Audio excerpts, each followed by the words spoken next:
and a black hoodie. Her hair hung loose, and a pair of white earbuds dangled around her neck. And following her enjoyable night, particularly strong bite. As she walked home, Berna was seen on CCTV wearing the outfit that she'd had on since finishing her shift the evening before. Black Doc Marten boots, black jeans, a grey jumper, and a black hoodie. Her hair hung loose, and a pair of white earbuds dangled around her neck. And following her enjoyable night, Berna was drunk. Surveillance cameras captured her accidentally bumping into strangers on the pavement and dropping coins outside a shop. She ambled past the yellow and red awning of the Lebowski bar and a coffee shop which backed onto a street corner where a narrow lane then leads down to the sea.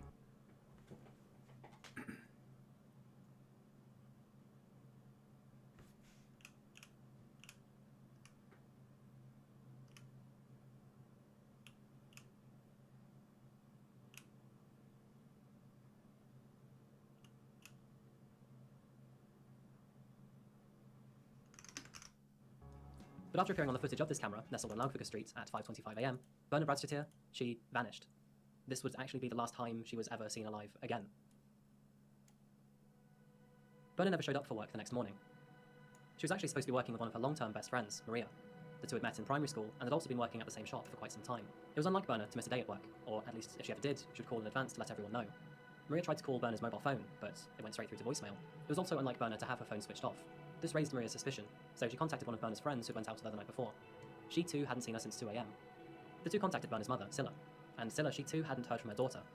She started to grow concerned pretty quickly, and by the afternoon she contacted the police to file a missing persons report. Since it was a very strange and unusual case, police they were very quick to pick up on Berna's case, and in the first 24 hours, under their initial investigation, is when they found the surveillance footage of Berna roaming the streets that early Saturday morning.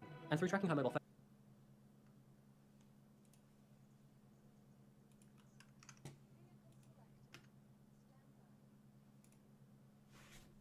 Sweet.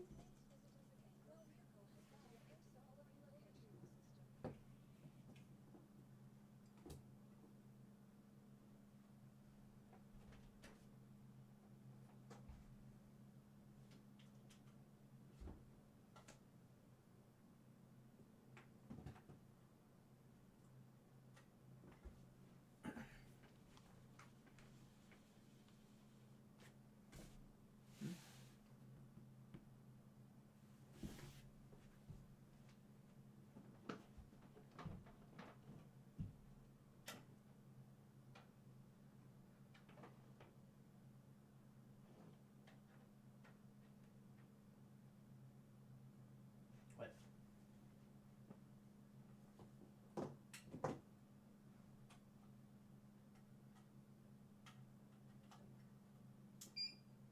Mystery's been solved. I work now? Yep, cool. phone's GPS, police then managed to find that she'd made it to a location near a mobile tower in Hafnarfjord, an industrial area in a port town 6 miles south of Reykjavik. But other than this initial boost of data, nothing else stood out to police officers. Berna, she was still missing, and police were none the wiser to figuring out where she'd gone. Silla was starting to grow very concerned, so she reached out to Facebook, and the news of Berna's disappearance there spread like wildfire across the country. By the time 3 days had passed, huge amounts of attention was focused on Berna. Police were so fired up about the case that they assigned their top officer to investigate. His name was Grimmer Grimson. Grimmer was a private person, but he was by no means unnoticed. In his 30 years in the police force as a detective, he'd almost seen it all. This included investigations into petty crimes, right through to enduring multiple avalanches while posted in the northern Wetfjords. Only in November 2016 had he returned to Reykjavik's police force, missing the faster pace of life. Scrutinising the surveillance footage of Berna shortly after she left the bar, Grimson and his colleagues noticed a small red car travelling in the opposite direction to Berna. It drove past the Lebowski bar less than 30 seconds after she'd appeared on camera there. It was insignificant, but it stood out to officers. The license plate on the car, however, was ineligible, and when police checked the National Vehicle Database, they found more than 100 cars of the same make, model, and colour. In the early morning hours of January the 16th, two brothers who were part of the search team to find Berna were down at the docks of Hafnarfjord. This was the place that Berna's mobile phone was last located. They'd been searching for quite some time, and they hadn't found anything of interest. They decided to check the harbour one last time, so they decided to walk towards it, going past an open patch of land next to Atlansolia supply station. That is when they came across a pair of boots, and upon closer inspection, they were Doc Martens. They believed it belonged to Berna, and police would later confirm this too. This was the first real piece of evidence to link Berna to this harbour, and the prognosis didn't look too promising for her either. Back in the city, detectives were also making their own progress too. They'd been analysing additional CCTV footage, and when they checked the harbour, that's when they saw the Red Kia again on Saturday morning at 6 AM. The car parked along a 65-metre trawler called the Polar Nanok. It was a ship owned by Greenland. The footage isn't publicly available, but what it shows is a man leaving the Red Kia from the passenger's side and slowly, drunkenly walking back towards the ship. The car then drives off. This time though, the licence plate was legible. After a quick investigation, Grimson was able to locate the car back to a rental vehicle company. The car had been rented out by Fjords.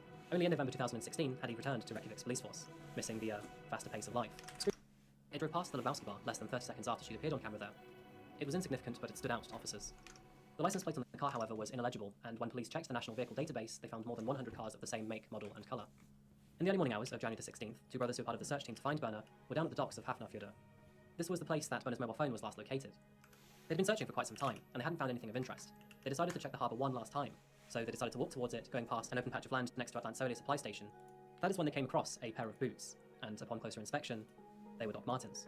They believed it belonged to Berner, and police would later confirm this too. This was the first real piece of evidence to link Berner to this harbour, and the prognosis didn't look too promising for her either. Back in the city, detectives were also making their own progress too. They'd been analysing additional CCTV footage, and when they checked the harbour, that's when they saw the red Kia again on Saturday morning at 6 AM. The car parked along a 65-metre trawler called the Polar Nanok. It was a ship owned by Greenland. The footage isn't publicly available, but what it shows is a man leaving the red Kia from the passenger side and slowly, drunkenly walking back towards the ship. The car then drives off. This time though, the licence plate was legible. After a quick investigation, Grimson was able to locate the car back to a rental vehicle company. The car had been rented out by a crewmate on the Polar Nanok, and that guy's name was Thomas Möller Olsen. Thomas Möller Olsen was a fisherman from Greenland. He was visiting the island as part of work, and he'd arrived via the Polar Nanok. And honestly, the car back to a rental vehicle company. The car had been rented out by a crewmate on the Polar Nanok, and that guy's name was Thomas Möller Olsen. Thomas Möller Olsen was a fisherman from Greenland. He was visiting the island as part of work, and he'd arrived via the Polar Nanok. And honestly, that's all there really is to him. He's a fisherman, and he did have a small criminal record for buying and selling hashish, but otherwise he's a pretty boring guy. At around lunchtime on Saturday, Thomas had returned his hired red Kia to the rental company, and since Grimson's discovery, it had been hired out again to another family. Police located and impounded the car, but by the time they got there, it was pretty obvious that the car had been recently cleaned. The new owners of the rented vehicle had complained about the smell in the back seat, and upon closer inspection, police would also find traces of blood on the back seat. They would take a sample of that, along with Berner's DNA, and send both to a laboratory for forensic analysis. Police also confirmed that there was damage to the underside of the car, suggesting it was probably driven off-road on trails where small compact cars shouldn't be driven. There was also over 300 kilometers racked up on the pedometer while in Thomas's hands, something that couldn't be explained. With the ever-growing suspicion luring its head towards Thomas Olsen, the hunt for him was now on. It wasn't difficult to locate him though. He was on a boat, it's just that boat had already left, and it was over 100 miles away in Greenland's waters. This was a bit of a challenge for Iceland's police. Thomas, he was a Greenland citizen, on a boat owned by Greenland, which was now in the territorial waters of Greenland. They couldn't really do much to stop him, and had a lot of reliance on the neighbouring country to help. But on the boat, gossip started to spread about the red Kia. And apparently Thomas, when he heard the news, he went pale. He was so panicked in fact that he needed to be sedated. Yeah, you can't really run away from this one, mate. This is where we meet another hero to the story though. The captain of the Polar Nanok, he'd heard the news too about the red Kia, and he also understood the diplomatic challenges that Iceland's police would face. So what did he do? He told the crew that the boat had a motor problem, and so he turned the boat around and started sailing back the other way towards Iceland's harbour.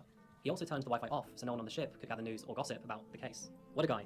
As soon as the Polar Nanok entered Icelandic waters, 6 of Iceland's Viking squad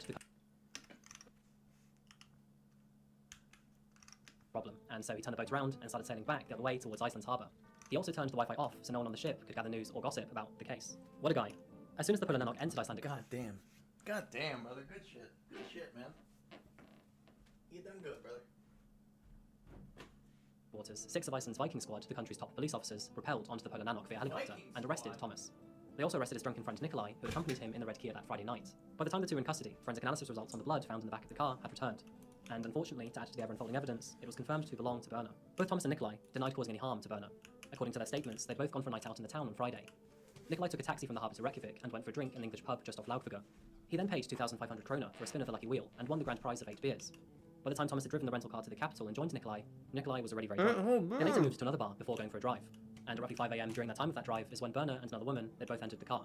Nikolai, though, he was so drunk that he didn't remember any other details after that. He passed out on the way to the harbour. Thomas told police that after dropping Nikolai off at the Polar Nanok, he then drove the car to the end of the harbour and got into the back seats with both women. He apparently then started making out with Berner before dropping them both off at a local roundabout. And apparently that was it. But you can probably tell by now that that's not actually what happened. We know this because police caught Thomas on surveillance footage leaving the harbour at around 7 AM, and then again in a shop buying cleaning products. Other evidence was also weighing against Thomas too. The doctor who examined him had noted scratches on his chest, and officers searching his cabin in the Polar Nanok would also find 23 kilograms of hashish, with a street value of roughly £1.4 million. And more notably, police also found Berner's driver's licence. It was located in the ship's rubbish tip. Pieces of evidence were finally starting to come together around Thomas and Berner. Around 11:45 AM on the 22nd of January, just 9 days after Berner disappeared, search efforts were still going strong for her. Around 830 volunteers were active that day. And that's when a Coast Guard helicopter flying low over the coastline by Selsvogsviti Lighthouse spotted something near the water's edge. There was no typical beach there, only cliffs and beams of black stones. In contrast to the rock was a large pale object. There they would find a body. And, to everyone's biggest fears, that body would belong to Berner. Autopsy reports found that she had been struck in the face and strangled, near to the point of death. There were no signs of sexual assault, only of grievous bodily harm. But the hardest revelation was that she had not died in the car, but from drowning, most likely in the sea's freezing temperatures. Iceland grieved for Berner. Back in Reykjavik, thousands of people walked together down the streets, leaving candles and flowers in the areas Berner was last seen on camera. Her funeral was held at the biggest church in the country and had over 2,000 attendees. Candles and flowers in the areas Berner was last seen on camera. Her funeral was held at the biggest church in the country and had over 2,000 attendees, including both of Iceland's president and prime minister. Her discovery and funeral seemed to do no less than ignite and add further pressure to Thomas's trial. With evidence ever unfolding both to him and to the public's eyes, it was very clear that he was responsible for Berner's murder. Investigations also concluded that Nikolai had no part to this crime. Apart from being horrendously drunk that morning, he was dropped off at the harbour before the attack started. He was then later discharged from police 2 days after her funeral. So on March the 30th, 2017, Thomas was charged with Berner's murder and also for drug possession. When his trial began in August, the prosecution's case was even stronger. Thomas's DNA was found on the laces of one of Berner's boots, and Norwegian forensic scientists had identified his fingerprints on her driver's license. He confessed to drug possession, but not to murder. And to everyone's surprise, while he was being trialled, he spoke to the court in a low voice with no emotion, spinning a completely new story to the judge and jury. Instead of 2 girls in the car, it was now only one, Berner, who he had said suddenly climbed into the Kia Rio as he drove along Laukvega. Thomas said he had stopped the car and got out to have a pee, at which point Nikolai drove off with Berner, returning sometime later without her. To the astonishment of everyone in the court, Thomas was now, at this late stage in the process, trying to pin the murder on his fellow crewmate. This didn't work, however, because in November 2018, Thomas was found guilty of Berner's murder and also of drug smuggling. He was sentenced to 19 years in prison, in addition to the repayment of 29 million kroner in costs and compensation. I'm really starting to see a pattern here in my videos, First New Zealand, and then the United Kingdom, and then Japan, and now Iceland. Why are these murderers getting away with such short sentences? In America, most of these cases, there'd be life sentences without the possibility of parole. Berner was an outgoing, courageous, fun-loving, free spirit. She lived life to the full. And for her entire life to be taken away for just 19 years of this scumbag, it doesn't seem right. Berner's killer, to this date, still hasn't revealed a motive. In fact, he still pleads not guilty. And to the residents of Iceland and their way of life, it's unfathomable to understand anyway. Despite this case, I've never visited. Extreme views would clash with the country's traditional bias, causing shock around the globe. And with the number of lives lost, it would throw Japan's perspective on disability firmly in the spotlight. My name is Adrian, and welcome back to Coffee House Crime. Today we're heading back to Japan to cover the case of Satoshi Uematsu, a man with a vision so callous that would claim the lives of 19 nameless victims and leave dozens more injured. Now this case is potentially the result of not decades but centuries of stigma, with a message calling the nation to change their ways moving forward. And so with that said, some context is required. And just to let you know, I post both solved and unsolved cases here on a weekly basis, so if that is your sort of thing, please consider subscribing to Coffee House Crime. I also have a very short announcement to share at the end of this video, if you're interested. So pull up a chair, grab a coffee and sit back. This is the case of Satoshi Uematsu.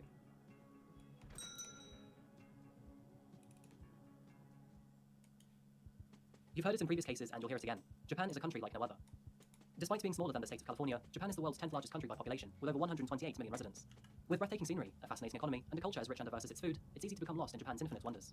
But what is often forgotten about when describing Japan are the country's darker characteristics too. And so with that said, before we start today's case, some backstory is required. Japan's citizens are well known for their kindness, peacefulness, and courteousness to others. And although these are great traits to have, its reasoning is a little less kind. Japan is, indisputably, a conformist country. The pressure to fit in with society's standards and expectations are particularly high here. And being seen as anything different to the expected hard-working salaryman can bring great shame to Japanese families. There are many good things derived from this way of living, however. Japan has a relatively low crime rate with thanks to everyone trying to fit in, and pressure in the workplace increases standards across the board too. But at what cost? Mental health is one of them. With one of the highest suicide rates in the entire world, Japan loses over 12 people per 100,000 residents per year. And unfortunately, the casualties don't stop there. With pressure to fit into society, it's often those without the opportunity to fit in that suffer. Bias against people with disabilities runs rife throughout the country. There is around 10 million people in Japan that suffer from physical, intellectual, or psychiatric disabilities, and dementia boosts that figure up to 16 million. But despite these numbers, there is a stark lack of support for these people.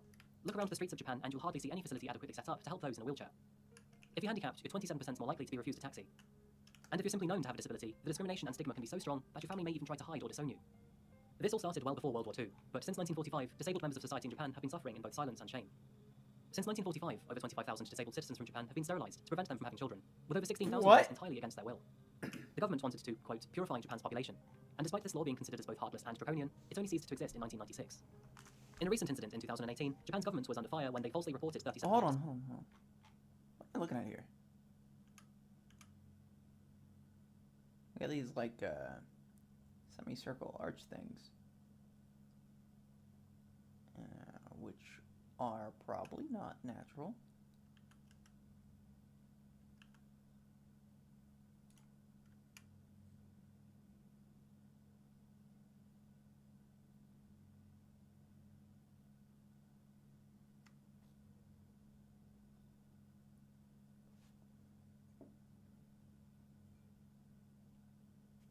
Disabled employees, just to meet quota.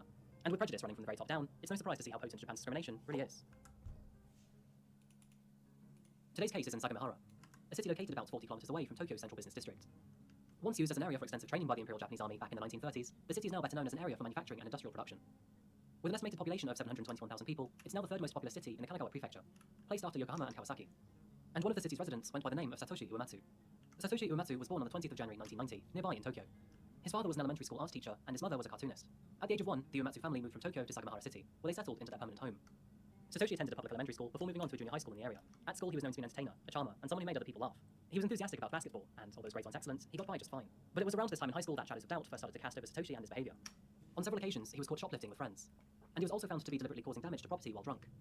His most alarming altercation with the law, however, was in 2007, when he allegedly pushed over and hit a disabled person for getting in his way at high school. Despite his questionable actions, Satoshi continued his education into private university. He entered the Faculty of Education to major in primary education, aiming to become an elementary school teacher just like his father. But around this time, his parents suddenly moved out of the Uematsu residence to a condo in Tokyo, leaving the house to Satoshi. And although their motive in moving was never clear, it is speculated that many arguments broke out between Satoshi and his parents, eventually leading to a rift in the family. The supposed breaking point to all of this was around Satoshi's tattoo, which covered most of his back. For those of you that aren't aware, tattoos in Japan are another thing that society looks down upon. The stigma around tattoos dates back as far as 720, when they were used to brand criminals that have committed serious crimes. And during the Edo period in the 1600s through to the late 1800s, tattoos were also adopted by outlaws and gangs such as the Yakuza. They were seen as symbols of courage and loyalty, thanks to their pain and permanence. And while views on tattoos in the modern day climate have relaxed marginally, they are still to this day seen as dirty, disrespectful to family, and shameful. Satoshi finally graduated from university in the year 2012, and although his plans slightly deviated into becoming a full-time tattooist and illegally growing cannabis, he failed at both. Around the middle of 2012, he completed formal qualifications towards social welfare, aimed at qualifying him to work in the psychiatric sector. He passed, and by the time December came around, he found himself a part-time job working at the Sakura Yamiyurien care facility, also known as Sakura Lily Garden in English. Reportedly, he was hired after telling interviewers that he thought people with disabilities were cute. Satoshi did well in his job, and in April 2013, he was promoted to work full-time at Sakura Lily Garden, eventually being well known as a bright and motivated worker with plenty of room for growth. But as the months went by, Satoshi's character began to change. In 2014 and again in 2015, Satoshi was caught hitting facility residents. Consequently, he was interviewed by staff several times. And vigilance over Satoshi in the workplace escalated throughout the year of 2015. But on the 6th of February 2016, after another altercation, he resigned from working at Sakura Lily Garden, leaving himself unemployed. And while Sakura Lily Garden was glad to see Satoshi leave, it wouldn't be the last time that they'd see him. We're moving over to Tokyo, and the date is the 15th of February 2016, only 2 weeks since Satoshi's resignation. Satoshi had actually travelled to Tokyo to hand-deliver a written letter to the political figure Tadamori Oshima, the Speaker of the House of Representatives of Japan. And this letter was the first big warning sign to Satoshi's behaviour. Satoshi's written letter was a written request, appealing for the legalisation of ending the lives of those with multiple disabilities. He actually pleaded for disabled patients to be euthanized for the good of the world, and warned that he planned to carry out a murderous attack to boost the world economy and prevent World War III. After signing his name, the letter proceeded to detail an offer to target 2 facilities housing the disabled. And he went on to appeal for certain conditions in exchange for committing his act. Satoshi actually offered to kill people himself. He also added that staff would be tied up to keep them from interfering, but that they would not be harmed. The act would be swift, and after that, he would turn himself in. He ended the letter with, "Now is the time to carry out a revolution, and make a tough decision for the sake of all mankind." He then signed it with his name underneath. The letter was handed to Tokyo police, who then contacted Sagamihara police. And only 4 days later, on February 19th, Satoshi was arrested, questioned, and then involuntarily committed to a psychiatric hospital. Satoshi's views of disabled people and the crimes he wanted to commit in order to supposedly boost the world economy was nothing short of profoundly immoral. But with him enrolled into a psychiatric hospital, maybe there was now a possibility to unravel and deconstruct his perspective. Sakura Lily Garden facility was alarmed to hear that their former employee had such views, and so in an effort for protection, 16 cameras were installed across the facility immediately after. But these cameras would only be installed for routine monitoring, rather than for surveillance. And Satoshi's time in rehabilitation would be very short-lived too, because only 2 weeks later, on March 2nd, he was released by doctors, deemed as no threat to society. And that assumption was a grave mistake.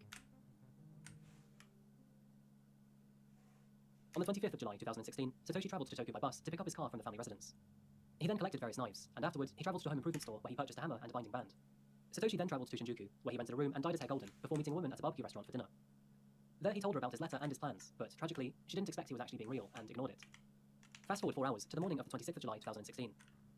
At roughly 1:37 AM, unmonitored cameras at the Sakura Lily Garden care facility recorded a black Honda pulling up to a back road. The car belonged to Satoshi Uematsu, who emerged from the driver's seat shortly after parking his car. He walked to the car's boot before pulling out a duffel bag full of knives. He then approached a window located at the southeast wing of the facility and gained entry by breaking it with a hammer. Being a former member, Satoshi knew the area well. Gaining entry from the back allowed him to remain almost entirely unnoticed, and no one heard him break the window either. At 2:10 AM, he made it inside, found the closest staff member, and tied them up and gagged them. He took their keys, and now with full access to the facility, he was able to go wherever he wanted to. And if his previous letter wasn't obvious enough, there was only one reason why he was here. Satoshi made his way from the southeast corner of the facility right through to its west end, going from room to room, one by one, tragically using his knives to murder every disabled person he could find. A lot of them were fast asleep in their beds. And when that wasn't enough, he then made his way to the 2nd floor. With over 3 years of experience at the facility, he likely knew the exact process that security officers would follow on a usual night, and so he was able to strategically avoid both them and the security office. With over half of the facility's footprint now covered, Satoshi fled the area through a side door located next to the main entrance, before looping around the main building and back to his car. He was seen again by surveillance cameras at 2:50 AM, only 40 minutes after his invasion. He then got back into his car and, when he was behind the driver's seat, posted a picture of himself to Twitter, saying, "May there be world peace, beautiful Japan." And with his sick fantasy now complete, Satoshi fled the area.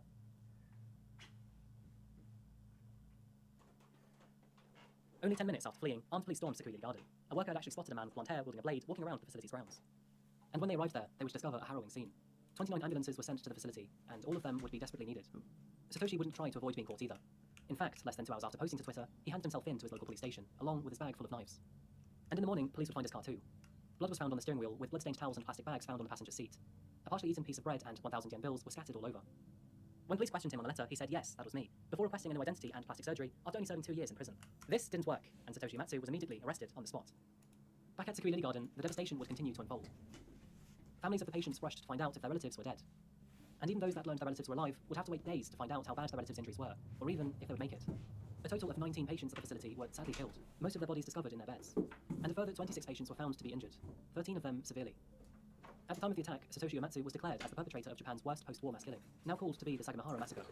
And later the next day, Satoshi was transferred from the police station where he handed himself in to a high-security prosecutioner's office.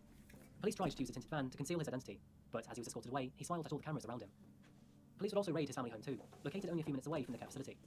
There they recovered journals and electronic equipment, and rumours around Satoshi's letter to the government would soon start to spread.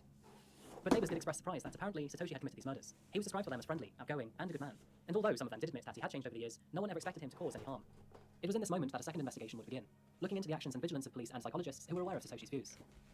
And questions started to circulate around the 16 cameras that were installed in the facility just weeks before the attack. Although they were on and working, therefore recording the entire incident, no one was actually contracted to operate or view these cameras. Both police and the facility failed to react to the warning signs. To add to the frustration, briefings to the families would only begin an entire 10 days after the attack, with information to the health and well-being of the victims being kept in the dark. And the murders of 19 residents at Sakui Lily Garden instantly became international news. In a country that's commonly perceived with very low crime rates, this was a complete shock to many. But one aspect that contrasted greatly between Japan and other countries is that many countries were declaring this to be a hate crime. Japan, on the other hand, with its stigma towards disabled people, failed to report it that way. In fact, not a single Japanese public official ever sought to officially use these words. And to add to this case's disappointment, the victims of the Sagamihara massacre were never officially named either. This wasn't out of respect, but instead was because the majority of the families didn't want the public to know that their loved ones had disabilities. And on the surface, while this move can be seen as a way of protecting their privacy, it could also be a way of keeping people with disabilities out of the public's eye. We're moving forward to Satoshi's prosecution. On the 20th of February 2017, 7 months after the attack, Satoshi was officially found mentally competent to stand trial. This paved the way for more severe charges if found guilty. And with Japan accepting the death penalty on severe cases, emotions around Satoshi's fate were high. His defense team said that they were planning to argue that he was mentally incompetent at the time of the crime due to the effects of marijuana. And almost 3 years later, on the 8th of January 2020, Satoshi would face trial. He pleaded not guilty to the stabbings, however. Over 2,000 people lined up outside the courtroom to try and get one of the 26 viewing seats in the public gallery, while media broadcasted from outside. During trial, at no point did Satoshi show any remorse for his actions to the victims. He did, however, admit that he was sorry to the families, before proceeding to bite a part of his own finger off as an act of apology. This still failed to mean anything, though, as he continued to insist that there was no point in disabled people living. After an agonizing long trial, the verdict was finally made. Satoshi was formally found guilty, with 19 counts of murder, 24 counts of attempted murder, 2 counts of illegal confinement causing injury, 3 counts of illegal confinement, 1 count of unlawful entry, and 1 count of violating the Swords and Firearms Control Law. The prosecution then announced that they were seeking the death penalty, calling his rampage inhumane that left no room for leniency. And on the 16th of March 2020, Satoshi was officially given his sentence to death by the Yokohama District Court. To the date of this video being recorded, Satoshi Uematsu is still alive and in prison. He awaits to be executed from a high-security prison cell. When that day will come, however, nobody quite knows, with the effects of the pandemic delaying the process several times. And while I wish I could go into remembrance for the 19 victims of Sakui Lily Garden, sadly, I can't, because they have no names and no faces. Take this as a personal feeling, but denying their names and faces is like denying them their humanity. Following other tragic stories from around the world, we remember the victims, what they were like, and what defined them. And through that, their remembrance puts a heavy emptiness to a place that was taken by a killer. Brushing who the victims are away strips them of their worth, and in turn suppresses the attention that's given towards a case. There were no charities on news articles, no hashtags on Twitter, no campaigns on GoFundMe, and the story itself quietened down all too quickly. And while the will of the victims' family members should be respected, the stigma and shame around disabled people in Japan should not be ignored. It's a bias that tragically played a heavy part to this case. Following Satoshi's crime, both Japan and the rest of the world have become more aware of their perceptions towards people with disabilities. But whether Japan will learn from this and from its disturbing past is still yet to be seen. With the Paralympics Games currently set to be performed in Tokyo later this year, opportunities to normalise and improve on perceptions over disabilities are aplenty. So let's see where they go from here. And back in Sagamihara, families and friends still pay. We've all heard that a cult can make a fanatic, but how far would one be willing to go? My name's Adrian, and welcome back to Coffee House Crime. Today we're looking at the case of Lori Vallow and Chad Daybell. This has to be one of the craziest modern-day cases out there, involving a religious cult, 5 deaths, 2 disappearances, and a lot of questions left unanswered. I hope you're ready for this one. We have so much to look at. So without further ado, here is the story of Lori Vallow and Chad Daybell.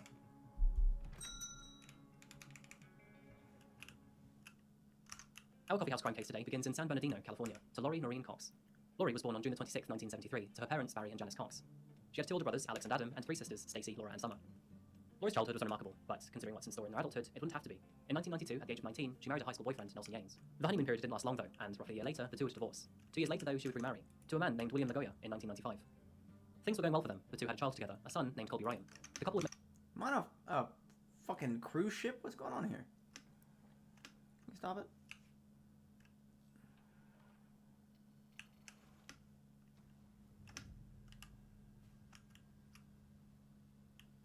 Heyo. Doesn't matter anymore. Okay.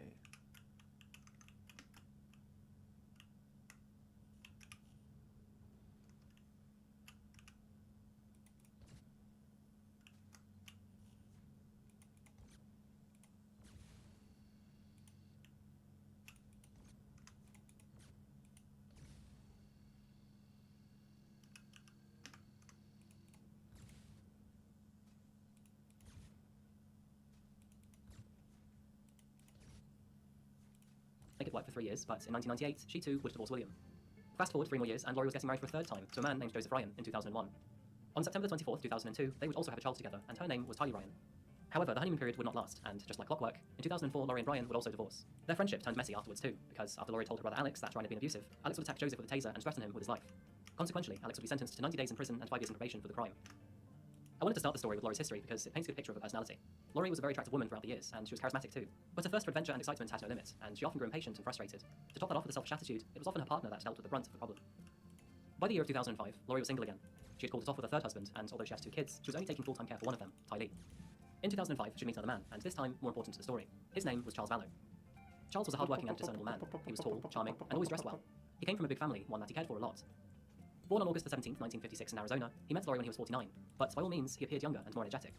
And around the circle we go, because it wasn't long until Laurie found herself marrying Charles on February 24, 2006. Charles already had 2 children from a previous marriage, Nicholas and Zachary.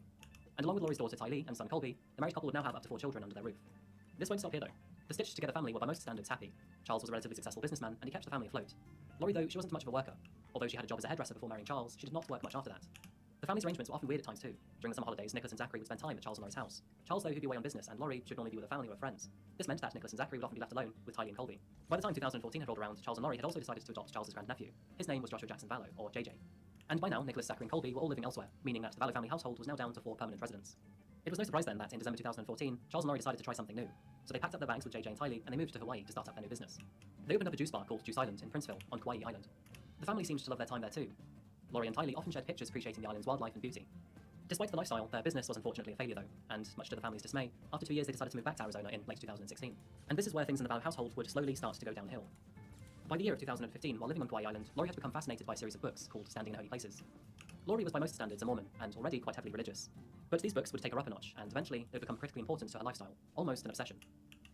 The books were created by a religious author named Chad Daybell, and his name wouldn't be one that you'd forget about. Since moving home to Arizona in 2016, Laurie grew more attached to her religion and these books, and it wasn't soon after, in autumn 2018, that her friend Melanie Gibb and her attended an event called Preparing a People. It was a religious event, and it was here that the rest of the story became a reality, because this is where she was introduced to Chad Daybell. To Preparing a People conference announcement with Chad Daybell, one of our main speakers. We are holding the first... According to Melanie, by the end of the weekend, Chad had told Laurie that the two had been married in 7 previous lifetimes. This is where the two began messaging each other after the event, and it wouldn't be long until things heated up. It was several weeks later that Charles was out of town on a business trip, and Laurie, she invited Chad round while Charles was out of town. The night wasn't saucy though. Laurie also invited Melanie and a couple other followers from Chad, and all of them would talk about the deeper mysteries of God. Chad wouldn't keep his eyes off Laurie. There goes an old saying, the higher you climb, the harder you fall, and this expression applies to each and every one of us. Which is probably why, when famous wrestling champion Chris Benoit committed several devastating actions, his descent back to earth would shock a nation and the entire wrestling community. Welcome back to Coffee House Crime. My name is Adrian, and in today's video we'll be talking about the twisted case of Chris Benoit. Chris was a heavyweight wrestling champion whose time in the spotlight may have led to the untimely end of multiple lives. But what exactly happened to him? Today we study his story and his psychology. And by the way, I post solved, unsolved, and strange cases here on a weekly basis. So if that sounds like your kind of thing, please consider subscribing to Coffee House Crime. And so with that said, pull up a seat, grab a coffee, and sit back. This is the case of Chris Benoit.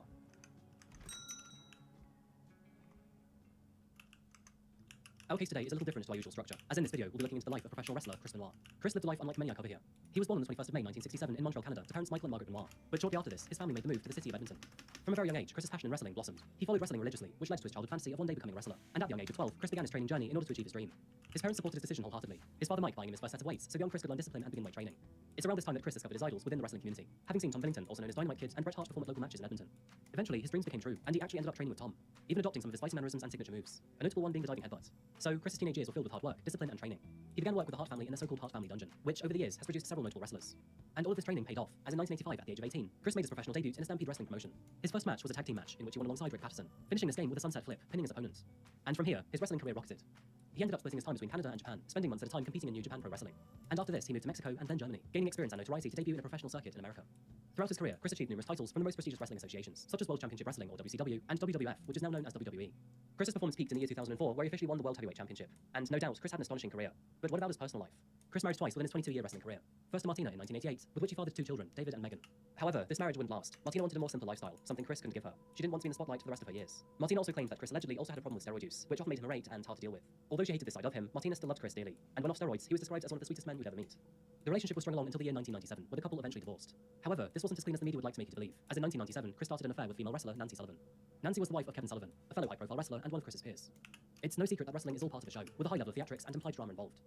On screen, the love triangle between Chris, Nancy, and Kevin was initially staged, but eventually, Kevin realized that the situation was becoming all too real behind the scenes. A situation that would one day lead to heartbreak. The affair led to Nancy divorcing Kevin before embarking on an official relationship with Chris. The rather complicated situation led Nancy to hang up her wrestling kit for good, and instead, she would take a back seat, changing her career path to book and manage plans for her new partner. Chris and Nancy's relationship would jump from strength to strength, and in the year 2000, they would eventually marry, before welcoming their first and only son into the world, Daniel Benoit. Happiness would follow the family for some time. However, in the year 2003, Nancy filed for a divorce. Unfortunately, for similar reasons to Chris's first wife, Martina. Chris worked hard to keep his marriage above water, and upon intervention from their families, he genuinely seemed to realize the consequences of his behavior. As a result, Nancy eventually gave him another chance. It's no secret that the abuse of testosterone and steroids are rife within several fitness communities. From Olympic team controversy all the way down to your local gym, people often abuse it. This was no different in the wrestling community. People who often want to be big, mean, and menacing often achieve their goals through artificial means. One of the most well-known and well-documented side effects of steroid use is roid rage, and potentially this could be linked to Chris's anger management problems with both of his wives. Wrestlers also face a range of other health problems too. They put their bodies through constant physical trauma, and they endure more hits than any human should on a frequent basis. Touching upon the more critical areas, this includes strikes to the abdomen, the face, and more specifically the head. What? This continued abuse of their bodies can often have serious health complications, especially when it comes to critical areas such as a wrestler's head. But Chris wasn't afraid to use his own body as a battering ram. See, although Chris would endure these blows on a very regular basis, he would never seek medical attention after his fights, and instead he took the brunt of his pain alone. This was arguably a foolish move on his behalf, and in hindsight it's now speculated if Chris maybe had frequent, if not continuous concussions as a result of these moves. This combination of drug usage and physical damage to the human body are just two of several reasons why being a wrestler has a lower than average life expectancy when compared to other occupations. And tragically, Chris was no stranger in seeing these consequences firsthand. Throughout Chris's career, he became close to many of his peers. He was known to be friendly, jovial, and a good sportsman. This led to him befriending fellow wrestler Eddie Guerrero while he was staying in Japan. Eddie and Chris were extremely close friends, but sadly, in November of 2005, Eddie suddenly passed away at the age of 38. He was found in a hotel room with his toothbrush in hand. The man had suddenly succumbed to heart failure. This man was instrumental to Chris. In fact, his death hit Chris harder than anything else in his life, as blatantly seen in his televised memoriam. I know that you're in a better place. I know that you're looking down on me right now. Knowing that I love you. It's clear to see that Chris was deeply affected by his friend's death, and following this loss, those around him agreed that Chris was never the same afterwards, falling into a deep depression that would follow him through until 2007. On June 19, 2007, Chris faced off against Elia Burke, and Chris would go on to win the match. However, he seemed a lot less charismatic and much more out of character. A strange coincidence, as little did everyone know, that this match would be the last time that Chris would ever perform again. Less than 1 week later, on the weekend of the 23rd of June, the wrestler was due to make appearances at other events. However, he would cancel his Friday appearance, claiming that his son Daniel and his wife Nancy were severely ill with food poisoning, and he was busy taking them to the hospital. He insisted to his agent that he would board a flight the next day for his appearance at the ECW Heavyweight Championships. He was scheduled to work with a man named Chavo Guerrero, the nephew of his now dead close friend Eddie Guerrero. However, as Saturday rolled around, Chavo received a very strange voicemail from Chris. He therefore decided to call him back.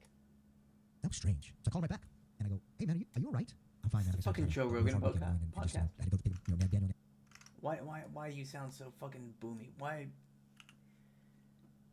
Fucking.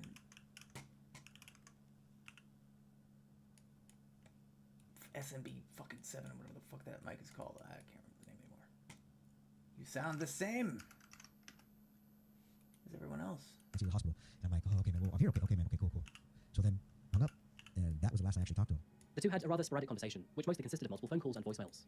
Chavo eventually concluded that Chris would arrive at Houston Airport on Sunday at around 8 AM, where Chavo would then pick him up for their public event.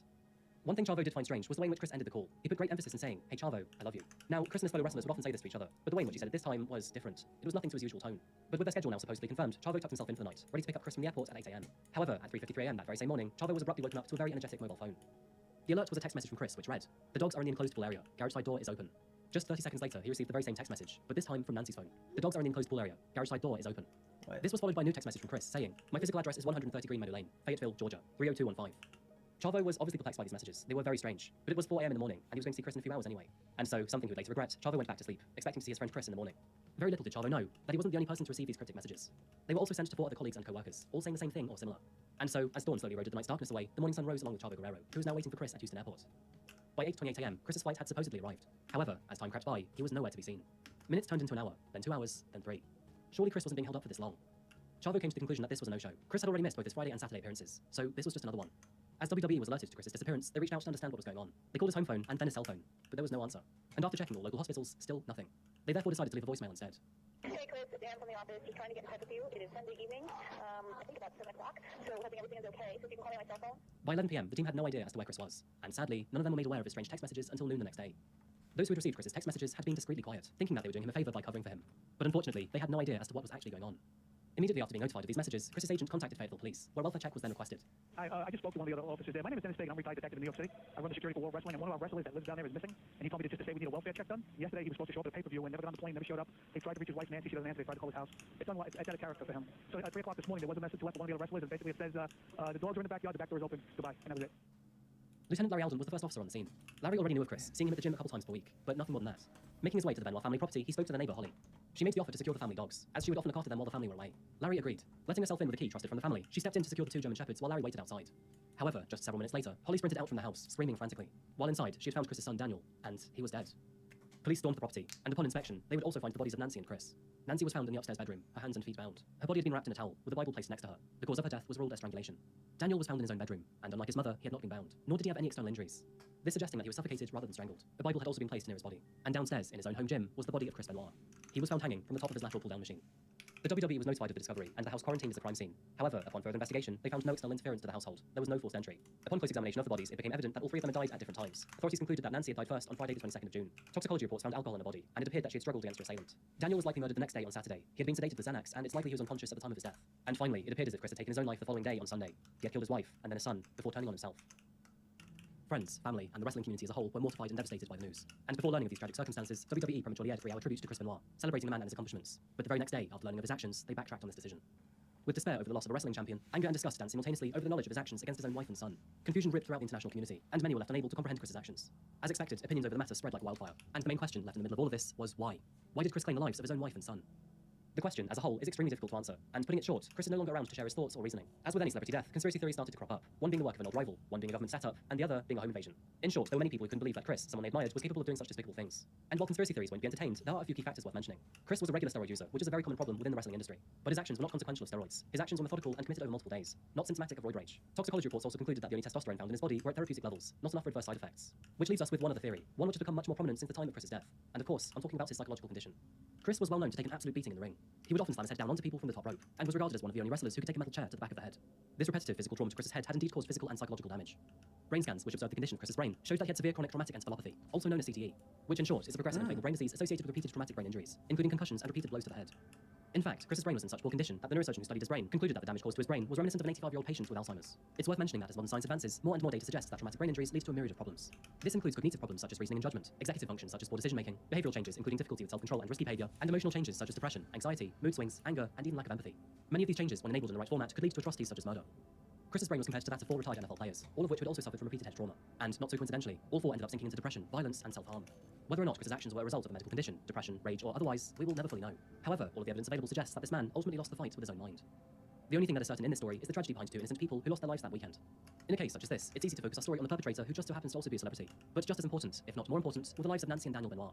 A loving and supporting mother who gave her career for her husband, and a young 7-year-old boy at the very beginning of his life were murdered by the one man they depended on the most. In a dark, terrifying, and confusing world, Chris Benoit should have protected Nancy and Daniel from danger. And from a psychological perspective, who knows how much of Chris actually stood in front of them on the weekend their lives were snuffed out. And that just about wraps up today's case. Thank you so much for watching another video today by Coffee House Crime. If you found this video interesting or insightful, then please remember to like the video and subscribe if you haven't yet. And thank you to Min Wong for recommending this case. I found this one to be particularly interesting. It once again shows the correlation between psychology and physical injury. As always, please share your thoughts in the comment section down below, and I'll see you again real soon for another video. But until that moment arrives, look after each other. Goodbye. A man would set up his business in a small town in Colorado. But when neighboring companies and the town's council turned against him, he would get his revenge in the most imaginative way possible. My name is Adrian, and welcome back to Coffee House Crime. Have you heard of Killdozer? The engineer in me is screaming to cover this case, and so it had to be done. I don't recommend you. It was a wild house party like no other. And while guests were there for beers and a good time, they had no idea what secrets the house was keeping from them only a few hours prior. My name is Adrian, and welcome back to Coffee House Crime. Today we're looking at the case of Tyler Hadley and his wild house party in the summer of 2011. There's a lot to consider to this case. Were the result of self. This surveillance.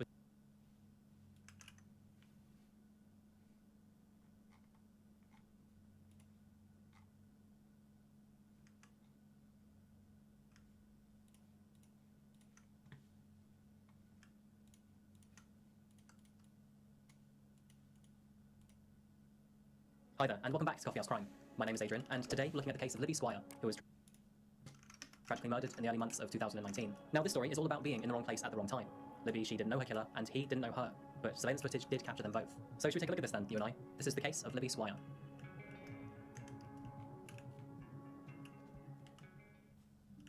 Libby Squire was a young woman who grew up in High Wycombe, Buckinghamshire. She's the oldest of 4 children raised by her mother Lisa and father Russ.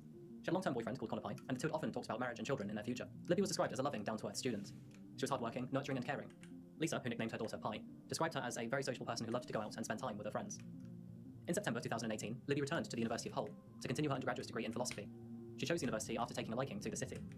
And late in the evening of January 31st, 2019, in the bitter cold city with snow and rain afoot, Libby and her friends were doing what students do best, partying. They were at home that evening, or at least to begin with, having pre-drinks before a big night out in the town. And after a drink or a few, the group headed out to a local nightclub called The Welly.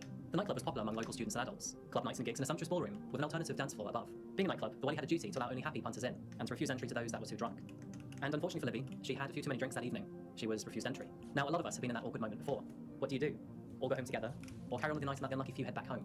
On this occasion, it was the latter. The group planned to still carry on with their evening, but only after Libby got in a taxi to get home safely. And at 11:26 p.m, the taxi pulled up, and so they ushered Libby into the cab, waved their goodbyes, and headed on into the club. The nightclub hollered into the early hours of the morning. Music was blaring, drinks were flowing, and Libby's friends, they were enjoying themselves. One of Libby's friends, though, Amelia, she hadn't received a text from Libby to say that she got home safely. Emilia texted Erin, a mutual housemate of the two, to ask if Libby had returned home. The answer was that she hadn't. No one knew where Libby went, she just seemed to vanish. When they returned home, they roamed the local area to see if she could be found, but no dice. Libby's friends were alarmed. It was very out of character for her to just disappear. So they called the police at 2:21 a.m, and almost immediately, search efforts were underway. Over 70 officers were assigned to Libby's case, and over 200 students also got involved in her search. Locals were asked to check their sheds and properties in case she'd looked for shelter that night. Drains and bins were searched, as was the rural woodland and farms nearby. Over the next few days, police scoured tips and local footage. Now, surveillance footage is a lot like putting together a puzzle. It takes time, but surely yet slowly, you're able to make sense of the picture. And what police were able to discover a couple days after her disappearance is that she did make it back home that evening. The taxi driver's dashcam footage confirmed that at 11:29 p.m. that evening, she did make it to her front door. And local witnesses also saw her, but it seemed to them that maybe she wasn't in the mood to just sit at home and wait all night. A neighbour reported that 2 minutes later she left her front door, and CCTV soon confirmed that too. She was seen walking alone towards Beverly Road. Just after making it back to the main road at 11:39 p.m, Libby, probably through her drinks, fell over onto the pavement. A stroke of good luck though, 2 locals passing by stopped to help her up off the pavement and placed her on a bench next to the wall. But after 10 minutes, she had enough of them. So she asked them to be on their merry way. The two did, they carried on with their evening too. It was 10 minutes after this though that Libby's night went from bad to fatal. At 11:57 p.m, surveillance cameras captured a man walking past her on Beverly Road, crossing it towards Beresford Avenue. Although it was difficult to distinguish who this person was, other surveillance cameras in the area were able to confirm it to be a man named Pavel Relovich. And at the same time of this discovery, Pavel, he was already becoming of interest to police for other reasons. Pavel Relovich was a 24-year-old man living in the local area. He was Polish and grew up near Warsaw, before moving to the United Kingdom in 2012. Decided not to wear my red shirt for this one. From the outside, Pavel seemed like a dedicated family man. He had a wife, 2 young children, and he held a job as a local butcher. He was a hard worker and enjoyed hitting the gym. But the light of innocence on Pavel's face was very swiftly dwindling in justice's eyes. Shortly after Libby's disappearance, several witness reports and statements were coming in, accusing the man of various crimes in the area. And those accusations were indeed true. Over the following days, police gathered evidence of multiple offences conducted between December 2017 and January 2019. These charges included voyeurism, outraging public decency, and 3 counts of burglary. And it was soon learned too that Pavel, he was targeting young female students living in the area. None of these, however, were related to Libby. Yet, Pavel Relovich was actually a sexual predator. Although students didn't know him at the time or his name, on numerous occasions Pavel was noticed staring at women through their bedroom windows while they undressed. He would break into students' bedrooms and stole sex toys and underwear. Further witnesses even recalled him performing sex acts on himself in the streets, with 2 girls traumatized after seeing him with his trousers around his ankles. And unfortunately for Libby, back on her fateful night of January 31st, she unknowingly walked into his path. At 11:59, just 2 minutes after Pavel crosses Libby on the wall, she picks herself up and starts walking down Beverly Road. She can be seen moving from side to side on the pavement, and clearly vulnerable from alcohol, even stumbles onto the road at one point. 30 seconds later, as she continues to stumble down the road, Pavel leaves Beresford Avenue and begins to walk in the same direction as Libby, but on the opposite side of the road. And after another half minute, he crosses the road and intercepts her, the two disappearing into the grounds of a former nunnery. 1 minute later, Libby and Pavel are recorded emerging from the grounds together and walking back up Beverly Road. And at 12:02 a.m, 1 minute and 9 seconds later, they reach the entrance to Hayworth Street, where they originally crossed paths. CCTV from a garage shows Pavel return to his car, which is just around the corner. He's seen sitting in the driver's seat with his feet outside the door. And after a nearby vehicle leaves 3 minutes later, he stands up and walks back towards Beverly Road. Enhanced footage from a camera shows 2 figures walking across the end of the street, before appearing to stand together, then moving towards Pavel's car. And then back to the garage, surveillance footage captures Libby step into the passenger's side, before Pavel getting into the driver's seat. Pavel then drives off at 12:08 a.m, and that footage would be the last time Libby is ever seen alive again. Following the growing data on Pavel's recent accusations, police were growing evidence to arrest him, and on February 7th, 2019, Paul Relovich was arrested under potential abduction of Libby Swire. During this time, they seized his vehicle in an effort to look for any clues on Libby's whereabouts. And inside the car, police found a pink duffel bag containing 2 masks and sex toys stolen from students' homes across the city of Hull. On the 20th of March 2019, at around 3:30 in the afternoon, a body was found in the Humber estuary near Hull. Police transported the body to the coroner, who later confirmed the body belonged to that of Libby Swire. It had taken 6 weeks for her disappearance to come to an end. Local, national, and international communities were in despair. Fresh agony hitting family and friends. Flowers were left on the bench where Libby was last seen on CCTV, a vigil for her was held at Hull's Minster, and tributes were left all over campus. Home Office pathologist Matthew Lyle declared Libby's cause of death to be unknown due to the amount of time that her body was left in the water, but he could not rule out asphyxia. It was also found that bruises were evident along Libby's abdomen, chest, and thighs. Toxicology results revealed that no drugs were present in Libby's system, but her alcohol reading of 198 milligrams to 100 milliliters of blood meant that she was 2.5 times over the legal drink-drive limit. Following recovery of Libby's body, police were now officially able to look at the case as a suspected homicide, and with that ability, fresh investigations against Pavel Relovich were opened. By now, further evidence was beginning to mount up on Libby's final hours, and Pavel Relovich's movements. One witness whose home overlooks Oak Road playing fields recalled being woken up by screams shortly after midnight on the night Libby was last seen. A couple minutes after waking up, he then heard the screams again. Through new surveillance footage found before the attack, it turns out that Pavel refueled his car at a local garage shortly after 9 p.m, before checking the Oak Road playing fields. After noticing it was empty and quiet, he then began to roam the streets for easy, vulnerable women. And that's when he came across Libby Swire. Libby was drunk, alone, upset, and vulnerable that evening. Unfortunately, through her drinking, and arguably through hypothermia too, she wasn't able to fully rationalise her thinking that night. And just during that same time, Pavel, he was able to coerce her into his car, making multiple attempts, it seems, to do so. When she was in the car, he drove her a couple streets away to the Oak Road playing fields, arriving at 12:11 a.m. The screams heard from a nearby house at 12:14 a.m. are likely from Libby while he sexually assaulted her. As he did this, he supposedly choked her until she passed out. At 12:23 a.m, Pavel fled the area. It's not known if at this stage Libby was dead, or if she was unconscious and succumbing to hypothermia. While she lay there, in the cold, all alone, Pavel went home and ran a hot bath for himself. He returned to Oak Road playing field about 2 hours later at 2:25 in the morning. He then picked up Libby's body and dumped her into the River Hull. This river eventually leads to the Humber, which is where Libby's body was found 6 weeks later. Do you think he stopped there, though? No. At 2:51 of the same morning, Pavel Radovic was seen walking over Newlands Avenue and masturbating in the street. Seriously, what the fuck? Pavel Radovic was formally charged with Libby's murder on the 24th of October 2019. His trial began 1 year and 3 months later in January 2021. The first week of trial, the jury were told of the sickening catalogue of sexually motivated crimes Pavel Radovic had admitted, and on February 11th, 2021, just 1 week ago, he was found guilty to the rape and murder of Libby Squire. He showed no emotion as the jury foreman read out the verdicts. Jurors found him guilty of rape unanimously and guilty of murder by majority verdict of 11-1. In court, his own barrister called his offences utterly disgusting. Pavel Radovic was sentenced to a minimum of 27 years in jail. He will become eligible for parole in 2048. And that's the case of Libby Squire and her murderer, Pavel Radovic. Although I've made many cases, and even of a British victim before, this is the first one on British ground. Even though all cases do, this one, it hits a little bit harder being so close to home. And although it's different, I'm a guy, Libby was living a lifestyle I was living only a few years ago. Trying to imagine a friend of mine become lost to a crime as callous and ugly as this one, I just can't imagine it, it just hurts. Libby Squire was a young girl just starting her independent life, and her parents even shared that she'd recently turned a new leaf from the hardships she had in her former years. She was flourishing in her studies and had made good new friends along the way, the entire reason she was out that night, but she ended up so vulnerable that night. And for some nasty piece of work to find her, take advantage of her, kill her and then dump her. It's angering. Following Pavel's crimes, his wife and 2 daughters abandoned him, fleeing back to Poland to live another life. After he was sentenced, he wrote a letter to them, and in the letter he said, "I wanted to ask how you are feeling. Do you still love me? I will never stop loving you. I want to come back so much. We have beautiful children and you are beautiful. I want you to be strong, love the children and love me. I will return to you, I promise you this." He then asks her to transfer £70 into his bank account, so that he can watch TV in prison. Let's hope she never granted him that wish. May you rot in hell, Pavel. 27 years is not enough. Hi there, and thank you so much for watching another case of mine. Hope you enjoyed the video. Please let me know if you did. And also please subscribe if you haven't yet. Coffee House Crime does cases on a weekly basis, both solved and unsolved. What do you think about the case of Libby Squire? I know this was a recent one. Pavel, he was only sentenced just last week. He still claims he's innocent. I'm sure he's not, but do you think there's anything else out there that maybe police or investigators missed? Let me know in the comments below, and I'll get back to you. Thank you again so much for watching, and I'll see you in the next one. Take care of each other. Goodbye.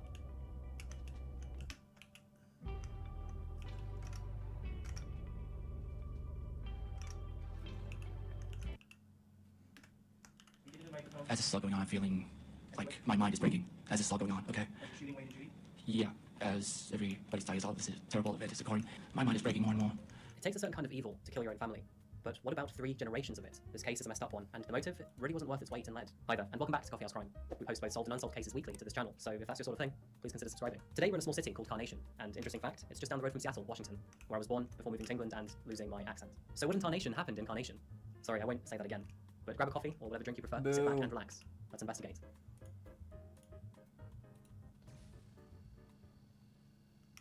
Our story starts in Carnation, Washington.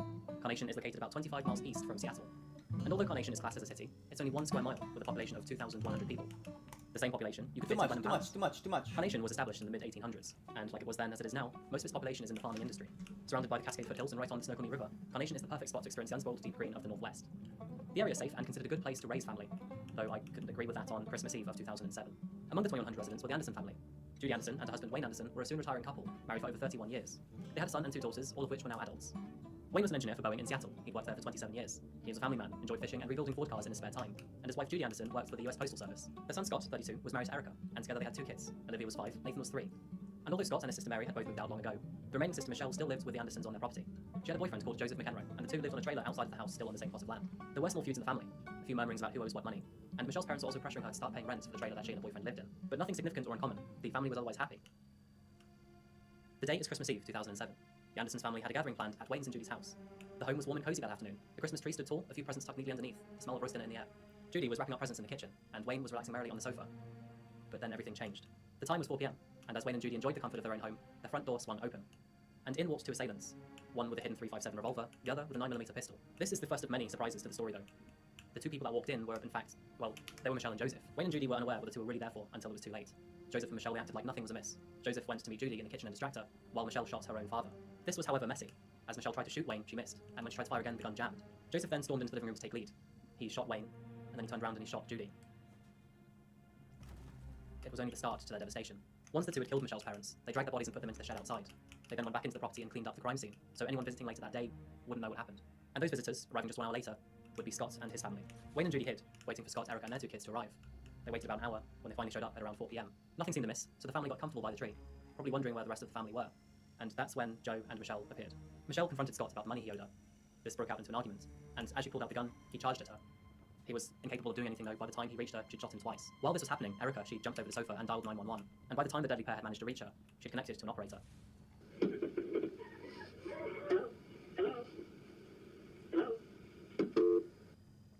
The call only lasted a few seconds.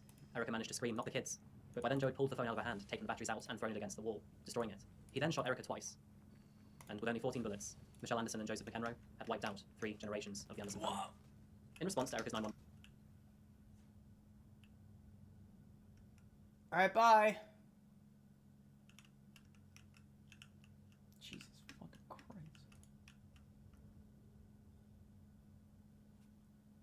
Christ. I'll work on these ones that are still here. I'll talk to y'all later. Alright, bye. Fucking hell. One call. The operator was concerned about the noise she'd heard. While she at the time didn't know what Erica had screamed out loud, she recognized it sounded like an argument. So authorities were later dispatched to the Anderson property.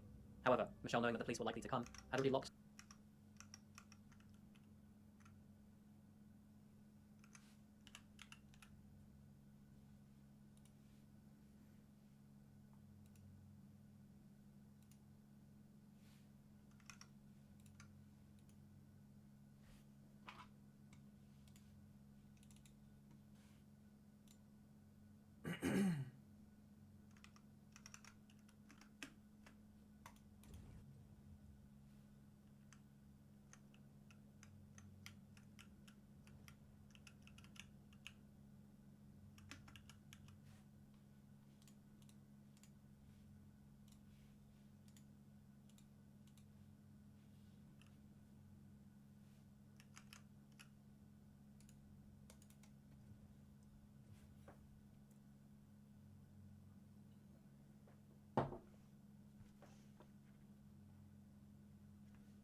Well, that's fast.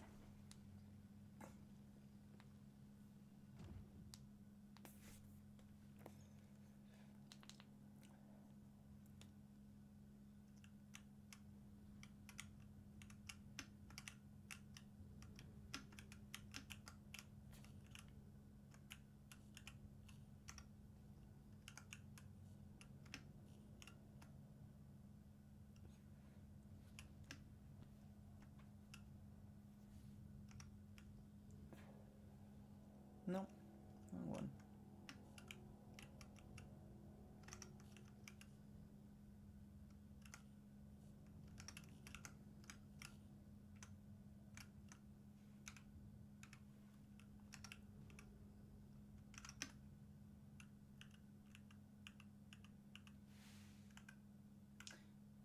He looks interesting.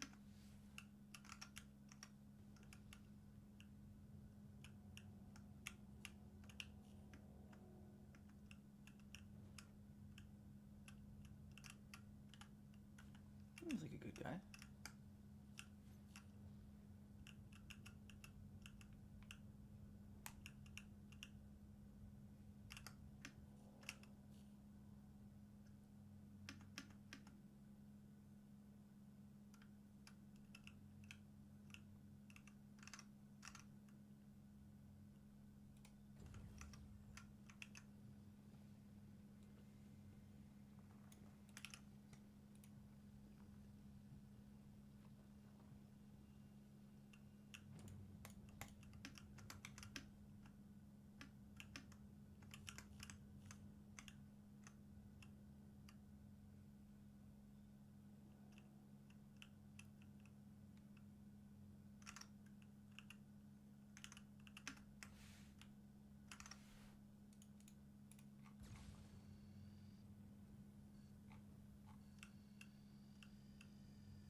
Well, shit.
All right, so if there's 3, what do you want? Let's make a bet. Is this Dolivine or is this Haydenite? Garbage or liquid gold? Well, solid gold. The gold isn't. Oh, fuck. We're in between. I don't even know you could spawn here. Oh, Jesus Christ, too close.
Well, that was a long sentence.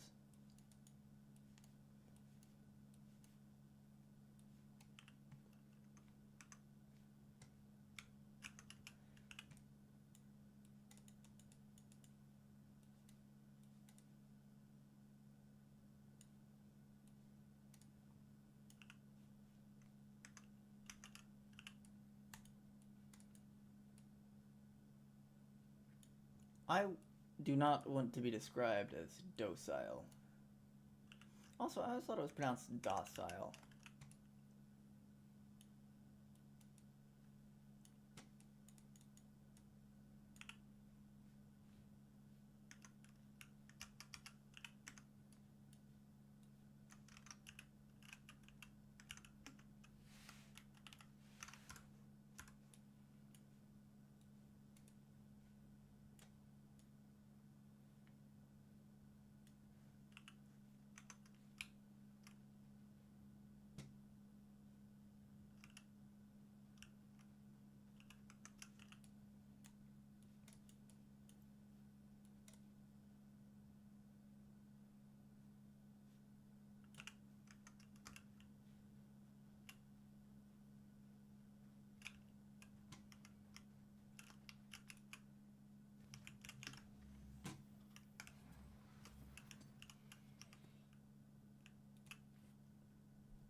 What's that mean?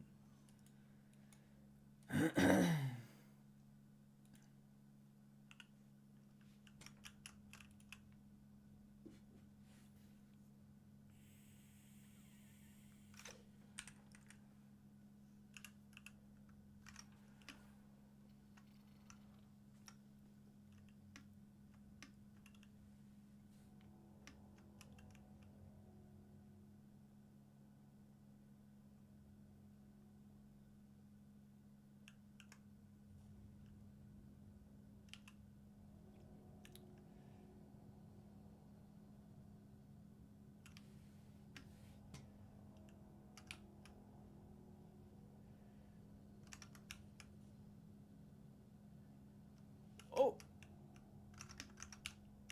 The fuck?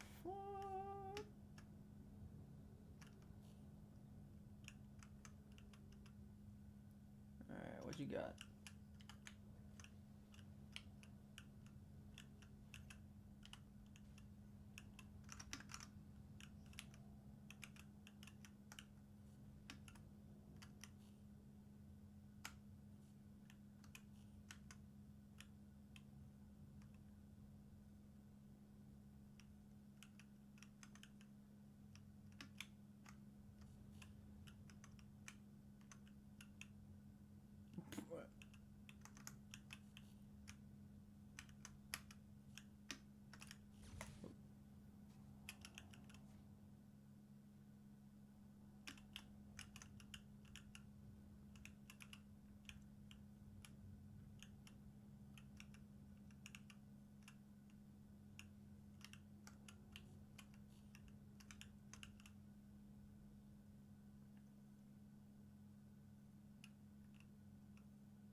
How? Okay, never mind. It's not really abusing, but whatever. How is this happening? Why is it not?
That is very uncomfortable. You are correct.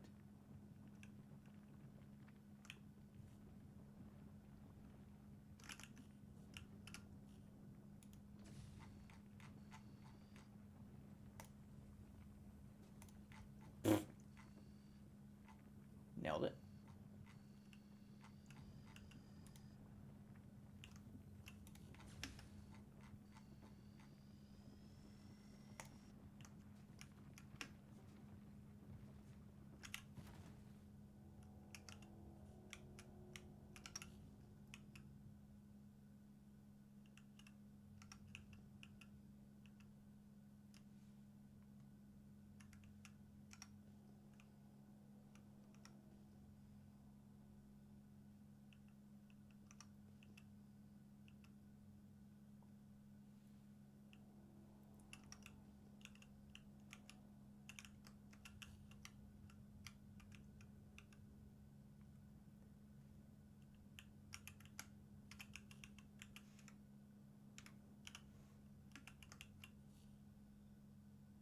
Who are you?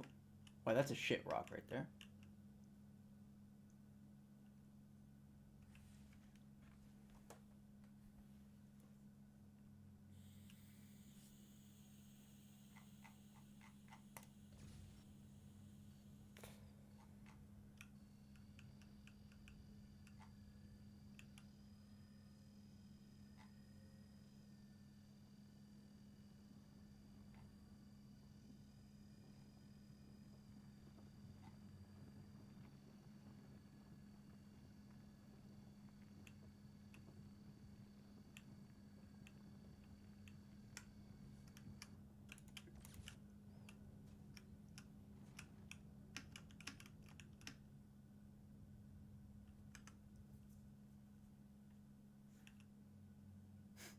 That's all you need. About an hour.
Rhetoric. Do you know how the English language works, brother?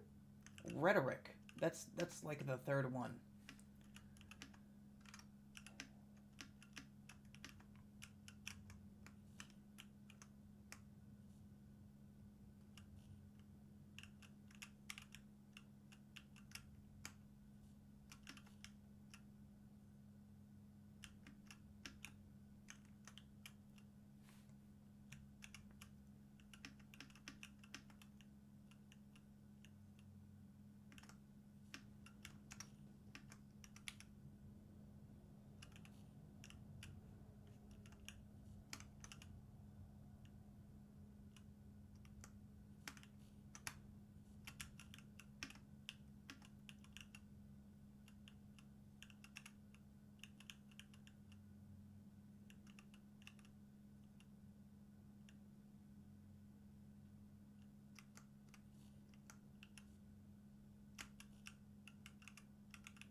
funny to me.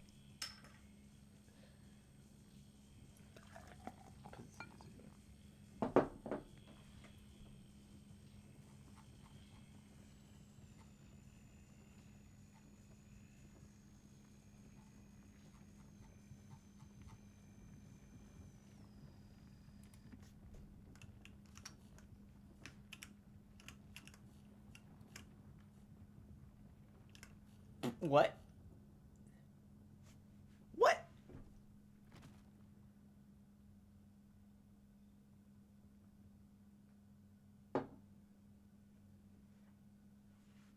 What the fuck?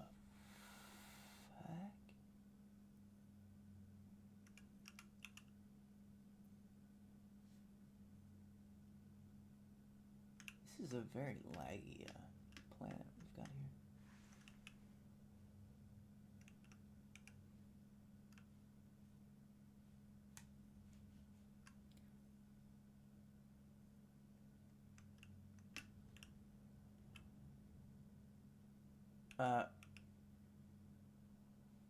And where'd all this shit go?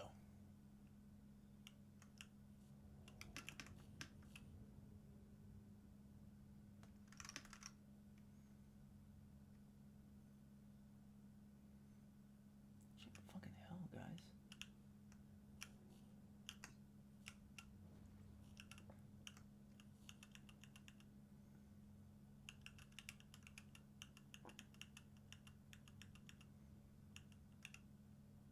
Yeah, I can get on board with at least a little bit of that.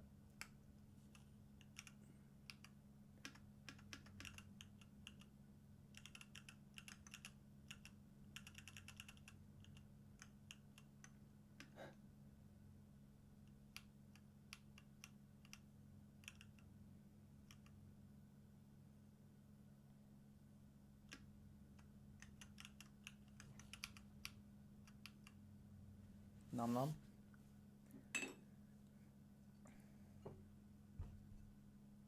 $11%. Okay. Just to be sure, what about this one?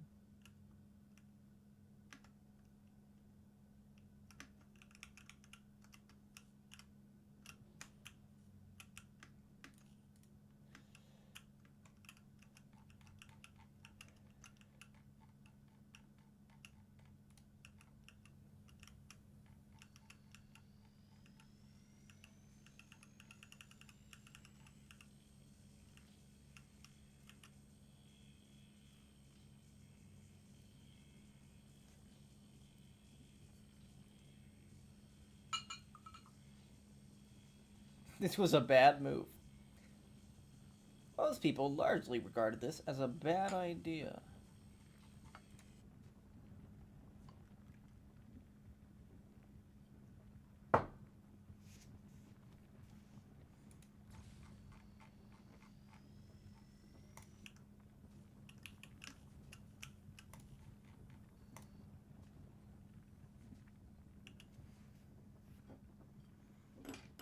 Bye-bye.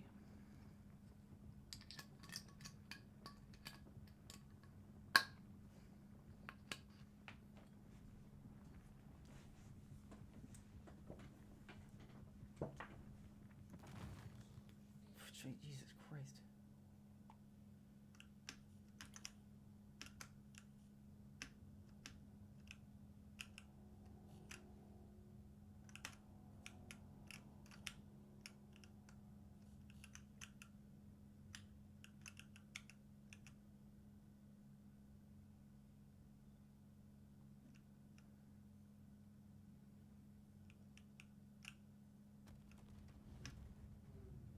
What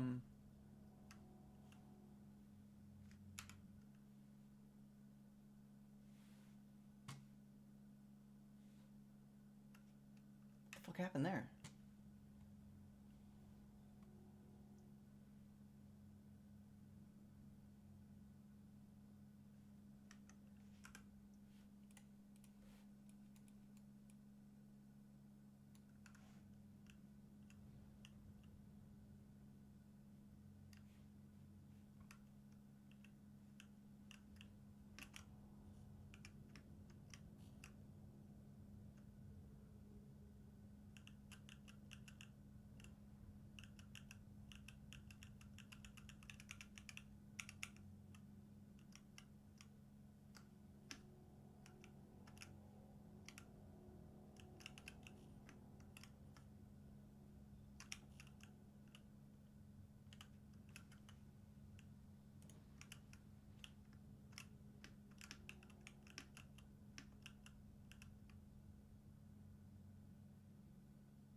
Well.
Fuck it, we'll go to Aberdeen first. Yeah.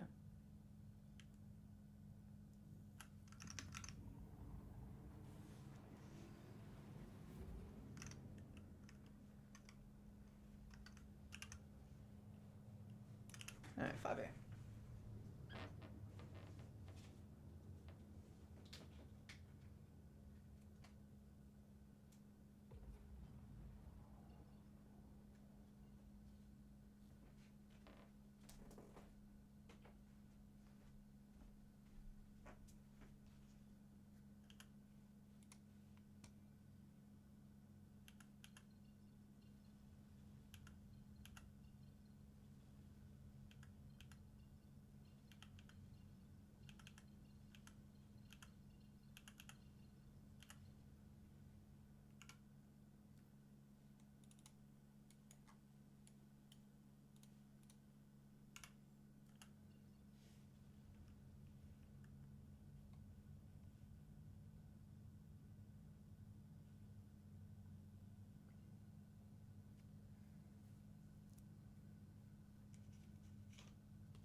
Holy Jesus Christ.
Oh, Jesus Christ.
Oh.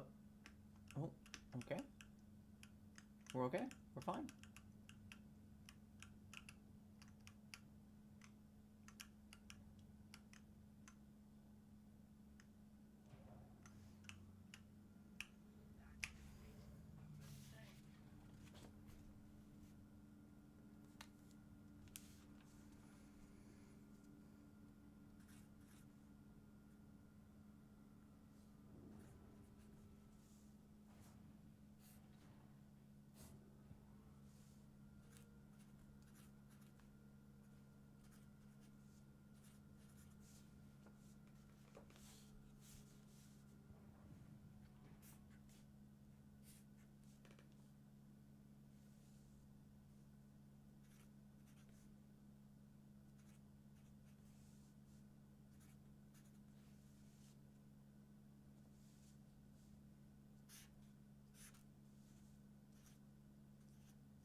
what?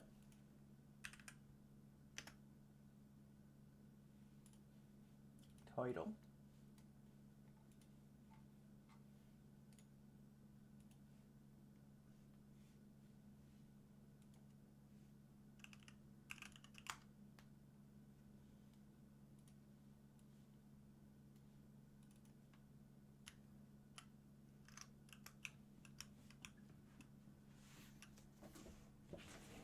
Celebrate! Free bodies. Mafia.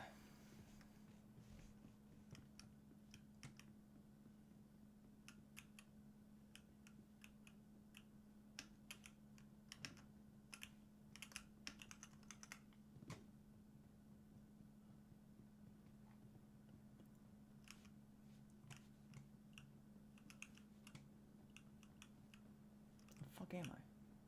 Who designed this?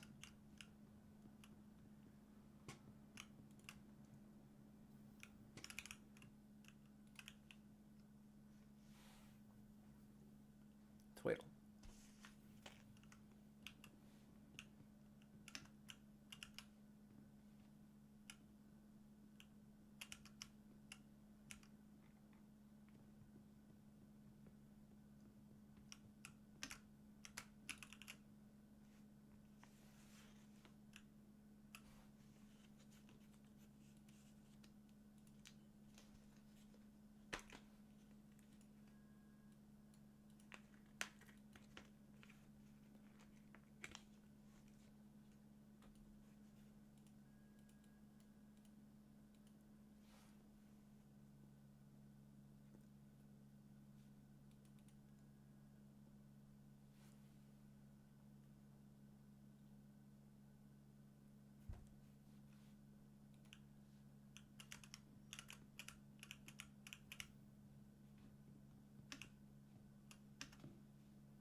Oh wait. No, hold on. Yeah.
That's kind of fucked.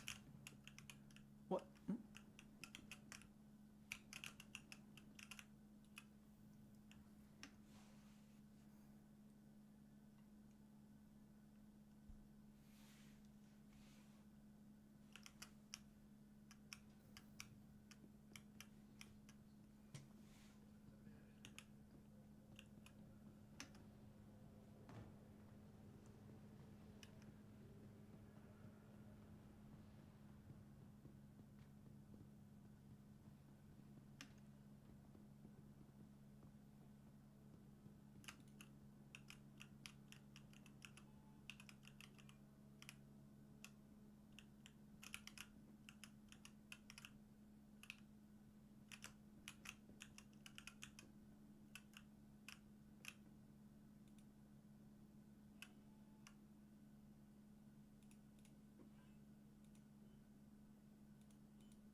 Wow. Incredible. 10 out of 10. And then...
Spooky.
Her clothes were very slippery.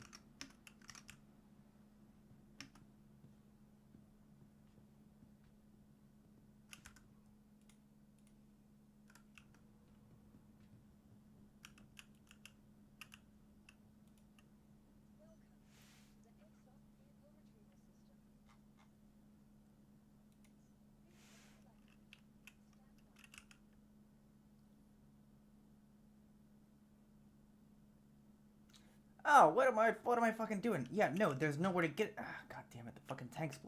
Yeah, I forgot. God damn it. My bad. Hangar 4. All right, let's get back out there, boys.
Does it make it less likely or more likely? Isn't, like, the reason the,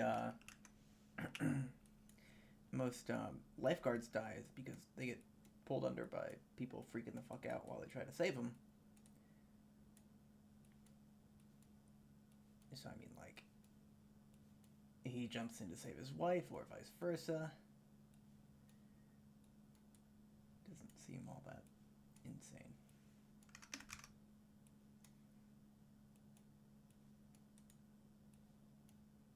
Of course.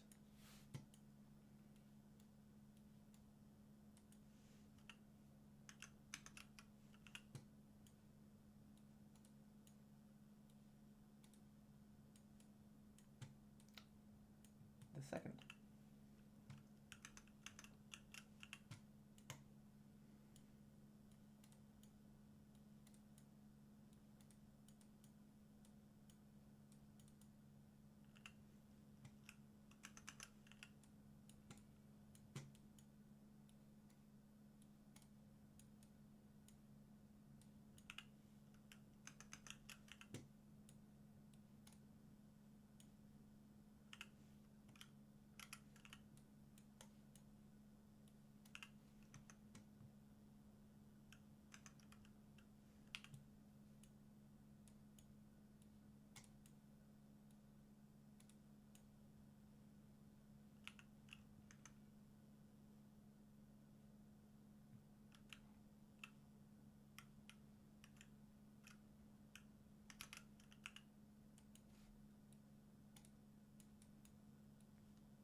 Fuck no.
Queen's Landing.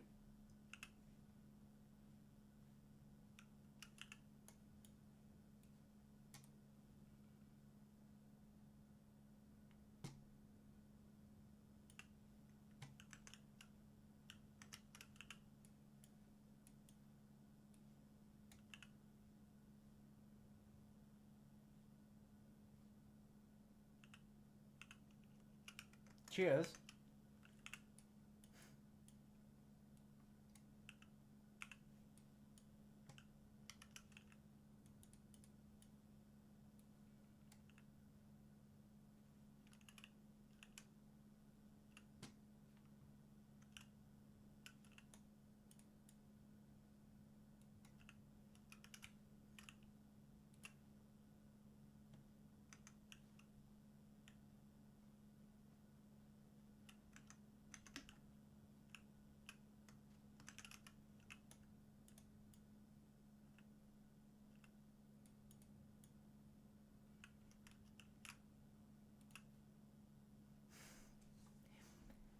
It's my murder and I want it now.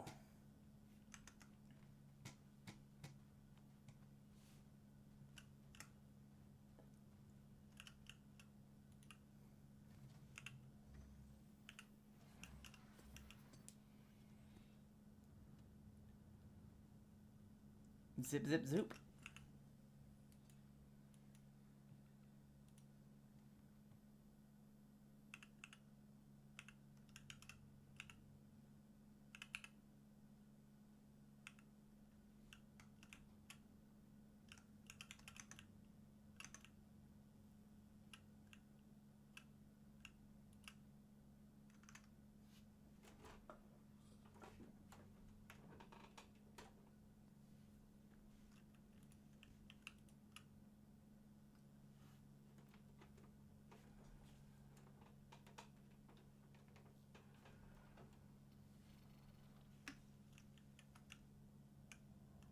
The fuck? Yeah.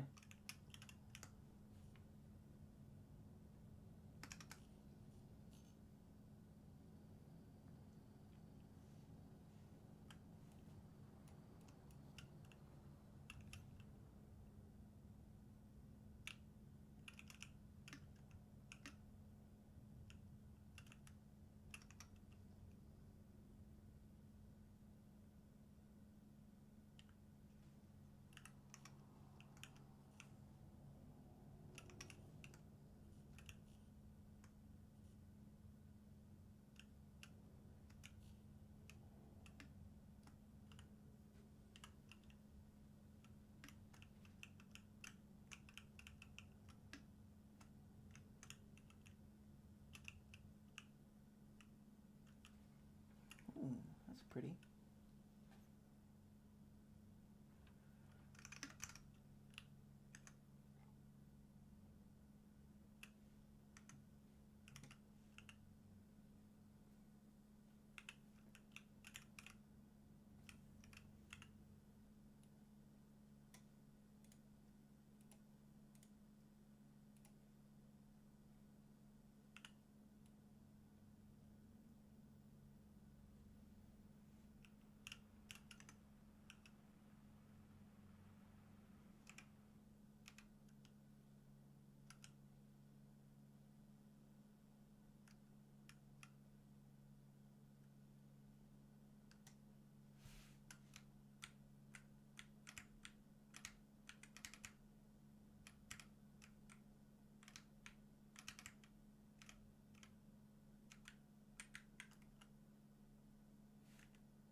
Oh, what?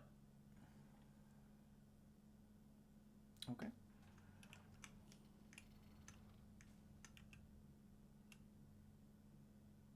Hey, tonight.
caramelized.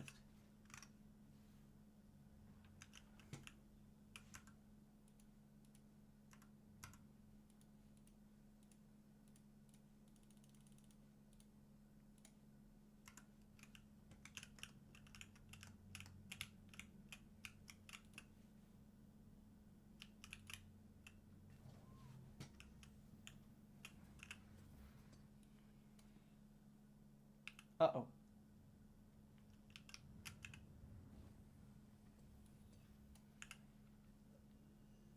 We're good, we're good, we're good, we're good, we're good, we're good, we're good, we're good.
Bad idea.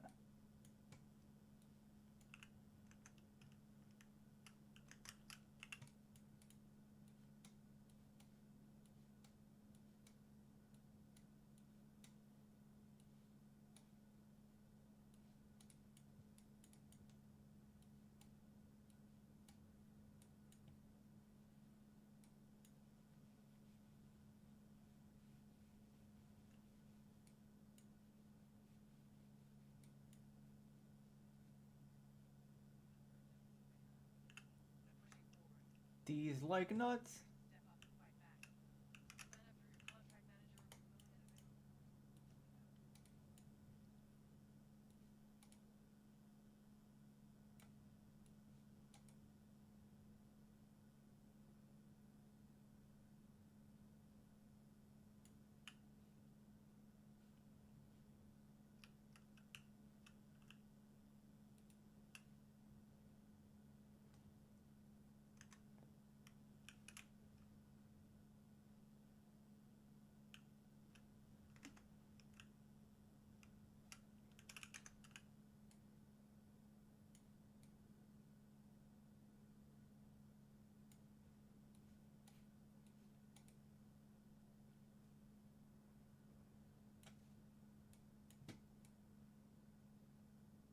Yeah, gamers.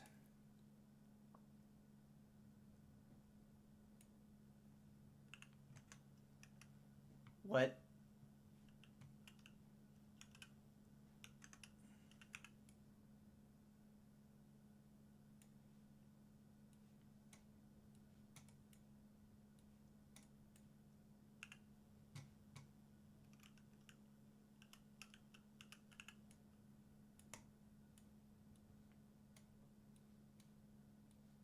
Why? What?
maybe,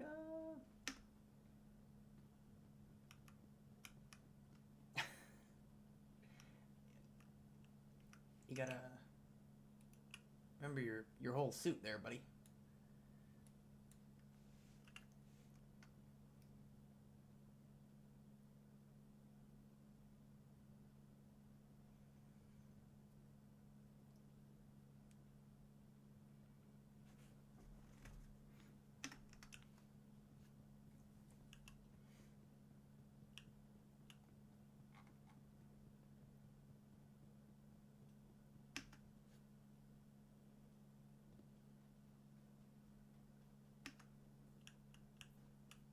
P for parking.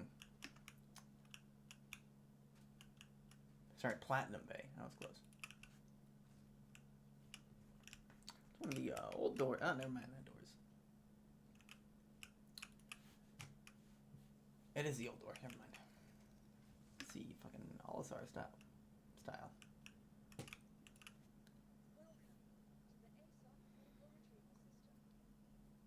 All right, so this is where I could go if I wanted to get the ground stuff. Got it.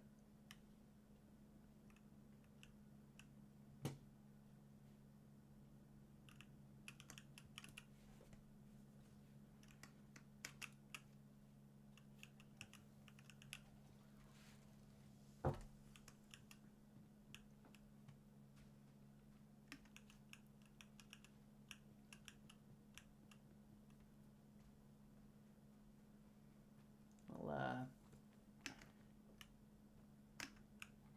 thank you for your service.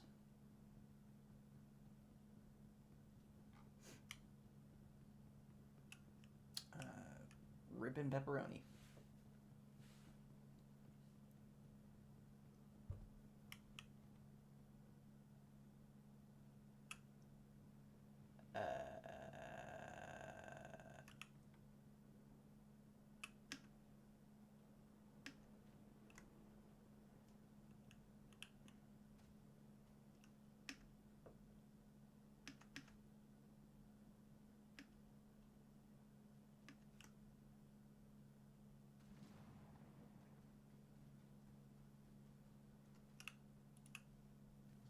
Please do not destroy me.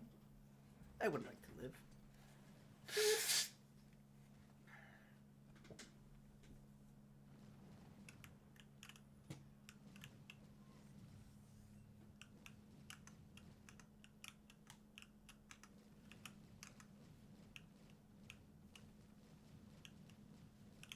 Is he shooting at me?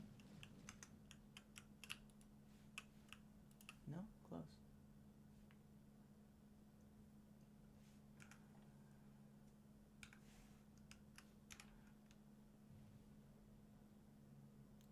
The fuck?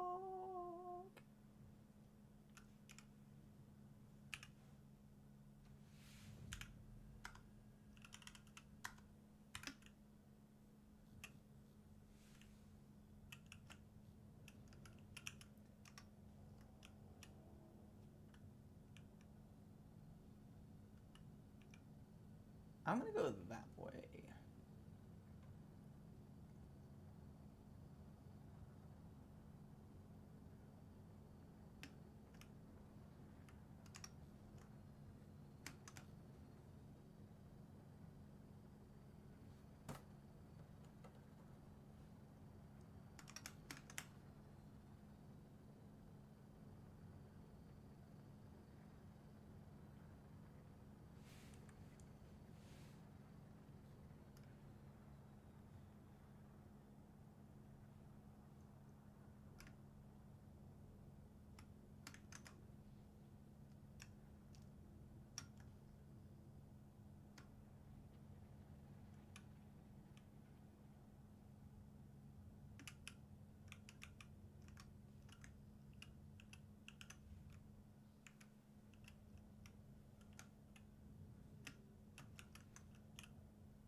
Jesus Christ.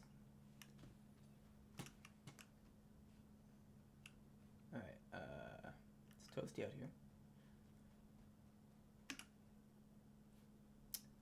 Where,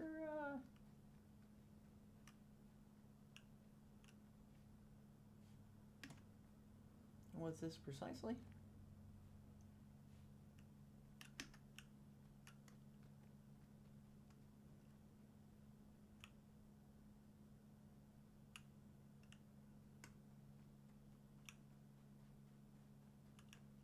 A fucking toasty planet, Jesus. That.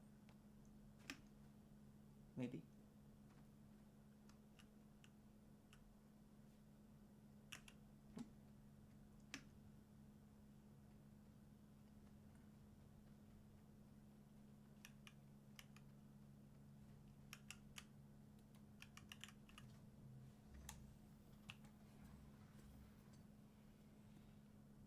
Fucking the whole planet is oversaturated. We gotta chill out.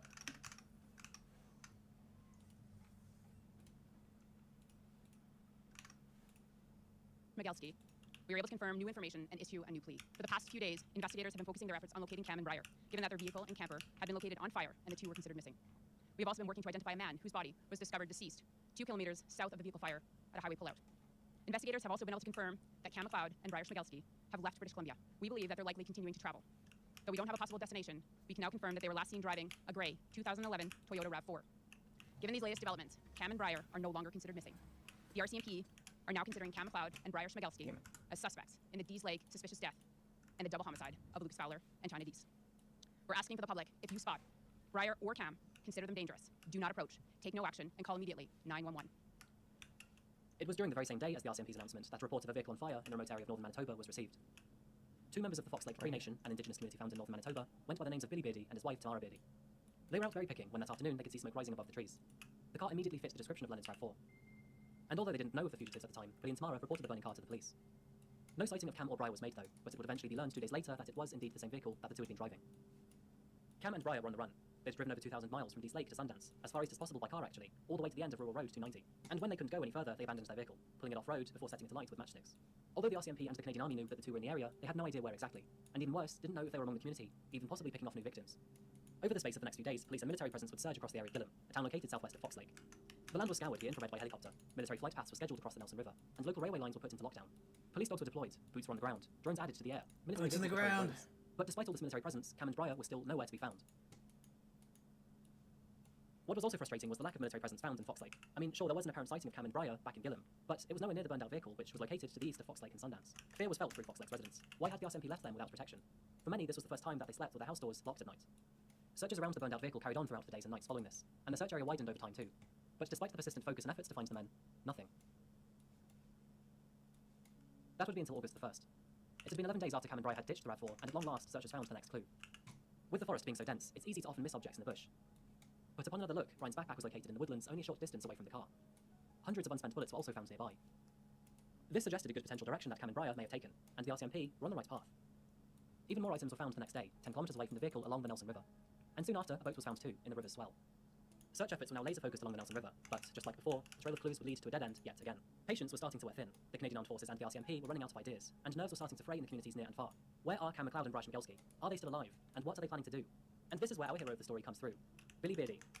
Not only had he noticed the burning car on fire and reported it to the police at the very beginning, but he'd also spent the last 3 weeks helping armed forces with their search efforts. Whether it was by providing knowledge of the local area or transporting military personnel down the rivers and roads, Billy was there. On the 7th of August, Billy was busy searching the rivers with a number of military members with him in his boat. Armed forces were still keen on checking the riverbanks for any washed-up clues, and with the water becoming so fast so far east, they relied on Billy and his experience to safely navigate the potentially dangerous waterways. It was in a split second between glances from his ship's wheel that Billy noticed a raven soaring up and away from one of the river's ravines. And while it meant nothing to the members of the Canadian Armed Forces in his boat, Billy knew differently. Being a member of the Fox Lake Cree Nation meant that Billy knew a thing or two about wildlife, and for a raven to be around meant that a food source such as a carcass was nearby. On a hunch, he convinced the military personnel to agree to maneuver his boat to the ravine's shore, and lo and behold, it was there that the authorities made a profound discovery.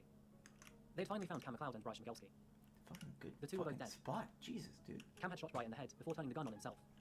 Alongside them, both their rifles were found, with a mobile phone, full of videos saying their goodbyes. In their videos, Cam and Breyer shared that they were responsible for the 3 murders.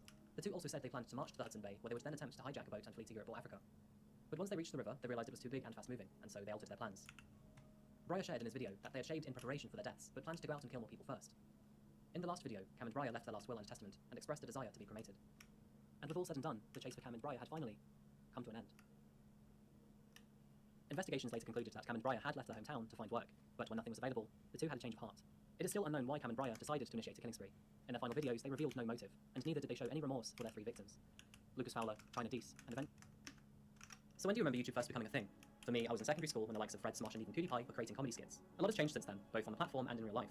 Content creators, they come and go, but this one, he left the platform in a particularly evil way. My name's Adrian, and welcome back to Coffee House Crime. Today, we're looking at the rise and fall of one of YouTube's earliest stars, Trey Sesler, and how he built a community around him before, well, we'll get to that part in a minute. So for now, grab a coffee, sit back, and relax. This is the case of Trey Sesler.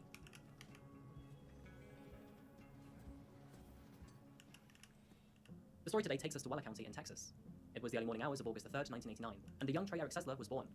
His mother Rhonda and father Lawton had one other son a couple years prior. He was now Trey's older brother. His name was Mark Sesler. By most counts, Mark and Trey had a typical all-American upbringing. Waller County, formerly a distribution town for cotton in the 1800s, now specialized in manufacturing and schooling. Trey's father Lawton was in the schooling industry. He was working at Robinson Elementary and was a well-respected educator, being in that field for over 30 years. His mother Rhonda worked for the local newspaper, where colleagues described her as a precise wordsmith with a contagious laugh. The couple were married for 34 years. Growing up, Trey was pretty average from the outside. He didn't run into any problems with kids at school, he was never bullied, but he was relatively quiet and never tried to be the centre of attention. But things weren't quite so normal with him on the inside. This was first apparent when he opened up to a particular conversation with his teacher, and doubts started to be cast on the boy. At the age of 13, Trey created a devious plan to call 911 and complain of a suspicious shadow that he kept seeing outside his parents' home. And he planned to hide in the woods across from his house with a baseball bat while waiting for the police officer. When the police officer arrived, he would then club him and steal his firearm, before driving to his friend's house to shoot him. While his plan fortunately never worked, it did result in him being evaluated by a psychiatrist. Nothing evident came from this, though. The incident was eventually dropped, both by the police and by the psychiatrist. Nothing else ever came from this. And as Trey grew up through his teenage years, he seemed to settle. His family and friends saw his previous plan as a blip, just a strange moment that's naturally part of growing up. And as he matured, his interests developed. He had three of them, in fact. His main interest was filmmaking. Movies were a great source of inspiration for Trey in his younger years. And in September 2006, just as YouTube started to become better known as a video sharing platform, and Trey already spending most of his evenings behind his computer, he put the two together and created his first YouTube channel, Lenscap Productions. At first, it was a very casual channel for Trey. He'd post short films and bloopers, mostly of himself, but sometimes including his brother and parents. Let me call you back. You have some sort of stupid problem? Why are you interrupting me when I'm on the phone? I'm trying to get... Appreciating filmmaking in a more animated tone, Trey also liked anime, a Japanese-style kind of animation. And in late 2006, roughly a year after he started his YouTube channel, he decided to switch his content up a little bit. It was at this point forward that he would now be known as Mr. Anime. Hello everyone, welcome to another episode of Mr. Anime Reviews. This new channel was a place for Trey to review the different movies and series of anime that he watched. Mr. Anime was known for having a straightforward and honest personality, opposed to many other reviewers who tried to impersonate a specific mood or opinion. For each and every review, he would say it as it is. He wouldn't try to sugarcoat anything, and he would apparently give every anime a fair shot. It was for this reason that Trey's YouTube channel exploded. In 2011 alone, he received over 1 million views, which at the time was a pretty big deal. And it was throughout the years of 2006 to 2011 that Trey spent most of his time making videos for his YouTube channel, reviewing anime and eventually also video games. By the time he reached 5 years on the platform, he had uploaded more than 300 videos. Hey, that apple right there, you didn't like that. Yeah, I threw it myself. It was a couple years ago that I did that. But it was during this time that Trey's content started to gradually take a darker tone. In between his formal video reviews, he would often do funny comedy stints to break away from his content's usual repetitive format. And eventually, those stints would become more disturbing than funny. So back to Trey's interests. The first was filmmaking, the second was anime, and the third, it was firearms. He was a big fan of them, buying and selling dozens of them over the next couple years. He started uploading these skits to YouTube of him using these firearms, eventually turning those short films into full demonstration videos, either at an unlawful range or at a random building. Although his YouTube from 2010 to 2012 very openly endorsed firearms, there were no causes for concern found in his community. Trey, he often condemned gun violence, several times talking to the camera to rant about them. So, I don't know what's going on. You know, they had an article, they were like, well, the economy's going bad, everyone's losing their job and getting mad and shooting everybody. Yeah, I guess that makes sense. It's all, a lot of the shooters lately have recently lost their job. But I'm a firearms owner myself, but it is a little bit disturbing to know that you could be a victim in something like this at these times. All the people that were victims, you think it won't happen to me, but sometimes it does. But seriously, every day I open Yahoo, I'm like, well, time to see what today's shooting is, and hey, there's another one. On the surface, Trey's life seemed unusual but fruitful. Sure, he was different, at least by American standards at the time, but he not only just found himself a community, he pioneered one, finding many fans in an unlikely place, the anime community. Things were not all too happy at home, though. Trey, the things he fantasized about as a child, were still there now as an adult. Just, he learned...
I'm a dumbass.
Not to share it, just to keep it to himself.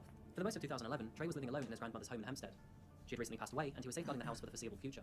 And while isolated in his own world, the schemes that he plotted in his mind to cause harm to others grew more sophisticated and dangerous. He became fascinated in historic school shootings and killers, those including the Columbine shooters and Ted Bundy. He also started to formulate plans on how he could deal as much damage as he possibly could. He'd even downloaded satellite images of Weller High School, his former school, to construct paths where he could ram his car through a gate and courtyard. He would then get out of his car and claim as many victims as he could with his own .22 rifle. It was during this time too that rumours started to circulate online about Trey. Apparently he'd been using live animals, including his own pet rabbit, as firing targets. The prognosis for those animals not so good. And while YouTube itself arguably had no effect on Trey's mental health, it did offer a window for others to see in on how he was doing. And what they saw is that, over the years, Mr. Anime, he was becoming more and more erratic. Whereas videos were once coherent and well thought out, were now becoming harder to follow, difficult to understand. Oh, how you doing, everyone? It's Mr. Anime. Or you can call me Trey. You can call me the guy that does the video game reviews, you can call me the guy that does all the gun stuff now. What I have here today to show you is a High Point. Now, for those of you familiar with High Point, you might have a very low opinion of them, or you might have a high opinion of them. In the most recent months, Trey's relationship with his father was also deteriorating. It was around Christmas time 2011 that he shared with a friend that he was planning on killing his father. His father who was upset at him for leaving Glynn College early, prematurely, and giving up. Trey believed that his father had written him off, as if he were the crazy unstable son that wasn't going to do much with his own life. This kind of perception that Trey had of himself from his father's my faults, job. but would also be one of the many reasons he lived at his grandmother's home away from his parents. Towards the end of 2011 to 2012, regular arguments between Trey and his brother and father started to crop up. These arguments were mostly around Trey's abuse towards alcohol, which was getting worse and worse. That would carry on for several weeks, until March. Well, hey everybody, what's going on? It's Mr. Anime here. On March 13th, 2012, Trey uploaded his 323rd video to YouTube. It was titled Mr. Anime's New Job.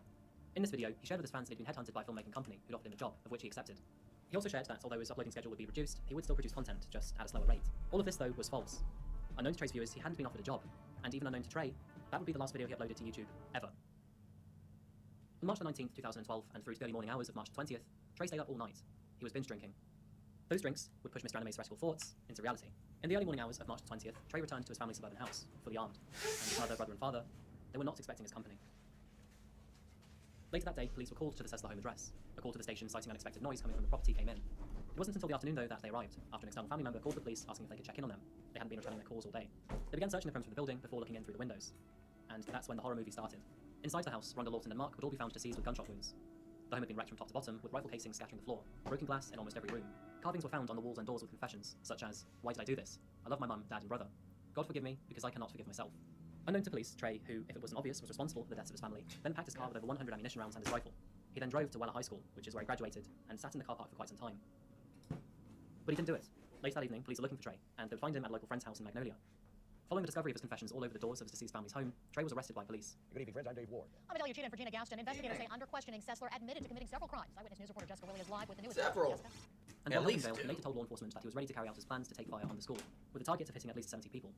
And supposedly, the only reason he took out his entire family was so that they wouldn't have to endure the pain and shame following his actions. The thing about my family is, I would protect them with my life, but at the same time, if anyone was going to hurt them, going to be and I fire about 4 times. And I don't know where she gets hit, but I know it's somewhere in the torso area, and she falls like they were the first immediate human targets in my sight. And if I was going to go out and do anything, they would have to go. Apparently, as soon as he took his first shot on his mother, he regretted the decision immediately. By now, though, in Trey's mind, it was too late. He had to carry on with the rest of his family. If I did that, it was like, well, I'm already committed, really. Can't really go to my brother and my dad and be like, yeah, I just killed our mom. And I was like, okay. But by the time he got to his school, the weight of his actions had sunk in, and he couldn't carry on. The only thing he said to police is that it felt too real. Like, there's my opportunity. Go ahead, go get him. I don't know, maybe it was just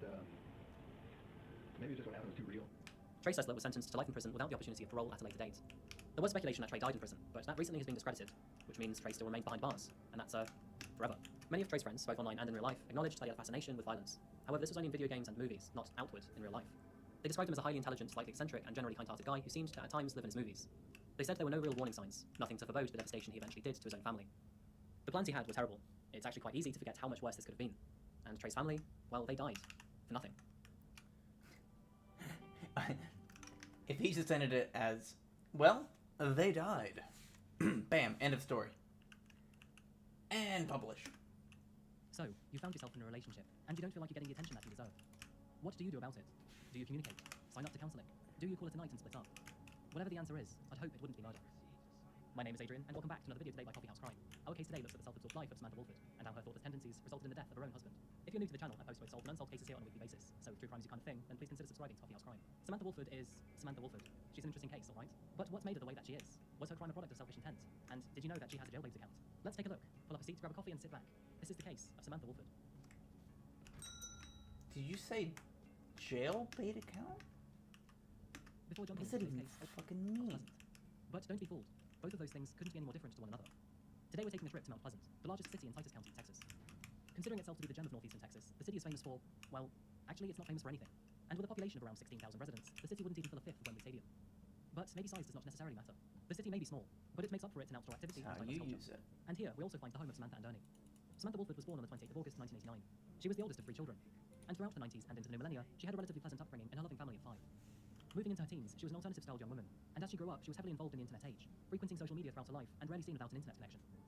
At the age of 19, Samantha, who was still in high school, met her first boyfriend, a boyfriend who, in that very same year, would become the father to her first 2 children, a set of twins. The twins were an accident. There's nothing wrong with that, but unfortunately, the relationship did not last long either. The 2 split up very shortly after Samantha gave birth, leaving her to be a single mother all on her own. With that said, she found herself in a very difficult situation. She had 2 mouths to feed, yet she had barely any money, no skill, no profession, and no real plan. It seemed as if, in this stage of her life, Samantha was at the very beginning of a long, skint road.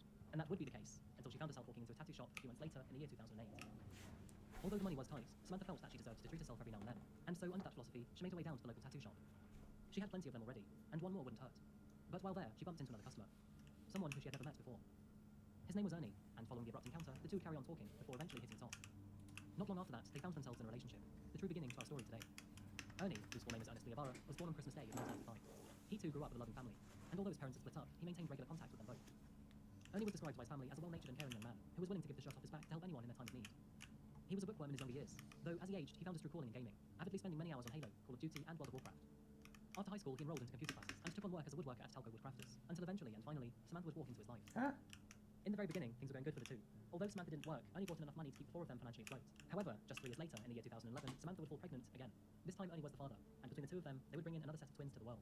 There were 2 additional mouths to feed, but Ernie would offset those finances by taking another job at Little Caesars, a pizza shop down in Mount Pleasant. But in the year 2013, the couple would quite literally do it again, and at the age of 24, Samantha would give birth to her 5th and final child. Damn it. It was at this point in their relationship that things started to become more turbulent. Sure, the 2 lovebirds did have their small arguments at the beginning of their story, but things seemed to worsen as the relationship progressed. And some of these arguments seemed rather abstract. Ernie, being an avid gamer, played many role-playing games online, meaning that he would roleplay as a character in a virtual world with other gamers who were doing the same thing. And in one of these games that he frequented, his online character would marry another player. The virtual marriage made Samantha extremely jealous. The 2 ended up at it again in a giant fight. And so, to fucking Ernie RuneScape? proposed to Samantha. How weird is romantic. Ernie's gaming habits would often cause rifts between the 2. Samantha claimed that he was vacant and never spent time with his children. But Ernie enjoyed gaming. It was how he relaxed, especially after working 2 jobs to keep the family afloat. But due to Ernie's absence and Samantha's desire for attention, she turned to YouTube to satiate her appetite, creating the username of SimplyManic6075. She would initially post commentary-like content on daytime TV shows, but as time progressed, they became more self-focused. Hey guys, I was asked to do a video 15 weird things about me. So, number 1, I have twins every time I get pregnant. I have 2 sets of twins. Number 4, I am completely obsessed with vampires. I think they're amazing and beautiful and awesome, and like I love vampire movies. Of course, I'm not a big Twilight fan. I don't like Twilight. Number 5, I am a complete makeup addict. I probably have $3,000-$4,000 invested in makeup. I am obsessed. Number 6, body modification. Too much. I think they're amazing. Like I'll sit and watch YouTube videos of people getting their tongue split. Number 8, I'm one of the most opinionated people you'll ever meet, and I freaking hate it when people sit there and like if I have an opinion on something and they want to argue my opinion, it pisses me off really bad. Number 12, I'm a complete dreamer. I think that anything can be possible. Number 14, what does that even mean? It pisses me off when people disagree with me. Samantha started posting short vlogs about her life, and in these vlogs she would express that she was finding life hard. That makes about sense. her relationship and her children. That happens with However, she would admit that she did nothing all day, apart from watch Netflix and play video games. And all the while, her children could be heard running around and screaming. My keyboard is. I don't understand. I mean, stupidity pisses me off. Yes, I know stupider is not a word. I understand that, and it makes me sound like a ding dong. But hey, it's cool. I am who I am. but stupidity really pisses me off. There should be a vaccine made or a colony where everybody that is stupid goes and is stuck in this little place by themselves, or it should be mandatory vaccinated that you have to get a shot to cure stupidity, because the world really needs to be rid of stupidity. That is something that pisses me off way quicker than anything else. Much like many of us who hope to make it big here on the platform, Samantha had a genuine belief that her YouTube career was going somewhere, and that people liked her content, which is fair enough, but normally this kind of thing takes a lot of time and dedication. And to Samantha, she was already a mother to 5 children. So, when Samantha made that decision to dedicate all of her time to YouTube, it came at the cost of her children's care and her husband's time. Having always wanted to be an actress, I do not like this space station. This is she was becoming more and more obsessed ugh. with her online presence. She thought that if she kept at it, YouTube would be her big break. But sadly, there was a stark contrast between her self-perception and reality. Samantha believed that she was big. Fame is relative, but her videos were rarely hitting over 100 views at the time. Moving forward, Ernie's and Samantha's relationship would continue What year to was despair. Putting it bluntly, they were desperately unhappy. The partnership had matured to the two both feeling neglected by one another, and although they were attempting to keep the large family together, things were tough. Samantha would waste no time in letting everyone know how unhappy she was. She would often broadcast her problems to friends, and to the internet.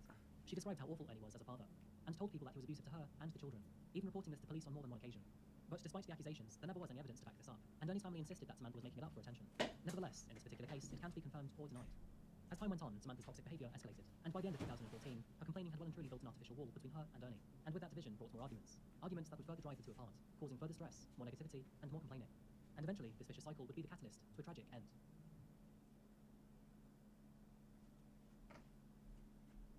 In the early hours of the 20th of February 2015, Titus County Police received a call from Samantha's aunt.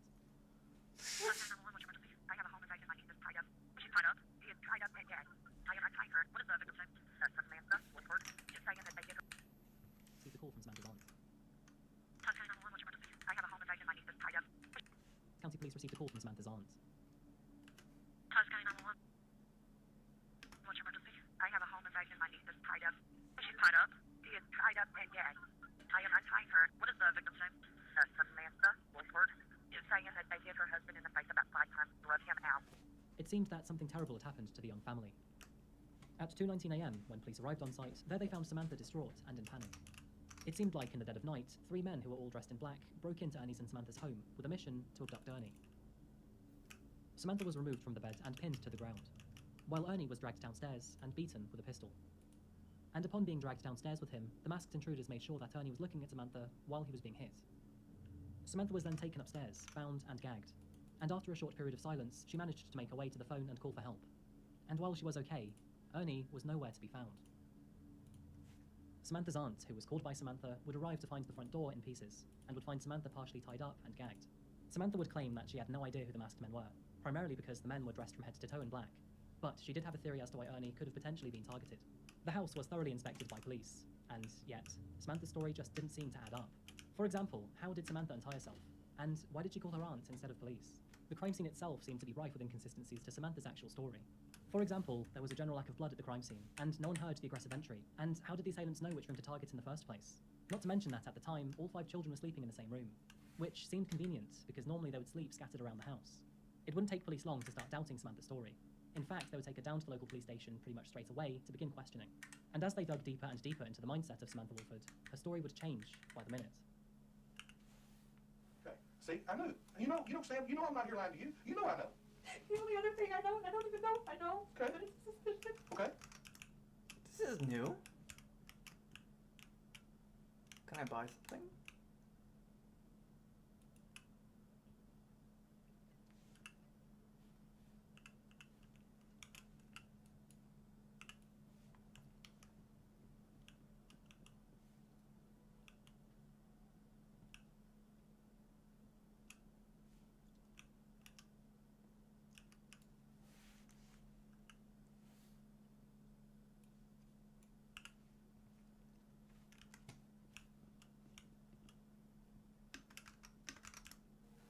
I've been up in the hospital with my friend Charlotte. Okay. And she's got a guy there, and I swear to God I cannot go up there that I said any of this. Okay. Because they have a lot of friends around here, and my life will be in a lot of danger. Okay. I have a problem Okay. talking to my friends about our problem. Mhm. And he gets to talking about how a man shouldn't treat a woman that way, and how you don't do those things to a person, Okay. and he's going to deal with the situation. I didn't take him seriously. Okay, you see, Sam, you know who did this. Okay, who is this guy? His name's John. John who? His Facebook is Rebel, John Rebel. When a story changes within a case, much like this one, it's usually because the storyteller has something to hide. I'm not talking about myself here, I'm talking about Samantha, and what she was trying to do was to preserve her innocence to police. Police knew that, but Samantha, she was playing a game, and so police, they had to play. The next step was to understand Jonathan's involvement in Ernie's disappearance. Even from a very young age, Jonathan Sanford grew up being a bully and would often get in trouble. In fact, ironically, he was fresh out of prison for assaulting his cousin just prior to Ernie's disappearance. Being described as an unapologetic man who didn't care if his actions were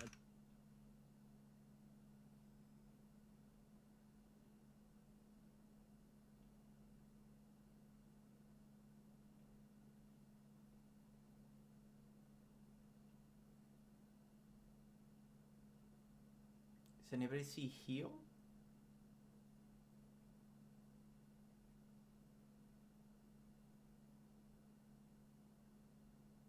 See.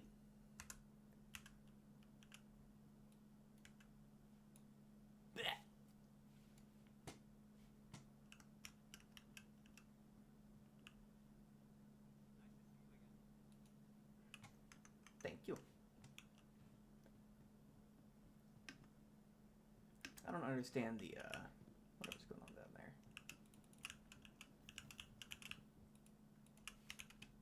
Check. Legal or immoral, police were expecting a real interesting conversation with this man. Following Samantha's revelation, both Jonathan Sanford and his brother-in-law, Jose Antonio Ponce, were arrested and brought in for questioning, along with one further suspect, Octavius Rhymes. Sounds like a real supervillain. I was gonna say, it Despite sounds like dropping a her fucking names into sick rapper Samantha name. was still Shit. insistent that she had nothing to do with the incident. It wasn't until they seized Samantha and her fellow detainees' phones that this case was blown wide open, and the true nature of Samantha's involvement to her husband's murder came to light. It turns out that during the initial search of the house, Samantha asks police if she could go call her mum. The officer complied, and it was at this time, at 2:30 in the morning, that she also sent Octavius a message saying, "Kill phone, shut that shit down." And shortly after, upon hearing chatter over police radio, she sent another text message saying, "Ditch phone, move." By keeping her enemies close, and by that I mean police, Samantha was attempting to help her hit squad avoid the law. But despite these brave attempts, she failed to ever think about digital forensics, should they ever get a hold of any of their phones. Unsurprisingly, when confronted about the evidence, Samantha tried her best to make an excuse. According to her, she had taken Ambien that night, a drug prescribed to help her sleep, which can have many side effects that include memory loss, confusion, and hallucinations. She therefore claimed that she didn't remember sending any of those texts. This wouldn't aid her case, however, as once apprehended, it wouldn't take long at all for the truth to come spilling out. Jonathan decided to come clean to police, giving them the reasoning and the location of Ernie's body. Jonathan, along with Jose and Octavius, agreed in helping Samantha get rid of Ernie, after she had told Jonathan and his girlfriend that he abused both her and the children, to which Jonathan offered to, quote, take Ernie out of the picture. The initial plan was to plant methamphetamine on Ernie and then get him arrested. But after securing the drugs and then reevaluating their plan, it was agreed between the four that it would be easier to just kill Ernie instead. In preparation, Samantha gave all 5 kids a high dose of Ambien to help keep them asleep. She tucked them away in a far-off room and left the door unlocked for Ernie's assailants. They would then stage a break, making it look like forced entry, and abduct Ernie before hijacking Samantha's car. Ernie had no idea who these men were, where they were taking him. What the fuck?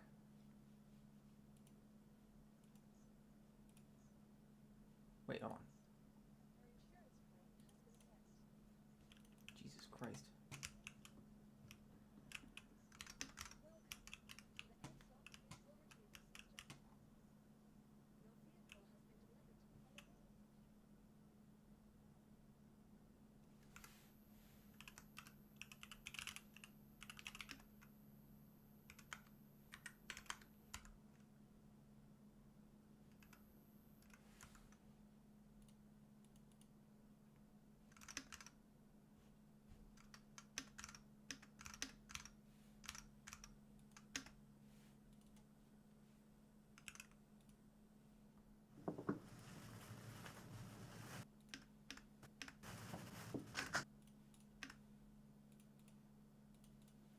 Linda.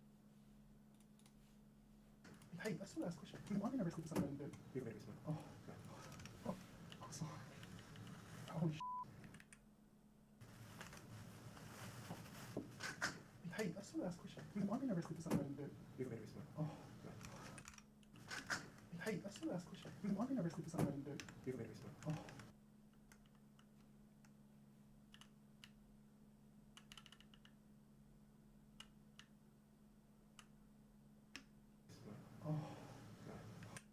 Why am I arrested for something I didn't do? You even made me smile. Oh. Oh. Oh, sorry. Holy shit. Okay. When you hear of Tinder and online dating, you either think of that successful love story or that awkward moment. You never think of the impossible or the most dangerous, murder. What happened to Grace Millane? And who did she meet? My name's Adrian, and this story teaches that anything can happen to the best of us in online dating. And just a quick notice, I post both solved and unsolved cases on a weekly basis on this channel. If that's your sort of thing, please consider subscribing to Coffee House. There lived Grace Mullane in a small town called Wickford. She was born on the 2nd of December 1996 to her loving parents David and Gillian. Grace grew up as a happy child alongside her two brothers Michael and Declan. Her father owned a successful construction business, and the family lived a fruitful life supported by it.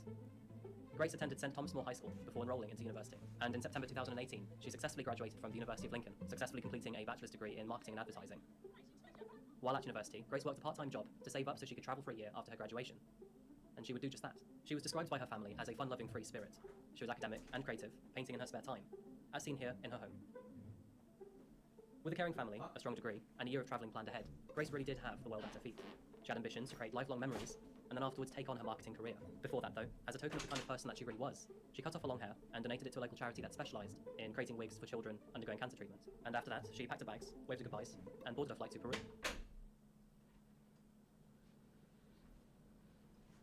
Grace visited South America for 6 weeks. She enjoyed her time, took in the scenery, and made some friends along the way.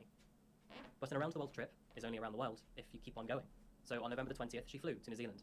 Her journey started in the Upper North Island, where she was for 10 days, before she travelled down to Auckland on 30th of November. Things were going fine for her. She took the city sights and attractions in, but she had no distinct agenda. And with her next flight booked in only 5 days' time, she took each moment as it came. But it was now December the 1st. The weekend had just started, and Grace's birthday was the next day. Being a sole traveller, Grace was looking outward for friends, and making use of apps like Tinder to get to know new people along her journey. There, she connected with an Auckland-raised man named Jesse Kempson. Jesse messaged Grace over Tinder, and eventually asked her out for drinks. Her messages back seemed cold at first, but Jesse remained persistent. Eventually, probably through lack of anything better to do, Grace accepted his offer, and the two met up for drinks in the local city centre. They found each other in Sky City, an entertainment complex in the heart of Auckland. There they shared a hug before diving over to Andy's Burger Bar for cocktails. Conversation at first seemed a little fragile, but the two warmed up to each other as time went on. After their first drinks, they visited a Mexican cafe for cocktails. 2 jugs of margarita and 1 of sangria, both ordered and paid for by Jesse. And next stop, the Bluestone Room. By now, the two really were starting to enjoy each other's company. They ordered beers, and were seen talking and laughing with each other, before sharing a kiss. As Jessie took a bathroom break, Grace sent a message to a friend back home in England. She'd previously told a friend in the exact same day that friend back home. By now, the two really were starting to enjoy each other's company. They ordered beers, and were seen talking and laughing with each other, before sharing a kiss. As Jessie took a bath... Where are these where? Where are you?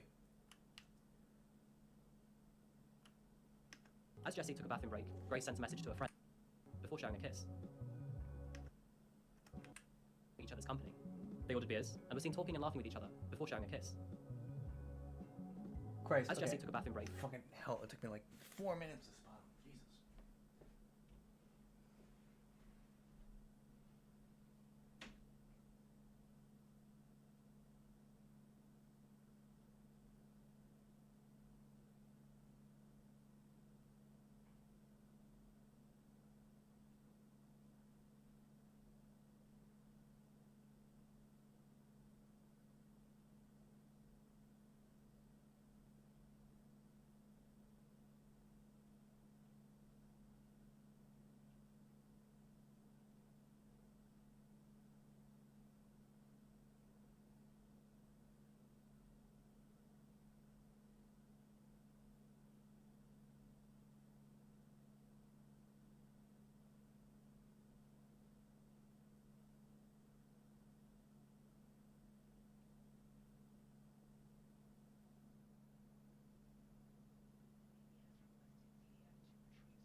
Share what now?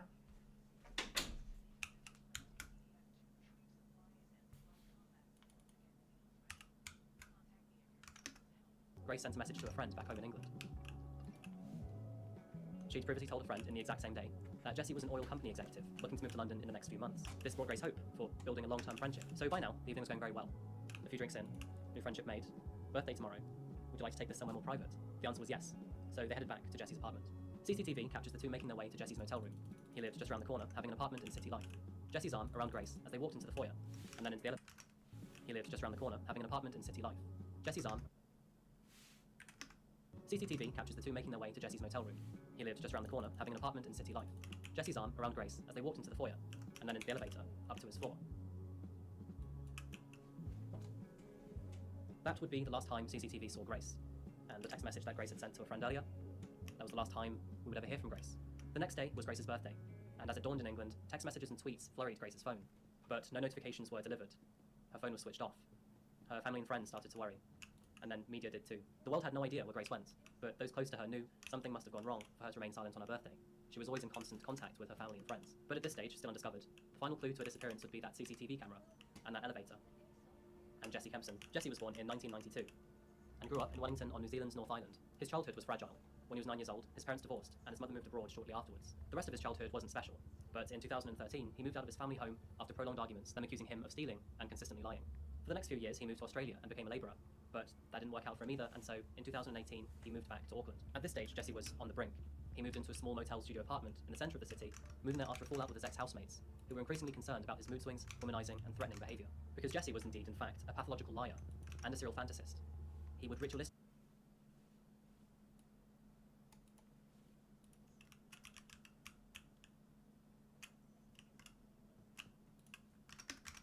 lie to everyone around him. To name a few, he lied about being an All Blacks rugby star, a playboy, an oil executive, and a gang member. He claimed he had cancer and that his parents were dead. He lied that he had a degree in law, and he boasted of plans to buy a waterfront restaurant. But Jesse was far from successful. Leading out of 2018, he had left a succession of failed jobs and shared flats behind him, being kicked out of previous responsibilities as a barman, a sales assistant, and losing his most recent job as a telephone salesman on the very day that he met Grace. He was spinning out of control, and, unfortunately for Grace, despite her achievements, her strengths, and her dreams, and against her odds, she slipped into his grasp. Jesse had indeed killed Grace, sometime late that night of December the 1st in his Sky City motel room, the eve of Grace's birthday. CCTV cameras captured Jesse leaving his apartment the next morning at around about 8 AM. And just several minutes later, at 8:07, he was seen entering a He checked his back like 12 times. supply store, the Warehouse, on Elliott Street. There, he bought a large suitcase before wheeling it back to his apartment. Dude. Nothing sus. At 8:32, he was seen again leaving his hotel room to visit a local supermarket and bought himself some bleach, rubber gloves, and cleaning supplies. Then again, at 10:33, he left his apartment once more, entering a taxi, looking visibly distressed, to travel to a rental car company, where he picked up a red Toyota Corolla before driving it back home. So suitcase, check. Cleaning supplies, check. Rental car, check. What's next? Logically speaking, dispose of the body? Nope, not in Jesse's case. He, went out for a Tinder date. Bloody ridiculous. Living in the middle of a busy city centre really did not help Jesse with his crime. Surveillance cameras picked up a huge amount of his activities throughout the next few days. This included him parking the rented car at 7:30 PM, bringing a rented carpet cleaner to his apartment at 8:28 PM, and returning it half an hour later. And then finally, at 9:30 of the same day, surveillance cameras caught Jesse wheeling 2 suitcases out of his apartment room, both of them appearing entirely full. Jesse transported Grace's body to the car, where he travelled to Kumeu, Auckland. In the morning, he walked to a building supply store, Western ITM, and bought a shovel. Once the body was disposed of, Jesse returned home. He went to the dry cleaners, cleaned up the car, returned it to the rental company, and on the 5th of December, got rid of Grace's remaining items in one of the local park bins. By now, it had been 4 days since Grace's disappearance, and Auckland police were hot on her trail. On December the 6th, they'd located her whereabouts down to Star City Hotel, and there they were looking for a Jesse Kempson for questioning. At the same time, though, Jesse was returning from a nearby shopping complex while police were in the lobby. They caught him by surprise, and after a failed attempt to walk away unnoticed, they chased after him. Oops. He was in a nearby shopping complex while police were in the lobby. They caught him by surprise, and after a failed attempt to walk away unnoticed, they chased after him. Oops. Bruh. He was brought in for questioning, and his home, now a crime scene, was subject to a oops. Attempt to walk away unnoticed, they chased after him. Oops. From a nearby shopping complex, and there they were looking for a Jesse Kempson for questioning. At the same time, though, Jesse was returning from a nearby shopping complex while police were in the lobby. They caught him by surprise, and after a failed attempt to walk away unnoticed, they chased after him. While police were in the lobby for questioning. At the same time, though,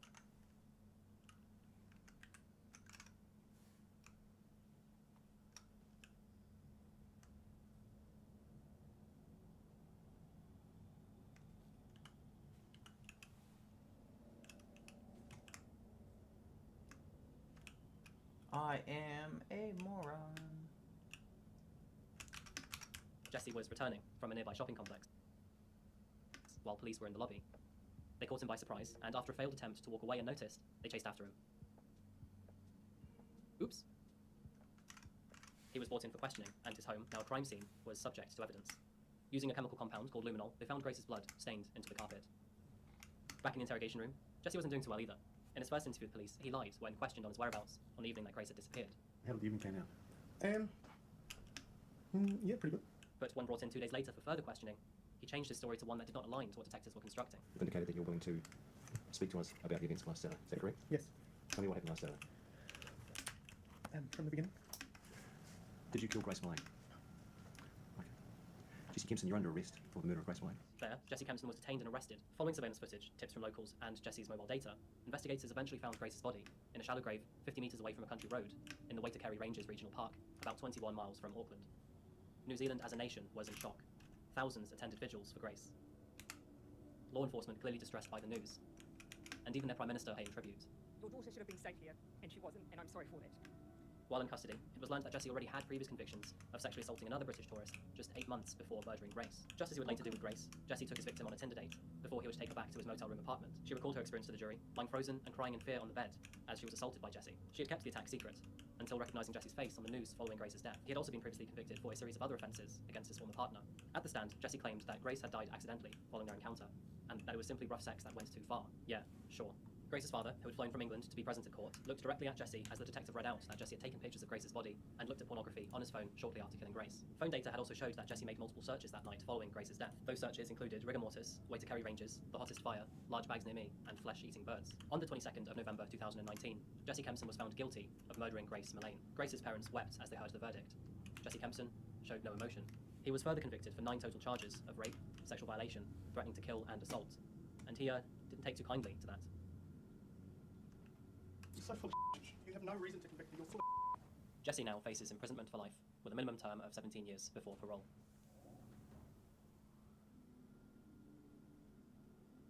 And that's the story of Grace Millane. I say Grace and not Jesse, for we should remember the real tragedy here. The life of a young, strong, successful woman, just starting her adulthood, in what should have been one of the happiest years of hers to come, snubbed out by the hands of a nobody. I can't imagine how scared she must have been in her final moments, 12,000 miles away from her friends and her family. One eerie quirk to the tale, Grace's last piece of artwork that she uploaded to Instagram while alive was of a watercoloured skull. She captioned it, "Two can keep a secret if one of them is dead." Had Grace envisioned her fate? No, but it's a dark coincidence nevertheless. Grace's father later shared to local and international media that he hopes Grace's death doesn't deter anyone from realising their dreams and travelling the world. And he's right, you know? We can't limit our lives to avoid incidents as unlikely and rare as this case. But that doesn't make Grace's death any easier for a family. What Jesse Kempson did is unforgivable. Let's hope he stays in his cage for life. And if you're interested, Grace's family have since supported The White Ribbon, a charity dedicated to stopping male violence against women. I've left a link in the description below if you'd like to donate. Thank you so much for watching this video of mine. If you enjoyed this case, please like and subscribe to my channel. I make cases like this on a weekly basis. What do you think of the Grace Millane case? Do you think that Jesse was punished enough? Do you think that apps like Tinder hold enough security for women and men? Let me know in the comments below. I'd love to hear your thoughts. And I'll see you in the next video. Take care of each other. Goodbye.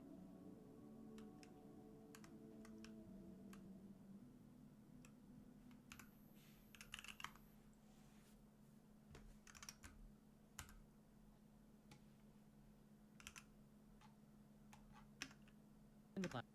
You have likely never heard of this man before, but this narcissistic, misogynistic, violent man created a self-insert fanfiction trilogy all about himself. Most of those around Lyndon ignored the glaring red flags, and those who did highlight his concerning behaviour to authorities were seemingly ignored. But in December of 2021, Lyndon would go on to commit a series of violent actions, all of which were detailed in his books, and the consequences behind these actions were catastrophic. Good morning, good afternoon, or good evening, folks. My name is Adrian, and welcome back to another video by Coffeehouse Crime. Today we're looking at the case of Lyndon McLeod. Now, this case is something. Lyndon McLeod's story is right up there with Randy Stair and Elliot Rogers as one of the most insufferable perpetrators that I've covered. And so with that said, your discretion is advised. And of course, just to let you know that I post solved, unsolved, and strange cases here weekly. So if that's of interest to you, please consider subscribing to Coffeehouse Crime. So please, take a seat, my friend, and enjoy the coffee here. This is the case of Lyndon McLeod.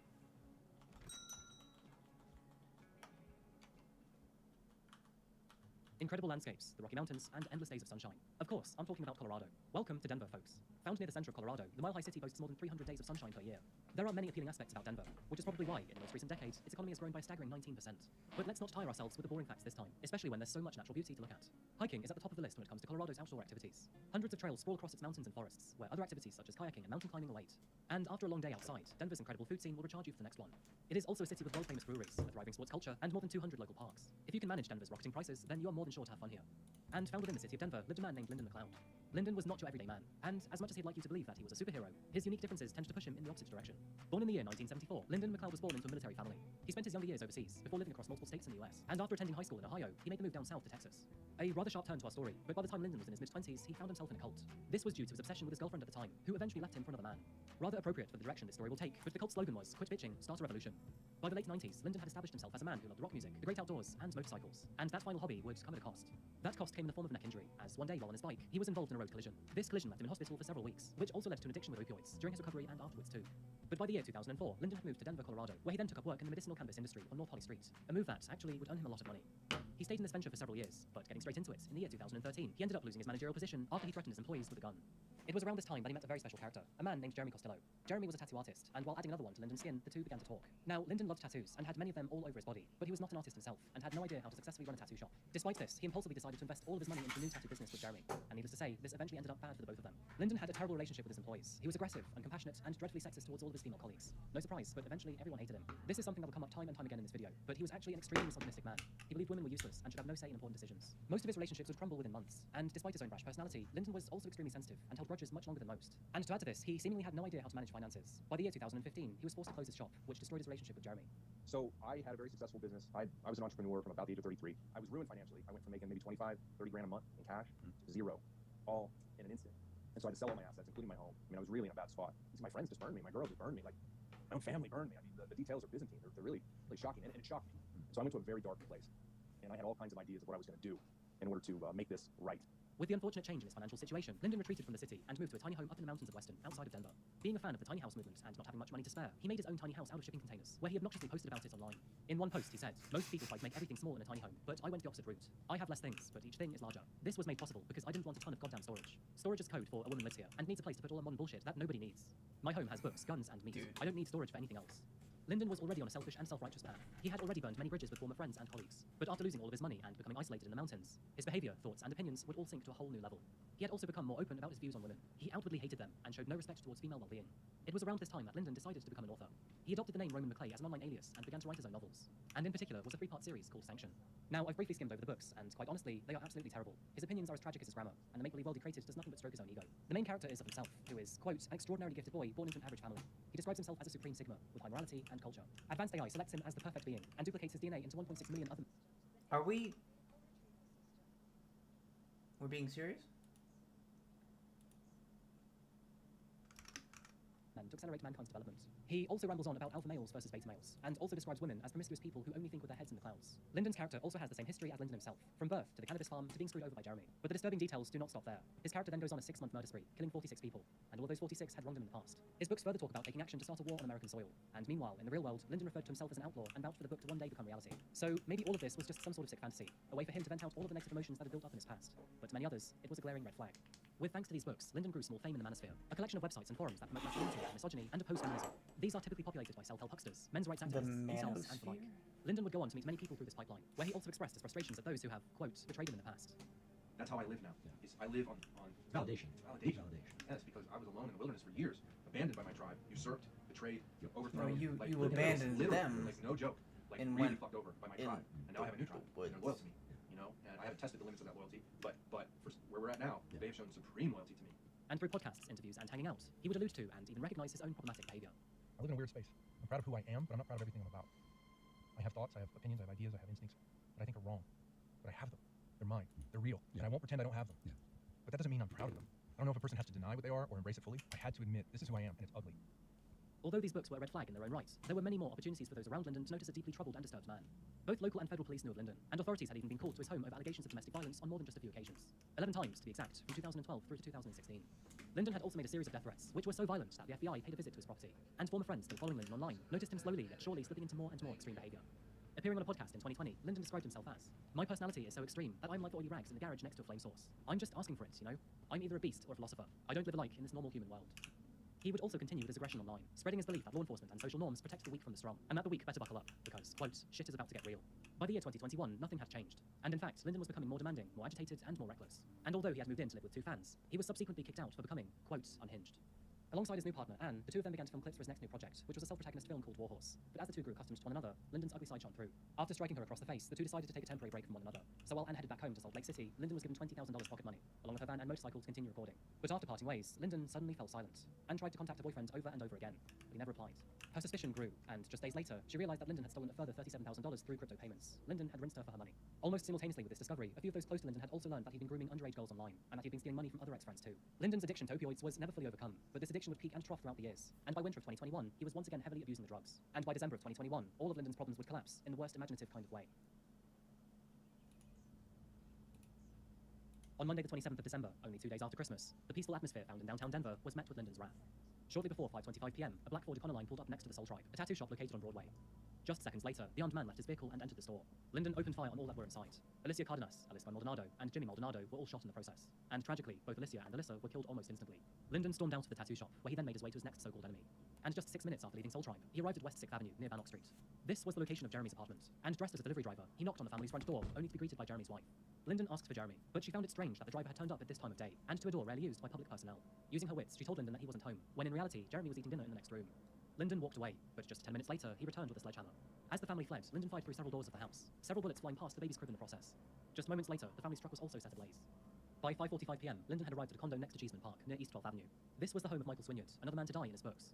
Lyndon breached Michael's home, and tragically, after finding Michael, he shot him. Only 12 minutes later, and at 5:57 p.m., a surveillance camera captured Lyndon pull up outside the Lucky 13 tattoo shop found near West Colfax Avenue. The footage shows him enter the shop, and not even 10 seconds later, exit. Within that time, he had spent an entire magazine into the Lucky 13, killing Danny Schofield, another person to have supposedly wronged him in the past. Barely reported by the media, next Lyndon walked into Ted's at Belmar, went behind the counter, and poured himself a drink. When confronted, he pulled a gun on the bartender before walking out. By now, at 6:04 p.m., officers had located Lyndon and his van at the Wells Fargo Bank found in the Belmar shopping area. They tried to contact him, but instead, he fired his gun at the police. Police officers fired back, but Lyndon was able to escape the shootout. He made his way into the Hyatt House Hotel, drew his gun to the front desk worker, and unfortunately shot her. He had no idea who she was, but tragically, Sarah Steck was killed in the process. Lyndon then proceeded on foot to the intersection of South Van Street and West Alaska Drive. This is where he came across police agent Ashley Ferris. Already hearing of the other tattoo shootings, and on a hunch, Ashley decided to rush to a tattoo shop in Lakewood.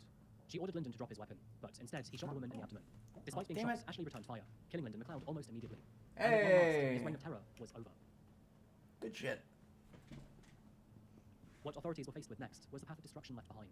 With 5 deaths and 2 injuries spread across several harrowing scenes, scores of police tape and hundreds of officers sprawled across the awful aftermath. Denver and the local communities banded together to show their love and support for the victims. And with multiple tattoo shops destroyed, the assault seemed to be targeted. Combining this with the deaths of multiple tattoo artists, the 27th of December 2021 came to be one of the tattoo community's darkest days. By morning, the city had come to realize that the shooter was none other than Lyndon McLeod, and tragically, almost everyone who already knew of him admitted they were not surprised. It probably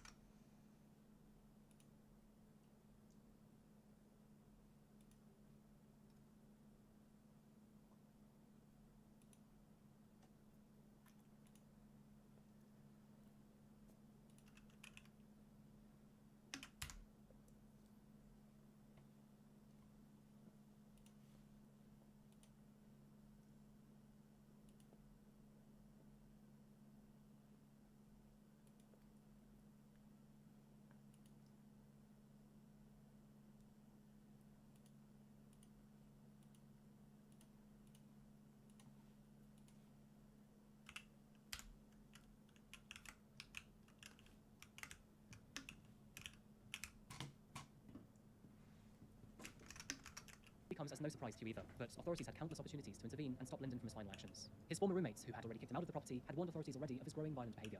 He had shared with them that he wanted to attack Denver with a flamethrower and begin a violent revolution. Many friends and fans had tried to warn authorities about this. Andrew Teal had grown weary of Lyndon and had even called Denver police, the FBI, and German police to complain.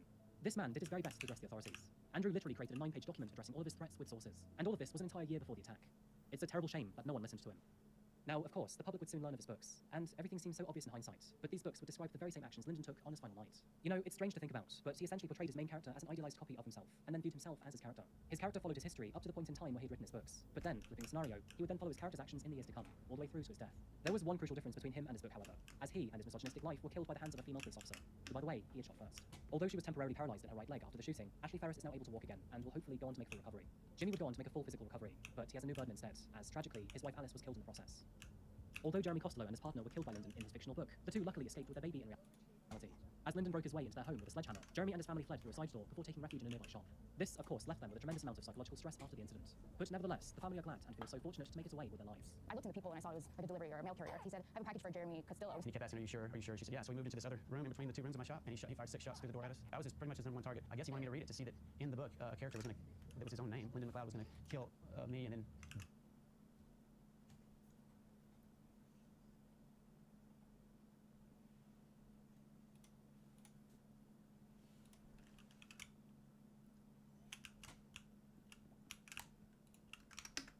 Christina Grimmie was a popular YouTuber and American singer with an explosively popular career, gaining over 2 million subscribers and gathering 645 million views. Not even the sky was her limit. But following the grave actions of a deeply disturbed individual, all of this would change in a mere blink of an eye. What exactly happened to Christina Grimmie? What were the complexities behind her tragedy? And could anything have been done to prevent the outcome? Welcome back to Coffee House Crime, folks. My name is Adrian, and today we're going to be looking at the tragic case of Christina Grimmie. Now, Alright. The boxes are here. Look, that's a box. Box. Box. Box. Now, am I allowed to put things in the box? That is where it gets complicated. Maybe not complicated. It's pretty fucking straightforward. No, you cannot. You cannot put things. As you ask very, very nicely. And even that.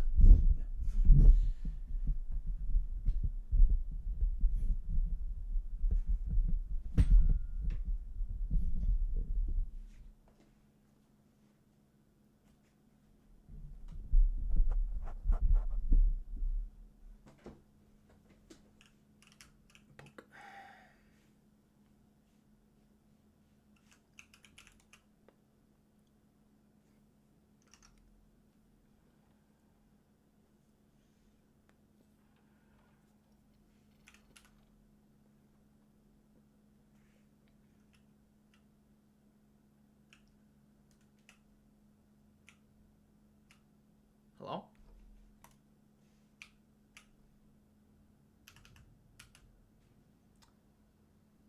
Okay, good. Fucking hell. I was not gonna be annoyed. I wanna go mine some shit, you know?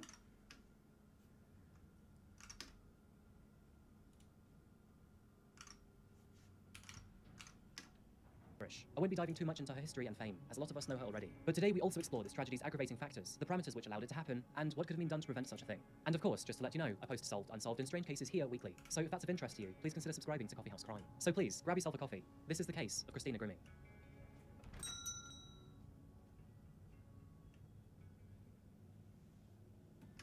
Expansive coastlines, the Hudson River, and of course, an incredible view of one of the most recognizable cities in the world. Welcome to New Jersey, folks. With 11 state forests and 39 state parks, New Jersey has a lot to offer when it comes to outdoor activities. And from an economic point of view, a lot goes on here. Featuring heavy pharmaceutical, biotechnical, IT, and financial industrialization, the state of New Jersey is a dominant player in the modern-day market. To add to this, it's also a critical state from an agricultural point of view too. Last year alone, New Jersey produced over 46 million pounds, or 21 million kilograms of blueberries. That's enough to fill the Tower of Big Ben 8 times over. Okay, so that took me longer to calculate than I expected, and perhaps it's entirely useless to this story. But nevertheless, New Jersey's agricultural stake in the market has earned itself the nickname of the Garden State of America. It is also home state to many celebrities, such as Shaquille O'Neal, Whitney Houston, Peter Dinklage, Danny DeVito, and of course, Christina Grimmie. It was on March the 12th, 1994, that Christina Victoria Grimmie was born to Tina and Albert Grimmie. Her mother, Tina, worked as a receptionist, while her father worked at Verizon Communications.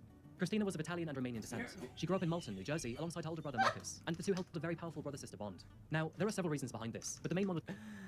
Verizon.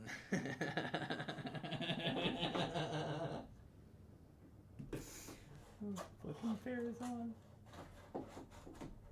That's my new favorite. Fucking Verizon. That sounds swanky as fuck. Oh, we're heading over to Verizon's after dinner. Would you like to join us? Oh, Verizon's. I hate the sauce they use at Verizon. What is that accent you just adopted?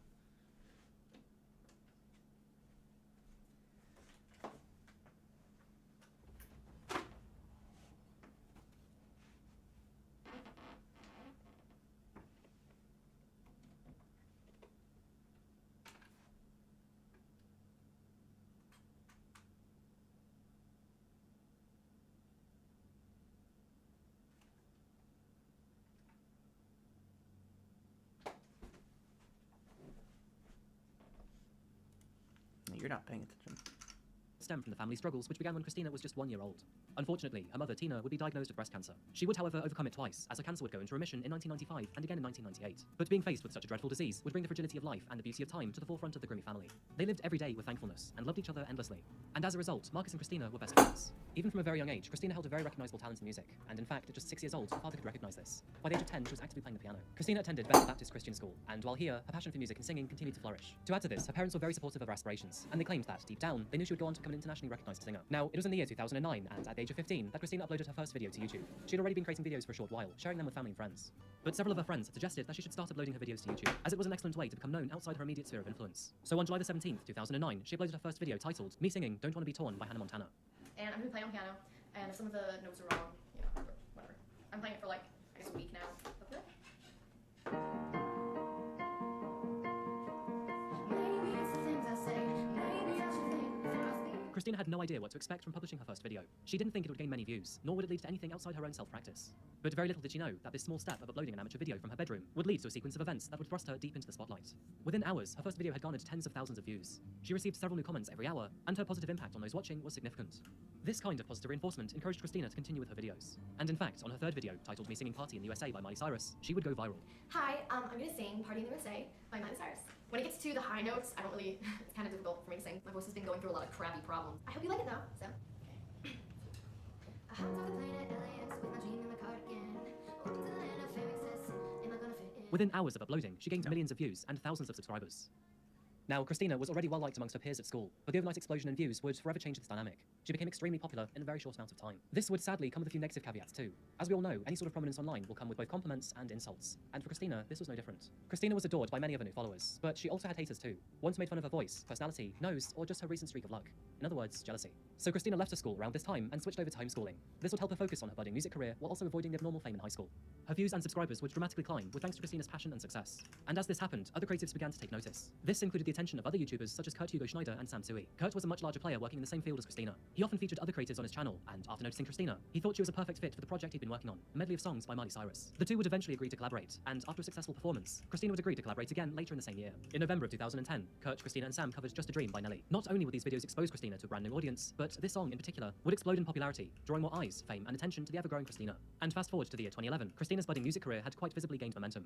In January of 2011, she had hit 500,000 subscribers. And by spring of that same year, Christina scored second place in the My YouTube competition, only being beaten by no other than Selena Gomez. This close call gained the attention of Selena's mother, Mandy Teefey, who was quick to offer her management services to Christina. Needless to say, she accepted the offer, and by summertime, Christina found herself voice training and hanging out with Selena Gomez. Okay, see ya.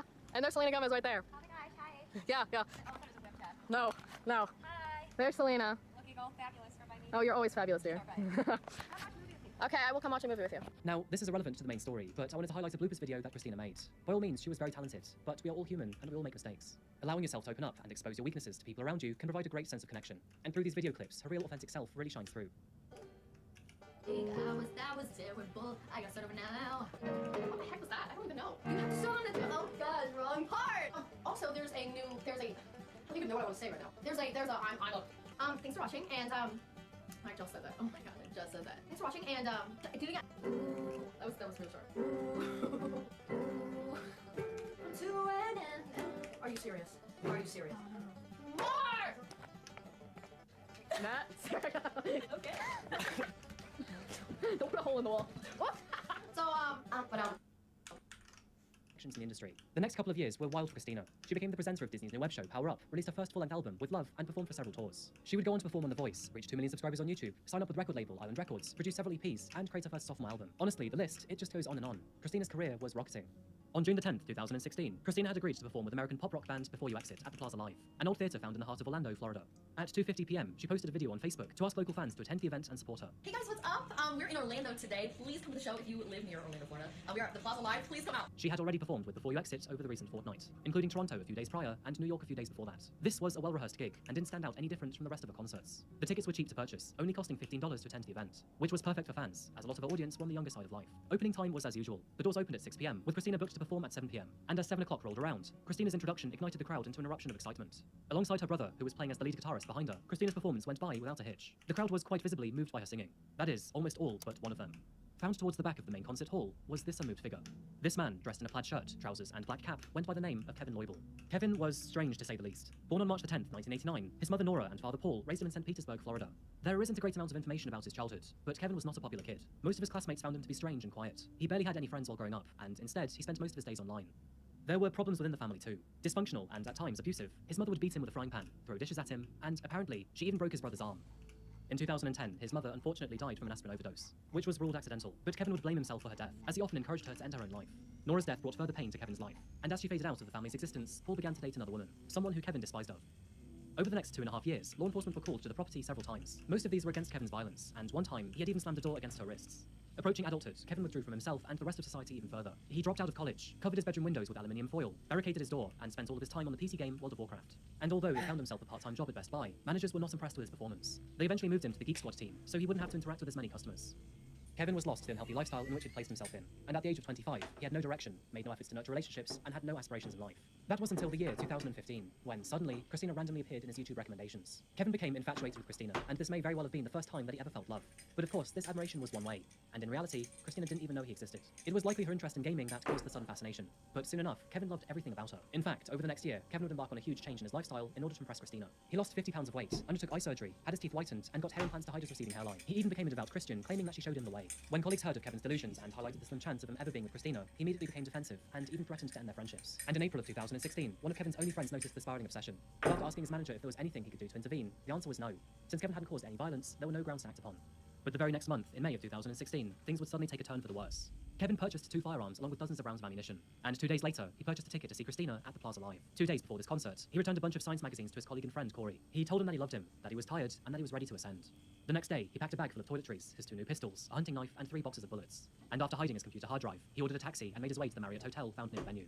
He stayed in this room overnight, where, no doubt, he would have been lost in his own thoughts. And this, of course, takes us back to the Plaza Live. Just after 10 PM on June 10th, 2016, both Christina and Before You Exit had finished their performance for the night. But Christina was doing one of the many things that she does best, meeting and connecting with her fans. She had organised a stand to sell and sign merchandise. Her brother Marcus, who was standing next to her in her booth, noticed Kevin at the end of the queue. He thought it was rather odd for a man his age to be here, as most of Christina's fans were much younger than he was. And as the minutes ticked by, the queue whittled down until Kevin was near the front. As Kevin approached Christina, he said nothing. He just coldly stared at her in the eyes. Christina instead opened her arms for a hug, trying to break the awkwardness emanating from him. Kevin drew one of his firearms, aimed it directly at Christina, and pulled the trigger. As screams echoed throughout the hall, Mark looked up to see his sister fall to the floor. By the time he had managed to tackle Kevin, 4 more shots had rung out. The 2 wrestled on the floor before Kevin managed to scramble away and draw a second firearm. For one split second, Mark was sure that he was next, that he was going to die. But instead, Kevin aimed his gun at his own head, and then pulled the trigger. As soon as the final gunshot was heard, the father of Before You Exit's band members ran out to the backstage to see 2 bodies on the floor. He found Kevin Loibl dead. Christina had a pulse, but it was faint. He performed CPR until emergency services arrived, who would then rush her to Orlando Regional Medical Center. But tragically, these efforts were to no avail, as shortly after this, Christina Grimmie would tragically pass away. Although at first it wasn't entirely clear who had been shot, all of those at the concert who had physically seen Christina fall to the floor were in despair. And come morning, not hundreds or thousands, but millions of people were devastated. And at the epicenter of it all was Marcus, who had witnessed the death of his best friend and sister. Side note, but there are many videos online which claim this video was taken just seconds before Kevin approached Christina. But one quick comparison of the floor and table discredits this. Following the tragic and untimely death of Christina, many questions would come to light. If we first focus on Kevin, was there anything that could have been done to stop his actions prior to June the 10th? Despite his infatuation with Christina, he had never shared this with his family, who were just as shocked as the rest of the world when this happened. But saying this, his friend was well aware of this obsession. To be honest with you, there isn't much that Dean could have done to prevent this from happening. He never thought that the man was capable of doing such a thing, and the only sign of trouble was when Kevin told him that he was ready to ascend. But collectively, as an entire community around Kevin, they all failed to help him get the mental health treatment that he so desperately needed. There is normally no defining moment that screams, yes, I need mental health treatment. But collectively, over the years, there were many clues to his instability. The next big question, and likely generally more pertinent, revolves around security. Why hadn't Kevin been caught at the front doors of the event? And more important, how did he get through with several firearms? Like most of America, business owners and operators in Florida have a general legal obligation to keep their customers and providers safe. This will usually come in the form of a standardized contract, which the performing artists at this event would have had to approve. From a preemptive contractual point of view, it is arguable that both the venue and the performing artists failed to enforce strict enough security measures. However, most of the time, performing artists have no need to request additional contract requirements, as, quite simply, they expect a venue's general management team to effectively do their job. Common security measures revolve around lighting, fencing, video surveillance, trespassing, and, most crucial to this case, inspections and patting down upon arrival. Of course, also known as frisk searching. And this is where it gets uncomfortable. Only 9 days prior to Christina's death, the Plaza Live allegedly fired their entire general management team in order to cut costs. In an open letter from the former general manager who was fired, Kirk Colvin said, "As of June the 1st, I was no longer employed by the board as the GM of the Plaza Live and have not been on site ever since. It was not publicly known that the entire management team was replaced by the Orlando Philharmonic Board on June the 1st for the stated reason to go in a different direction. And I believe that the replacements hired were inexperienced and ill-prepared to manage the plaza. So, from what is publicly available, it seems that this change in management was very ill-timed in the face of Christina's impending tragedy." The most obvious red flag in this case was the inadequate frisk searching that would have surely caught Kevin Roybal, with 2 firearms, a large hunting knife, and 2 additional loaded magazines. Any solid attempt at being patted down would have caught him in his tracks. But apparently, on the night, all that was checked were bags and purses. Now, rules and laws change depending on the state, country, and time, and I am not directly fully blaming the Plaza's board of directors for Christina's death. But at least here in the UK, I can't recall a single time when I was not physically searched prior to entry. Additional yet smaller factors come into consideration too. Christina was an emerging celebrity born out of social media, and more specifically YouTube. And although her career was taking off, she was still relatively small when compared to larger celebrities like Madonna or Selena Gomez. The smaller you are, the less money you make, and the less money you make, the less likely you can afford personal security. At the time of Christina's death, Marcus confirmed that they never had a negative encounter with fans. So this event entirely blindsided them, and they likely felt very little need for personal security in addition to the venue security. But again, if the venue security were adequate, then why would you need a personal bodyguard anyway? So, could all of this have been avoided? The short answer is yes. But of course, there are layers upon layers of factors, all of which came together from different angles to provide a horrible outcome. With neglected opportunities to salvage Kevin's mental health, inadequate changes to venue security, and a moment of very bad luck, this combination would result in Christina Grimmie tragically losing her life. And honestly, this leaves me heartbroken, alongside the millions upon millions of her fans. Kevin's motive still remains partially unclear to this day, but over the following days and weeks, it became theorized that he snapped in a jealous fit of rage after learning that Christina had started dating a fellow musician, Stephen Reza. With Kevin's hard drive never located, it is unlikely that the world will ever fully understand the headspace he was in, just moments before killing the woman he obsessively doted on. It's tragic that he would do something so hideous to someone he apparently loved, which does make you wonder if it was ever love in the first place. Christina Grimmie had the world at her fingertips. She was up and coming, growing in popularity very quickly, and had an extremely bright future ahead of her. It is almost impossible to believe that a young woman who had so much potential for her future would have everything taken away at the hands of a delusional, obsessive waste of space. She was a kind and loving person who always tried to keep the peace, and she was seriously talented on so many levels. She worked hard for what she wanted in life, and she even achieved it. Christina's YouTube channel and social media accounts still post content to this very day, in fierce loving remembrance of her. The Plaza has since stepped up its security measures to include metal detectors and pat-downs as part of its screening process, and even very recently, it's updated its bag policy. But just in my opinion, this is too little too late. In the year 2018, Christina's mother, Tina, unfortunately lost her battle against breast cancer. Marcus still talks about how much he misses his sister and best friend, and now his mother too. And Stephen still writes and creates songs after the loss of his girlfriend, as he too finds it emotionally difficult to move on. His new song, Hard Mode, is actually very heartfelt and very good. So how do I wrap this one up? Christina's case is very unique and difficult. In a role like hers, where you must engage with your audience at all times, it is impossible.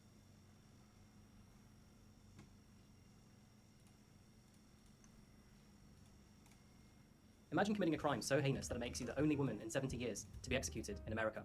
But was her case fully understood? My name's Adrian, and we're here today to talk about the case of Bobby Jo Stinnett and her killer, Lisa Montgomery. Yeah, if hearing about messed up cases is your kind of thing, this one's for you. So grab a coffee and sit back. Let's investigate.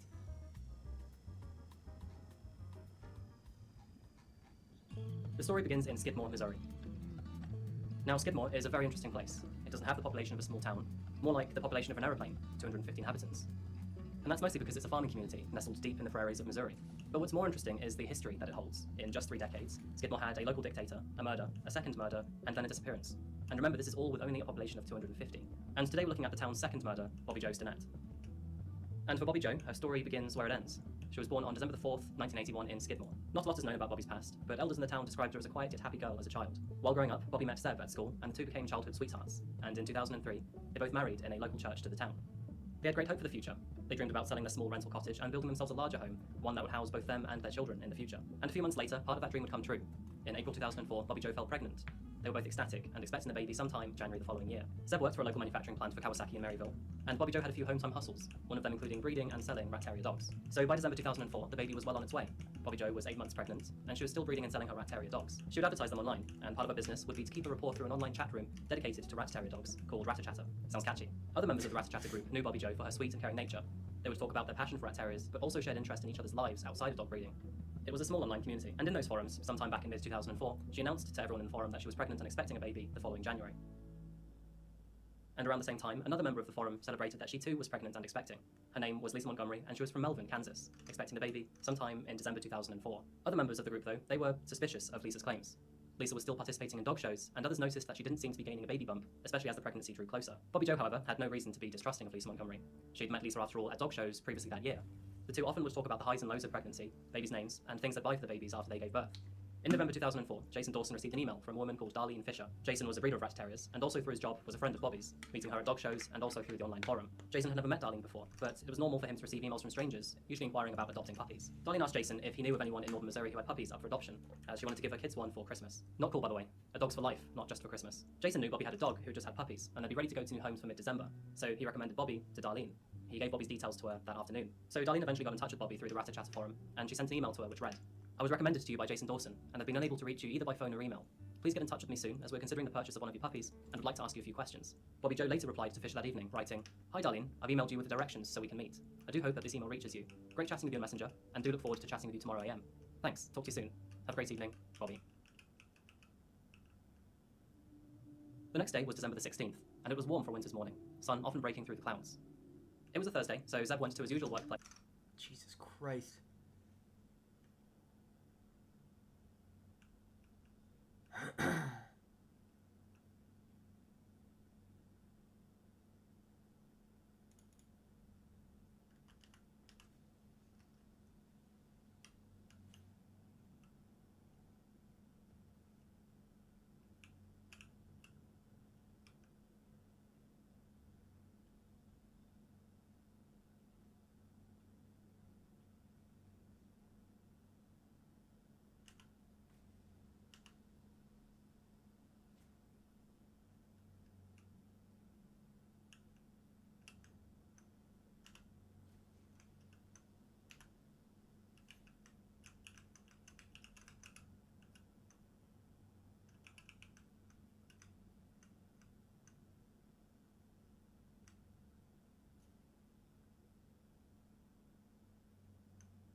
Hello?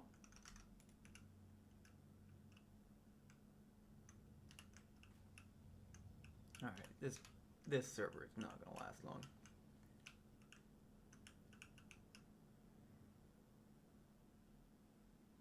Fucking smooth.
In Maryville at Kawasaki Motors, leaving Bobby Joe at home with the dogs. Bobby was waiting for the arrival of Darlene Fisher.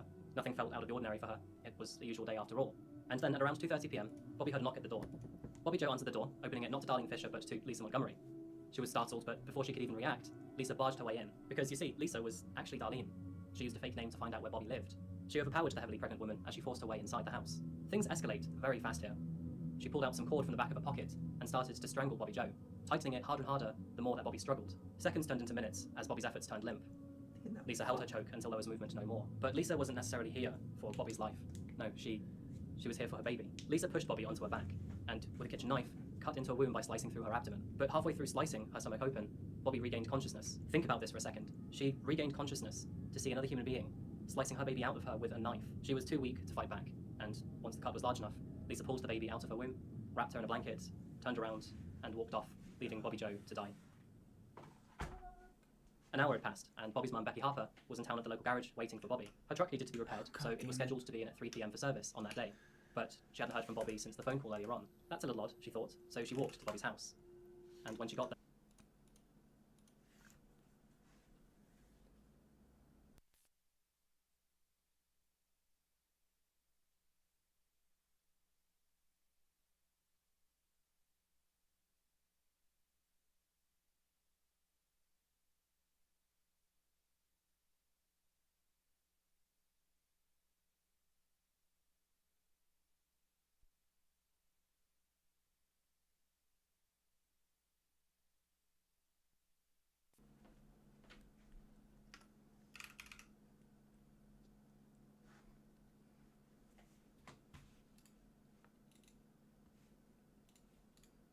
Imagine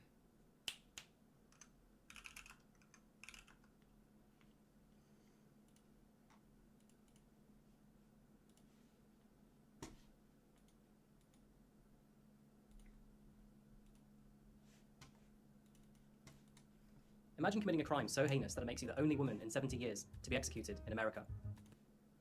Meeting her at dog shows and also through the online forum. Jason had never met Darlene before, but it was normal for him to receive birth. And so, with knowledge that both a murderer and a kidnapped child were on the run, to fight back. And once the cut was large enough, Lisa pulled the baby out of her womb, wrapped her in a blanket, turned around, and walked off, leaving Bobby Joe to die. An hour had passed, and Bobby's mum, Becky Harper, was in town at the local garage waiting for Bobby. Her truck needed to be repaired, so it was scheduled to be at 3 p.m. for service on that day. But she hadn't heard from Bobby since the phone call earlier on. That's a little odd, she thought, so she walked to Bobby's house. And when she got there and opened the door, she walked into her worst nightmare. There she found Bobby Joe lying in a pool of her own blood. She was unconscious, and her fists were clenched, strands of long blonde hair stuck in their grasp. Becky screamed, and she ran to the phone to dial 911. Operators later confirmed that Becky described the scene as though her pregnant daughter's stomach had exploded, and that there was no sign of an infant anywhere. Paramedics arrived almost immediately, but unfortunately they were not able to revive Bobby Joe. She was pronounced dead at 4:27 p.m. It was concluded, though, that the baby could still be alive, considering Bobby Joe was already 8 months pregnant, though the baby could be in severe distress following the traumatic birth. And so, with knowledge that both a murderer and a kidnapped child were on the run, the hunt to find Bobby's killer was on. Authorities started immediately, going around local residents' houses, knocking on their doors to ask if they'd seen anything suspicious that day. One resident claimed that they had seen an old red car parked outside Bobby's house at around 2:30 p.m, and it's a car that they'd never seen before. An Amber Alert was put out for the missing baby, though it was difficult to fill a profile, because no one knew what she looked like. News of Bobby's death spread like wildfire. Shockwaves were felt in the local communities, and the whole country heard of Bobby's horrific death. Although the killer was not known, she was then nicknamed as Womb Raider. Not sure how I feel about that name. People in the Ratchas community learned of the news too. In fact, the murder of Bobby Joe is all that they spoke of. Scrolling through posts from the last couple of days, one of the moderators, known as Sitkar, looked for any clues that may help with the investigation. And there she found the conversation between Bobby Joe and Darlene Fisher, which also shared plans to meet. Alright. Kinda fucked up. But Womb Raider is a fantastic name.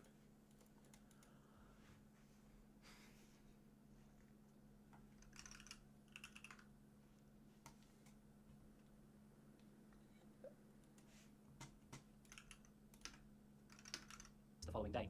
She connected the dots immediately and contacted the FBI on her discovery. FBI computer forensic analysts traced the location of Darlene Fisher's emails to a telephone line at the home of Kevin Montgomery on South Adams Road in Melvin, Kansas, and Kevin's wife, Lisa Montgomery. It was now December the 17th.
And at Whistle Stop Cafe in Melbourne, Lisa and Kevin were delightedly showing off the newest addition to their family, Abigail. Lisa told her friends that she'd been shopping the previous day when she went into labour at a local store. She claimed that she was taken to the women's centre in Topeka, where she then gave birth to a baby girl. She then called Kevin afterwards to tell him of the news, and of course he was delighted.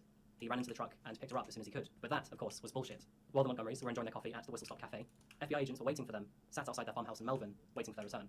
A couple hours had passed, but eventually a dirty red Toyota Corolla pulled up to the farm, Lisa and Kevin emerging with the newborn baby. The agents approached the two, and after mandate, followed them inside for questioning. There, they asked about the baby, and Lisa gave the same story to them as she did to her friends. It wasn't difficult to catch her out, though. Agents shared with Lisa that they'd already approached staff at the women's centre, and that there were no records of Lisa being in there on that day. Lisa crumbled. Almost instantly, she confessed to her crimes. And Kevin, he was shocked. He honestly thought that the baby was his. He had no idea. Lisa was arrested and charged with the federal offense of kidnapping resulting in death. Kevin was cleared of any connections or charges. Carl Bowman testified that his ex-wife Lisa could not have been pregnant, as in 1990 she'd undergone tubal litigation surgery after the birth of their fourth child. After her procedure, though, Lisa would fake pregnancy 5 more times. Her current husband, Kevin, testified in court that she claimed that she was pregnant 3 times while she was with him, and all 3 times he believed her. The first 2 supposed pregnancies ended in miscarriage or abortion, but the third time was different, and when he saw the baby in Lisa's hands, he genuinely believed that it was his and hers. Lisa Montgomery pled not guilty to her charges, and her defense attorney, Fred Duckart, pleaded Lisa as insane in an attempt to avoid the death penalty. He argued that the defendant had suffered a lifetime of mental illness due to the psychological, physical, and sexual abuse that she'd endured as a child from both her mother and her stepfather. This didn't work though, because on October 22nd, 2007, just after 5 hours of deliberation, the jury found that Lisa Montgomery was found guilty of murder. On October 26th, the jury also recommended the death penalty, one in which the judge formally complied to. And this is where we learn more about the real Lisa Montgomery, because only after the trial was more light shed on her history. When Lisa was a child, it was found that her mother trafficked both Lisa and her sister to other men. And while Lisa's older sister, Diane, cared greatly for Lisa, at the age of 8, when Lisa was just 4, she was taken out of her family home by social services and put into foster care. Social Securities, though, didn't take Lisa away, which meant that she was now left all alone to deal with the abuse by herself. Lisa was also the target of her stepfather's aggressive behaviour. He routinely sexually assaulted her and often slammed her head into the concrete, a few times so hard that she sustained traumatic brain injuries to her head. At the age of 14, Lisa spiraled into alcoholism, just to get through the nightmare that she was living. But it didn't stop there. At the age of 17, Lisa's mother forced her to marry her stepbrother, Carl Bowman. He would also go on to routinely sexually and physically abuse Lisa. The two ended up having 4 children, but they lived in severe poverty, and often had calls and visits from social services. The abuse inflicted on Lisa by those who were supposed to protect her can be described nothing short of evil. She also suffered from fetal alcohol syndrome, as her mother was drinking heavily at the time that she was pregnant with Lisa. However, much of the abuse that Lisa had gone through was not revealed to the jury in her trial. Most of this only came out in a appeal after the verdict. This was actually considered the defense attorney's greatest failure in defending Lisa during her trial. Lisa Montgomery remained on death row from 2007 for 14 years. The United States had actually stopped federally executing inmates shortly before her sentence. But at the end of 2020, in his final days as president, President Trump overturned her. I'm a fucking moron.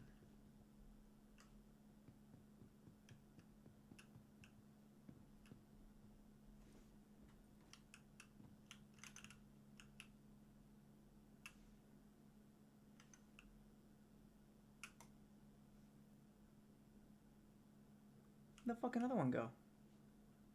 Alright, maybe I'm not.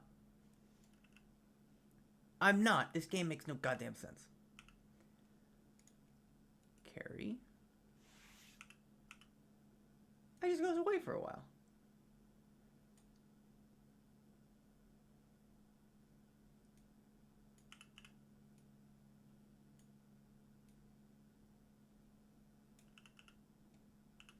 Okay.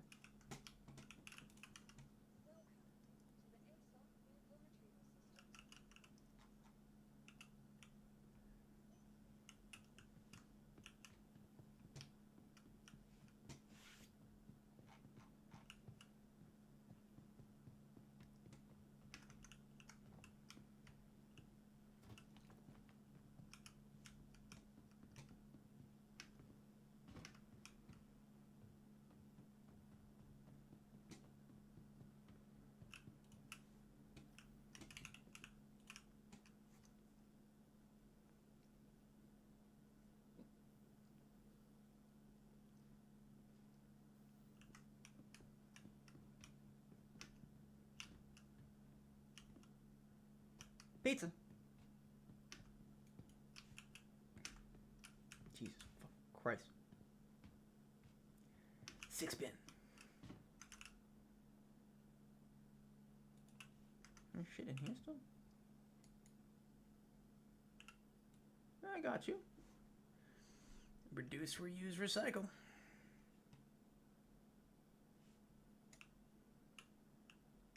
Speaking of recycle.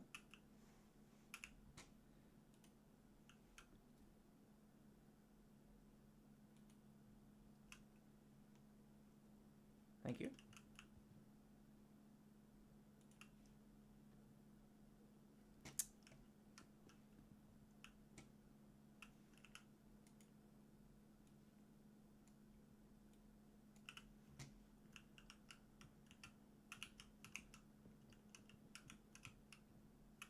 You don't sell fucking pizza? Fuck you.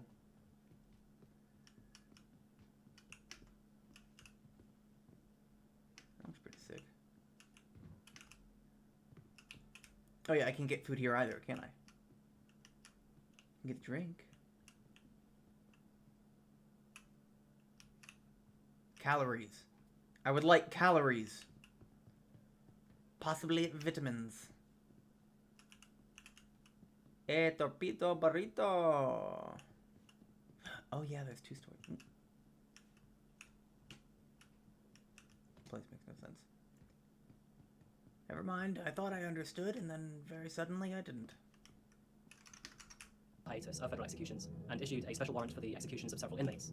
One of them would be Lisa Montgomery. This sparked controversy in Lisa's case, as not only did her trial not take her abuse into consideration, but the world has also learned a lot more about mental health in the time since her conviction. This changed nothing, however, because on January the 13th at 1:31 in the morning, Lisa Montgomery was pronounced dead following lethal injection at the federal prison complex at Terre Haute, Indiana.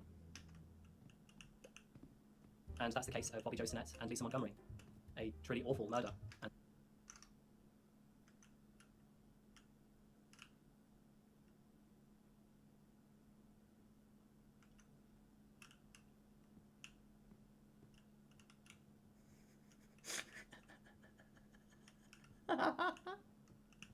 This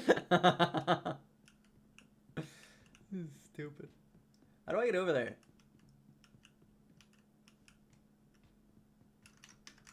The complicated ending for her killer, too. It's a miracle that the baby survived.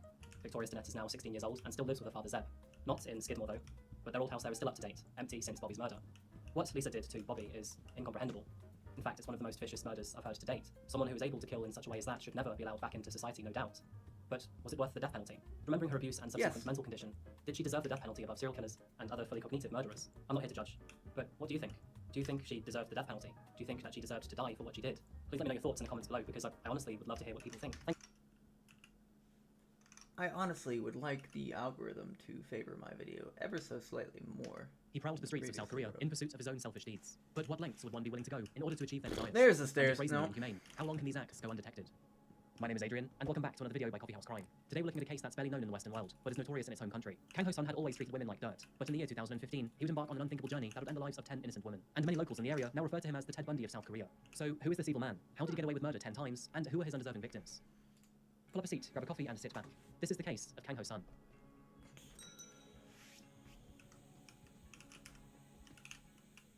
Our story today takes us over to East Asia, to the bustling country of South Korea.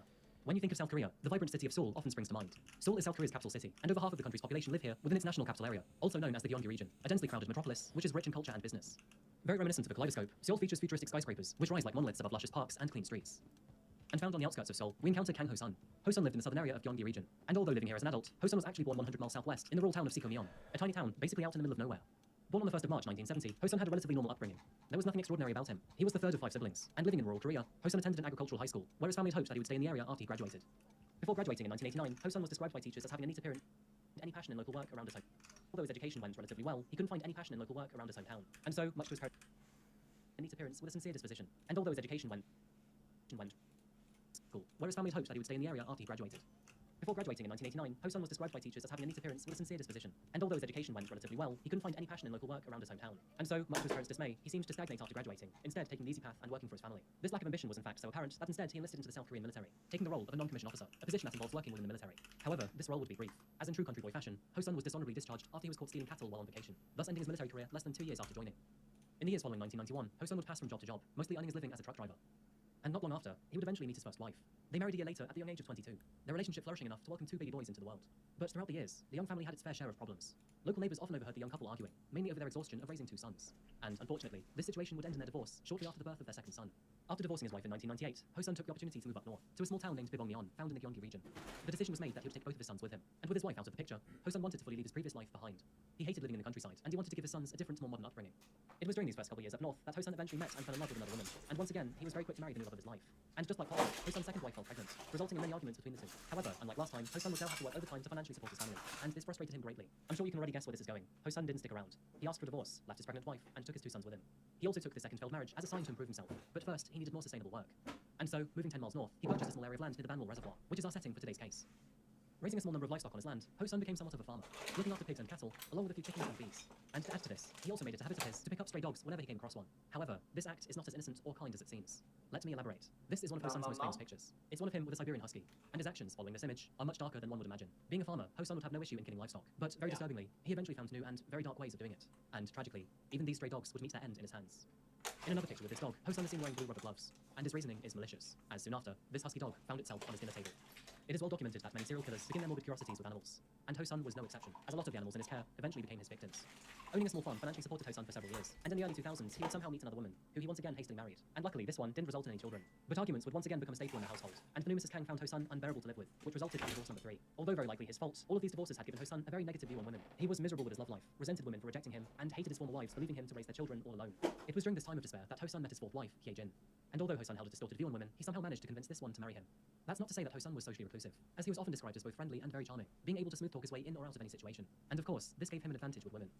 Hye-jin happened to be a business owner herself, managing a massage parlor where she offered services along the lines of Thai and sports massages. And Ho-sun found this to be particularly attractive, as previously he was the only one to earn money in his relationships. It helped so much that Ho-sun found himself learning a few things from his wife and taking up regular work within her massage parlor. Of course, on the side of upkeeping his own farm. So, at least for Ho-sun, maybe the lucky number was 4. Things seemed to be going very well for the couple. Not only did they resonate off each other's personalities, but they also functioned very well together and learned new skills from each other. More or less, things seemed perfect. And that very much was the case, until tragedy struck the young family in October of 2005. On the 30th of October 2005, Ho-sun was tending to his livestock, as was the usual for every other day. Hye-jin had plans to see her mother for the afternoon, and not living far from the farm, she picked her up before the two headed out for some coffee. The two soon enough returned to her mother's home, and walking in, nothing seemed out of the ordinary. Business as usual. The two boiled a kettle of tea while carrying on with their conversation. But suddenly, as if out of nowhere, the captivating smell of smoke filled the room, and before they knew it, a raging fire had broken out in the residence. It was fast-traveling and explosive. Very quickly, a large portion of the house was engulfed in flames, and the section of the home that it consumed just so happened to be the room that Hye-jin and her mother were in, and with no time to escape, they were both trapped in the household. Despite emergency services' best efforts, both Hye-jin and her mother perished among the flames. Firefighters found their bodies after taking out the fire. Being called by Hye-jin's distraught family, Ho-sun rushed to the scene, but upon arriving, Ho-sun seemed almost unemotional. An initial investigation was conducted at the scene, and the cause of the fire was concluded to be accidental. But this wasn't enough for Hye-jin's family. Given the speed, spread, and aggressiveness of it, they were convinced that someone had planted the fire. But after a 6-month investigation, no extra information or evidence could be found to suggest foul play, and ultimately, the investigation was closed. The death of Ho-sun's wife seemingly allowed him to spiral further out of control, and almost a year after his wife's death, he had taken his frustration out on numerous animals, killing as many as 50 dogs and a staggering number of other livestock. However, this wasn't satisfying Ho-sun's dark nature, and after giving in to his darkest thoughts and fantasies, Ho-sun decided to leap from animals to other humans. He eventually found himself leaving his home to venture out in his car and prowl the streets. This was when he spotted Jung Kyun-yoon, a county office employee who was on her way to work. Ho-sun already knew that he was soft-spoken and a friendly-looking man, and he'd extensively planned to use this to his disposal. Pulling up beside Jung Kyun, he offered her a lift to wherever she was going, and seeming well-natured, she accepted his offer. But as soon as she was in his vehicle, Jung Kyun knew she was in trouble. Ho-sun started to drive in the opposite direction, and after she'd become suspicious, he snatched her phone out of her hands. As Ho-sun drove to a remote part of the Gyeonggi province, the situation turned violent. Jung Kyun was tragically assaulted, strangled with her own stockings, and murdered. Throughout this entire ordeal, Ho-sun was calm, collected, well composed. He had been planning this, and for a very long time. He took Jung Kyun's body into a wooded area near his home, and once there, he removed her fingertips to prevent his DNA from being found. After that, she was buried in a shallow grave. Ho-sun then travelled back home and pretended like nothing happened. He just carried on with his day as usual. He returned to his daily life without any falter, going back to managing his farm and massage parlour left by his wife. Ho-sun decided to lie low for a while, scoping out local news and police activity to gauge if any suspicions had been raised. And after concluding that he had successfully gotten away with murder, he realised that he could do whatever he wanted without any consequence. And this idea thrilled him. It thrilled him so much that 2 months later, he took to the streets once again. On the 14th of December 2006, he found himself in the low-lit streets of Gunpo, a small city located just south of Seoul. But this time, he would target the local bars and karaoke clubs. Ho-sun knew that these would be easy places to find vulnerable women. As in Korea, it is common for karaoke bars to employ hostesses to flirt with their patrons, in hopes to keep their customers around longer and further enjoy their time. Hostesses generally offer patrons nothing more than their own time, but it is at their own discretion what other services they may give once their shifts are over. It is here that Ho-sun met 45-year-old Kyung-mi Bae, and after catching her attention at the bar, the two shared a couple of drinks together. But Ho-sun was watching his drink limit, so he could remain sharp for his plans later. And once the night was over, Ho-sun used his charm to lure her back to his car, with the promise of a few drinks back at his place. And tragically, Kyung-mi accepted. She got into the passenger seat of his car, and the two drove off. And much in the fashion of his first victim, she was taken to a dark, uninhabited area, overpowered, and then assaulted. And there was no change to his plans, as just like his first victim, she unfortunately met the same fate. Both of these murders painted a very morbid picture of Ho-sun's life moving forward. He had found himself a new, sick passion. He felt it gave him great power, and he wanted more. Targeting vulnerable women was his new favourite game, often picking on hostesses or women alone at bus stops. He would frequently charm them with his unmenacing appearance, while talking about his sons, and showing pictures of himself with cute dogs, essentially playing on a gentle disposition. Because after all, who would expect a poor widowed father with 2 sons and who rescues dogs to be someone to avoid? This kind of seduction has been used by serial killers in the past, most notably by American serial killer Ted Bundy. Ted's unassuming and attractive appearance masked his true intentions when approaching his victims, a facade that ended in over 30 counts of homicide, and most likely, even more. As with most serial killers, if they aren't caught, they won't stop. And this was no different for Ho-sun. His murderous killing spree continued. Just 10 days after murdering Bae and disposing of her body, Ho-sun once again took to the streets of Suwon, a city even closer to his hometown. And stalking the entertainment district of the city, he eventually found his next victim, a karaoke bar hostess named Sung-ah Park. Sung-ah humoured this strangely charming man, and throughout the evening, Ho-sun had manipulated his way into a place of trust with the hostess. They agreed to talking over drinks elsewhere, but Ho-sun was only going through the motions to get what he desired. He wanted Sung-ah in his car, then assault, then strangulation, and then the woods. And unfortunately for Sung-ah, that is exactly what he achieved. How long was Ho-sun going to get away with this? All of which was for a fleeting thrill. I wish I could tell you that his reign of terror ended here, and I also wish that I could tell you that he would be caught very soon. But unfortunately, that was very much not the case. As after Ho-sun claimed his third victim, he would in fact embark upon a 4-day killing spree at the beginning of the new year. It all started on the 3rd of January 2007, with Jung-ja Park, a 52-year-old office worker. And after that, Hae Young-kim, who was a 37-year-old karaoke bar hostess, followed on January the 6th. And next on January the 7th was Mi Young-young, a 21-year-old university student. By the morning of the 8th of January 2007, a total of 7 women had fallen to the hands of Kang Ho-sun. Every single one of them was charmed with his good looks and smooth talking, and led into a false sense of security. He never appeared or acted how you'd expect a serial killer to behave. Yet, here he was, time after time, getting away with murder. And in sudden fear, Ho-sun grew scared. He decided to lie low until investigations blew over, likely noticing that his increased appetite had generated too much of a pattern. He focused on his finances instead, because rather conveniently, his wife had an active life insurance policy during the time that she died, and now was as good time as ever for him to make his claim. It turns out that Ho-sun had taken out life insurance and officially filed his marriage with his late wife only 5 days prior to the fire that killed her. Nevertheless, as suspicious as this would seem, his claim was successful, and his wife's payout cashed in a total of 600 million won, the equivalent of $500,000 US. Despite the immoral circumstances, Ho-sun could now live a comfortable life while laying low. He wouldn't even have to work if he didn't want to. It took almost 2 years for Ho-sun to build up the courage to continue his dark escapade. He wasn't sure how much police knew, or even if they were still investigating. But in November of 2008, Ho-sun would finally strike again, and his process was exactly the same as before. His first target was a 48-year-old housewife who lived nearby in Suwon, and on the 9th of November, she unfortunately met her end. And the very next month, on the 19th of December, young Ok-an turned out to be the youngest of his victims. She was 19 years old and a university student in Ansan. But this time, the consequences to Ho-sun's actions would be very different, and the death of young Ok-an would finally come with justice. Ho-sun had technically gotten away with several murders, so why would this one be any different? As young Ok's disappearance turned from days into weeks, her family's concerns grew into desperate fear, and after a few weeks of silence, they had finally called the police to report their daughter as missing. Her family knew where she lived for university, and also knew that she took the bus to uni every day. And fortunately, just 2 months prior to her disappearance, new surveillance cameras were installed right next to the bus stop she frequented every day. It turns out, this was the location Ho-sun convinced young Ok to get in his vehicle, as surveillance cameras spotted a van picking her up. In addition to this, Ho-sun was becoming both cocky and naive, as this time he tried to withdraw money from her bank account, this resulting in his face being captured by the ATM surveillance camera. Investigators decided to release these images to the public, and not long after, on the 27th of January 2009, officers finally descended upon the farm of Ho-sun. At long last, his time was up. They had finally caught their serial killer. Ho-sun was arrested, and his farm formally seized for forensic investigation. While on the property, police found a mountain of evidence that suggested Ho-sun was involved in the murder of young Ok, and to their surprise, more evidence was found to suggest that others had died here too. The obvious clue was the charred remains of 2 vehicles, one of which was the truck, which was spotted through surveillance cameras. While inside the farmhouse, investigators would find over 70 pairs of used women's underwear, some of which were soaked in blood, along with several blood-stained outfits. Although Ho-sun was arrested on suspicion of young Ok's murder, the blood found on the clothing inside his house did not match her DNA. But upon questioning, he admitted to the murders of 7 other women, spanning from 2006 through to 2008. He would even lead police officers to the sites where he buried their bodies, and for his trial, he was taken to these locations to reenact the crime scenes, where he further elaborated on the details of his crimes. Ho-sun was almost cocky when talking about these murders, and even found it humorous how he was caught. And Ho-sun's troubles didn't stop there, as police once again opened up an investigation into the death of his wife and mother-in-law. Given the nature, Ho-sun's case was extremely popular across national media, and the revelation of Ho-sun's face was a point of much controversy amongst human rights activists. Many argued that Ho-sun's face should not have been revealed to the public, and instead should have stayed anonymous through his conviction. In fact, this notion was so prominent that his case ended up changing the law in South Korea, and is the reason that criminals' identities are kept out of the public's eye in order to protect their families. Following his conviction, Kang Ho-sun formally pleaded guilty to the murder of 8 women, but he denied murdering his wife or his mother-in-law. In trial, he expressed that he felt no remorse in his actions towards these women, and spoke about them as if they were merely pawns for his own desire. He evidently saw all women as a means of self-gratification and pleasure, and this was evident through his multiple wives, mistresses, and girlfriends. All of them were disposable to him. Following his trial, Kang Ho-sun was officially found guilty over 10 counts of murder, including the murder of his wife and his mother-in-law. He was also found guilty over 1 count of arson, and with capital punishment still legal in South Korea, on the 22nd of April 2009, he was officially sentenced to death for his crimes. However, with South Korea's last execution in 1997, it is unlikely that Ho-sun will officially be executed. Instead, he is likely to spend many more years rotting behind bars. With South Korean law keeping strict anonymity around suspects and victims, it is hard to properly remember the 10 lives taken by Kang Ho-sun. But these women were all taken too soon, and most of them had lost their lives through a betrayal of trust. Although Ho-sun saw them as disposable objects, they were far from it. To many, they were a daughter, a sister, a mother, an aunt, a friend. Kang Ho-sun's case proves that no matter how friendly or charming someone may seem, it's important to exercise caution and keep yourself safe around those you don't know very well. And that just about wraps up today.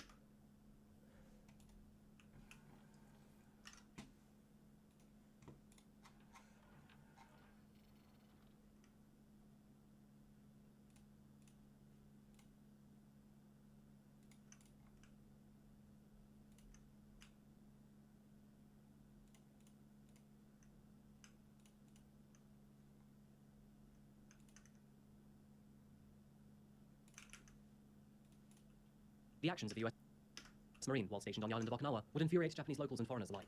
And as this crime unfolded beneath their feet, the island would once again question its current affairs with the military of the United States. Welcome back to Coffee House Crime. My name is Adrian, and in today's video, we're looking at the seldom-known case of Rina Shimabukuro. In April of 2016, Rina walked out the front door of her apartment, never to be seen again. But were the events which followed accidental, or was something more sinister at play? Today's video investigates these questions. And so, with that said, pull up a seat, grab a coffee, and sit back. This is the case of Rina Shimabukuro.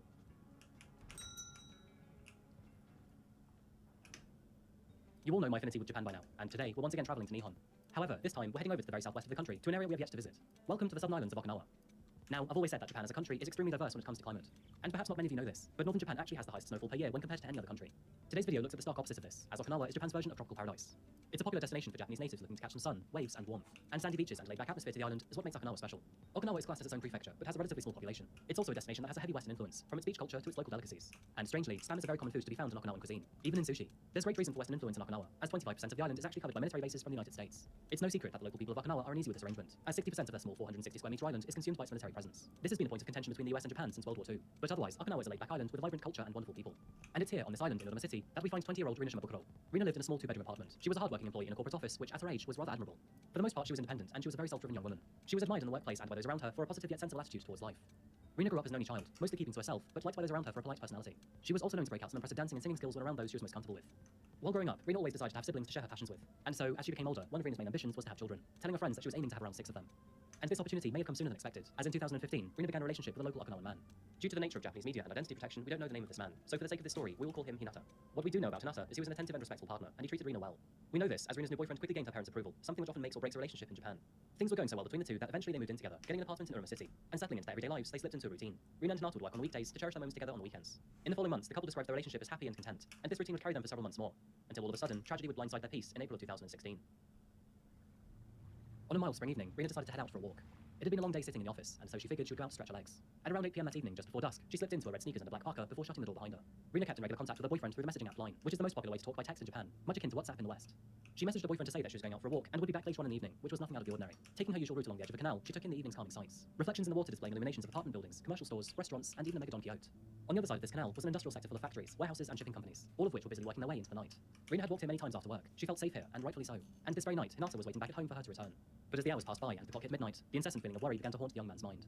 Rena did like her own space, so at 2 a.m. he sent her a single text message to say he was signing off for the night, which after a few minutes was marked as read. Surely this meant she was okay. Maybe she'd bumped into a friend and wanted some time to catch up. After all, in Japan, it's very common for couples to keep their feelings to themselves. And so Hinata went to bed, expecting to see or hear from Rena in the morning. Maybe then they could catch up and talk about where she'd been over the evening. But as the morning arrived, there was still no sign of Rena anywhere. She hadn't returned home or replied to his message, despite this message being marked as read. This didn't sit right with Hinata, and so on the morning of April the 29th, he contacted local police to report his girlfriend, Rena Shimabukuro, as missing.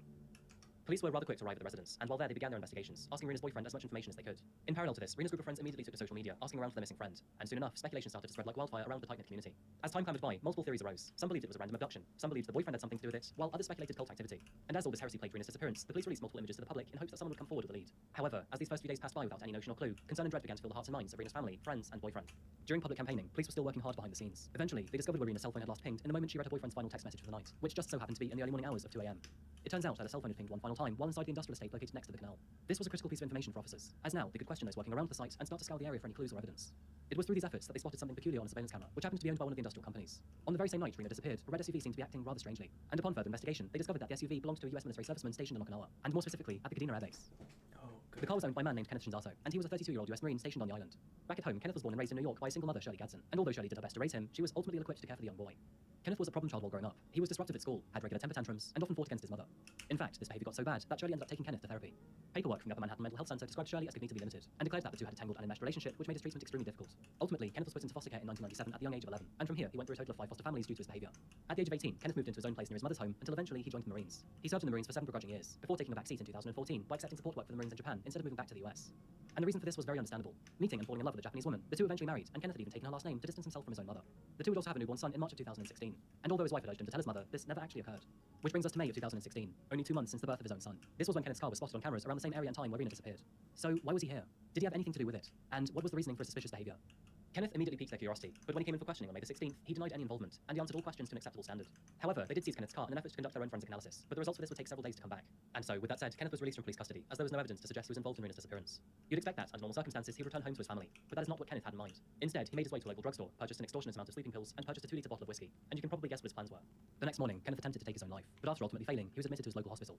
Unfortunately, it gets worse, as the very next day after being released, he was once again rushed to hospital after downing 2 more bottles of whiskey in one evening. This behavior is reactionary to a situation. Whether it was from guilt or fear, Kenneth wanted out of whatever scenario he was slowly falling into, and this was by any means necessary. Just 1 day after Kenneth's second overdose on alcohol, results from the tests conducted on his vehicle had finally come back. DNA found inside his car had been compared to DNA found in Rena's home, and unfortunate for him, the tests were conclusive. A match was found. This at least confirms to investigators that Rena Shimabukuro had at some point been inside Kenneth's vehicle, and most likely on the very night she had disappeared. This undeniable proof seems to overburden him, because as soon as interrogations began, Kenneth finally buckled. He admitted his part in Rena's disappearance, and even worse, he told officers where they could find her. Leading investigators to a small and sad wooded area in Honor Village, officers came to a black suitcase. Like a meaningless object, it had been thrown off the side of a road, discarded into the woodland underbrush, and inside lay the decaying body of a young woman. Being here for more than 20 days in the searing Okinawan heat, she was unrecognizable and partially skeletonized. DNA testing later confirmed her identity, and tragically, it was the body of Rena Shimabukuro. The community at large were devastated. As we can all imagine, they'd hoped to find Rena alive and well, but sadly, these hopes were now crushed. With the discovery of Rena's body, Kenneth felt no reason to withhold information from authorities for any longer, and instead, he gave his version of the events which unfolded on the 28th of April 2016. It was on this evening, when Kenneth was riding around Uruma, that he spotted a small 5-foot frame walking alone in the dusky hours. You see, Kenneth claims that he'd always fantasized about dark things, even as early as childhood. Rather disgustingly, he fantasized about forcing himself onto women, murdering them, and even taking his own life. And to take things one step further, he also fantasized about killing his mother and even causing mass tragedy. In fact, his reasoning for joining the military was out of the expectation that he could kill other people. Abducting and restraining women before carrying out his desires was a long-running fantasy of his. And on the night that he saw Rena, the situation was perfect. She was small, alone, in a quiet area, and had the means of kidnap at his disposal. Almost as if it was planned, or in Kenneth's eyes, fate. Kenneth pulled up on a nearby road and pursued the woman on foot, before coming up behind her and striking her over the head with a metal rod. Kenneth grabbed her, dragged her to a nearby area, and then assaulted her. But Rena was not fully unconscious. She began to resist Kenneth, fight back, and even call for help. This was when Kenneth pulled his arm back and began to physically fight the defenseless woman. And after pulling out his knife, he stabbed her multiple times, until eventually Rena was no more. Kenneth retreated to his car, pulled out a black suitcase, loaded his victim inside the suitcase, placed it into the back of his SUV, and drove off into the night. And after driving 20 kilometers or 12 miles from a remote Alma village, he stopped on the side of a quiet road, throwing the suitcase as far as he could into the underbrush. This is where Rena would stay for 22 long days. Acting as if nothing had happened, Kenneth then retreated back to his car and drove back home to his wife and newly born son. In the following days, Kenneth was waiting for expectation for police to come knocking at his door. But as the days and then weeks passed, his confidence grew. He resumed his normal life, starting to believe that he may have gotten away with his crime. However, as we all know, this was not the case. And soon after, he was to face the full force of the law. Rena's murder brought a lot of attention towards US military presence on the island, and as the years go by, there's a notably growing amount of crimes that have been committed by US personnel. This contention began in 1995 when 3 US Marines kidnapped and sexually assaulted a 12-year-old girl, and since then, Okinawa has been hosting the US military. The murder of Rena Shimabukuro wasn't only a fresh reminder to this notion, it was a very strong one at that, and Kenneth's actions actually brought thousands of residents out to the streets in protest.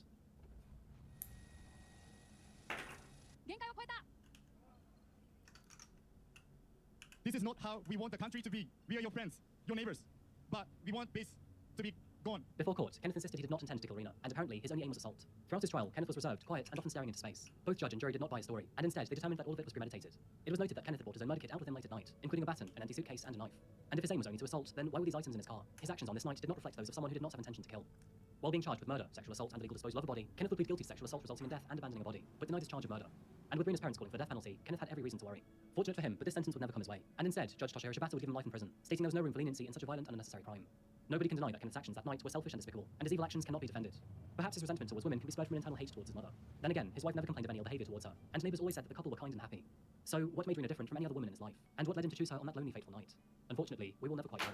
Rena was a young woman who had just entered a true adulthood. She was planning her future, her marriage, and her family. She was kind, patient, and loving towards those around her, and especially towards her boyfriend, who misses her dearly.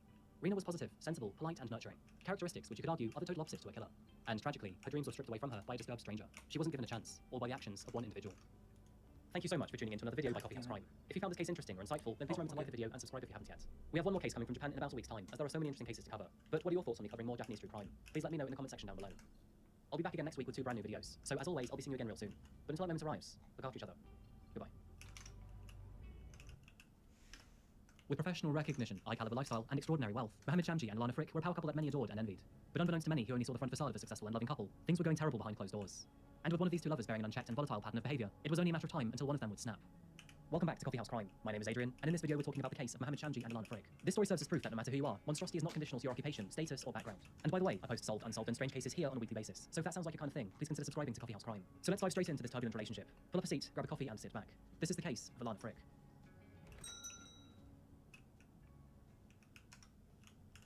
Welcome to the city of Toronto. As the capital of Canada's province of Ontario, Toronto is a bustling city characterized by its multiculturalism, sports, and unique landmarks such as the CN Tower. Nestled against Lake Ontario, it's a stone's throw away from Niagara Falls, and less than 50 miles away from New York State. Over 10 million trees reside in Toronto, living in harmony with the greater area's population of over 6.5 million residents. And fun fact, but a staggering 88% of Canadians drink coffee, with the average Canadian consuming 6.5 kilograms of coffee beans per year. Before we settle into today's location, we must first travel 400 miles southwest to the often overlooked city of Windsor. Found directly across the Detroit River, Windsor appears to be a mere suburb to the greater area of Detroit. But in fact, Windsor is its own city, in an entirely different country. And found within this picturesque city lived 2 Croatian immigrants, Joe and Anna Frick. Settling in Windsor to work at competing automotive companies Chrysler and General Motors, the married couple would eventually progress to have 2 children. Their oldest daughter was Carolina, being born in 1970, and finally Alana, who was born in 1977. Both of these girls were bright and intelligent, but Eleanor was particularly academic. She spent most of her childhood reading, dancing, and achieving straight A's at St. Anne's High School. And Eleanor was just as ambitious when it came to monetary gain, as every summer she would work in the cornfields just outside of Windsor. While at school, Eleanor was naturally gifted when it came to maths and science, and she had aspirations to one day become a doctor. The same as me actually, until engineering and then YouTube took over. By 10th grade, Alana had finally found herself a decent partner, and through their undergraduate years while at the University of Windsor, they were a very happy and strong couple. But after moving to Ottawa to begin medical school, the long distance formed cracks in their relationship, and unfortunately, Alana eventually called it off. Granted, this did create room for an exciting student lifestyle, and for the next couple years, Eleanor remained single. However, one night in 2003, all of that changed. While playing pool in the rec room of Ottawa Hospital, she set her eyes upon a new face. The man's name was Mohammed Shamji, and he was a neurosurgery student at the local hospital. Out of interest, he asked a few of the nurses who Eleanor was, and eventually, he caught her number. Mohammed was just as academically stellar as our bright young woman Eleanor. He graduated from Ashbury College, a well-renowned school, before moving on to Yale, where he successfully smashed a master's degree in organic chemistry. Mohammed was academically gifted, but he was also shy, socially distant, and even quite snobby. All of these traits at first glance making it quite difficult for him to catch a date. And this was no different when it came to Eleanor. While on their first date, Mohammed was very awkward with her, and despite unknowingly catching her attention and getting in her good books, he didn't know what to do with himself, and instead he actually asked her if he could set her up with his friend. Nice one. The two eventually started dating, but even from the very beginning, troubling signs were apparent. Eleanor was madly in love with Mohammed, so much so that she even felt unworthy of him. This was likely due to the fact that technically he was having an affair with her, as he continued seeing another woman that he'd previously met from college. This immediately caused discomfort and controversy in their relationship, and from the outset it seemed very one-sided. Eleanor often spoiled him with presents and kind actions, but on the other hand, Mohammed appeared lazy and disingenuous. This had even raised concerns from Eleanor's parents, who actually didn't want her to settle with him. And these problems forced Eleanor to break it off with Mohammed twice within their first year, but both times he persuaded her to come back. Pregnancy can often be unexpected, and unfortunately for Mohammed and Eleanor, this happened in the middle of a very unsure second year together. And for Mohammed, he found himself with his hands tied. Coming from an Ismaili Muslim family, it's highly expected to be married before having children. And whether he wanted it or not, he eventually decided to marry Eleanor to respect this. The two officially marrying in September of 2004. Moving into a house found on Scout Street in Ottawa, Eleanor and Mohammed settled into their jobs within family medicine and neurosurgery respectively. And by January of 2005, it was time. They welcomed their first daughter into the world. Unfortunately, this barely changed Mohammed's perspective. Still hell-bent on his career, he would often work and study overtime. And even while at home with his family, he would shut himself away. Unfortunately, Mohammed would never truly open his eyes to his wife's and his daughter's existence, and instead, the relationship between Eleanor and himself would slowly start to crumble. And as time passed, Eleanor's parents began to notice Mohammed being aggressive towards their own daughter, one time calling the home phone and, by accident, listening into him verbally abusing Eleanor. She often threatened divorce, but Mohammed would shift the blame onto her, and instead he would call her parents to effectively tattletale on his own wife. By the summer of 2005, the relationship had become so turbulent and Mohammed's behaviour so unrestrained that the situation turned violent, Mohammed punching his wife in the face and leaving her with a split lip. In consequence, this left Mohammed in a very tricky situation, as the assault had led to charges being pressed against him. At the time, he was enrolling into a PhD at Duke University, and any criminal record would be sure to kill his degree and career. This sudden realization forced Mohammed to beg his wife to drop all charges. He sweet-talked his way back into her arms, and ultimately highlighted that if she continued, his life was over. This is an important factor to highlight, as not only did it allow Mohammed to get away with his violent actions, but it would also enable future violations too. Eventually, these charges were dropped, and instead Mohammed entered a peace bond, subjecting him to 12 months of probation. Things began to settle down after this scare. Mohammed successfully enrolled into the University of Duke, the family moved to North Carolina, and they eventually slipped into an everyday suburban routine. Running in the mornings and marathons on the weekends became common practice. The daughter attended daycare as the two focused on their professional careers, and Mohammed would actually complete his 5-year PhD in a mere 3.5 years. In the meantime, Eleanor was awarded a prestigious scholarship that paid off most of her tuition fees, and academically speaking, they were both rising stars in their respective fields. Following their graduation, the now family of 4 returned to Ottawa, Canada in the summer of 2009, and with Eleanor's study now complete, she began her medical career at Ottawa's family hospital. But with Mohammed's dream to become a neurosurgeon, he was still heavily in training. The two would also go on to build their own online identities. Not that I have to tell any of you this, as I think it's fairly common knowledge, but social media can be very deceptive. I think I can speak for all of us here, but it's all too easy to browse social media and feel a certain level of emptiness. Whether we're suddenly staring at gorgeous tropical holidays, outrageously fine cuisines, special and expensive hobbies, or at some insane event, these snapshots are cherry-picked from the very best of our moments, and this desensitizes the pleasures in everyday living. And a lot of the time, it also drives people to show their lives as perfect, when actually, there can be a lot of pain, anger, and suffering hidden behind that smile. This was no different when it came to Eleanor and Mohammed. As from the year 2012 onward, they began to portray themselves as the perfect power couple. Two extremely successful professionals who were madly in love and supportive of each other, often flying out to lavish conferences across the globe with 3 beautiful children.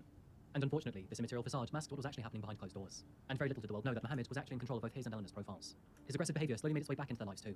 Arguments often ended in him shouting his way out of situations, or telling his wife that he would have been better with someone else. It was around this time that Mohammed was offered a fellowship at Calgary's Foothills Medical Centre, a perfectly suited learning experience for his aspirations to specialise in spinal surgery. This move left the rest of his family in Ottawa, and the couple would have to do a long-distance relationship for about a year. But maybe this was a good thing.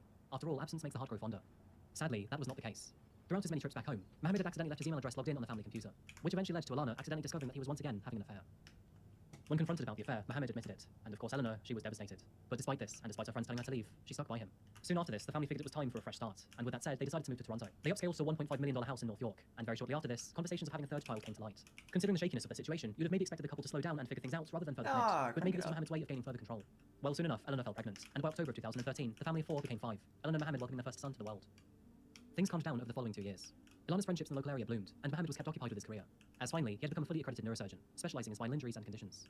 His reputation preceded him at work, Mohammed becoming known to be a highly prestigious doctor who could save patients from situations that other professionals would consider almost impossible.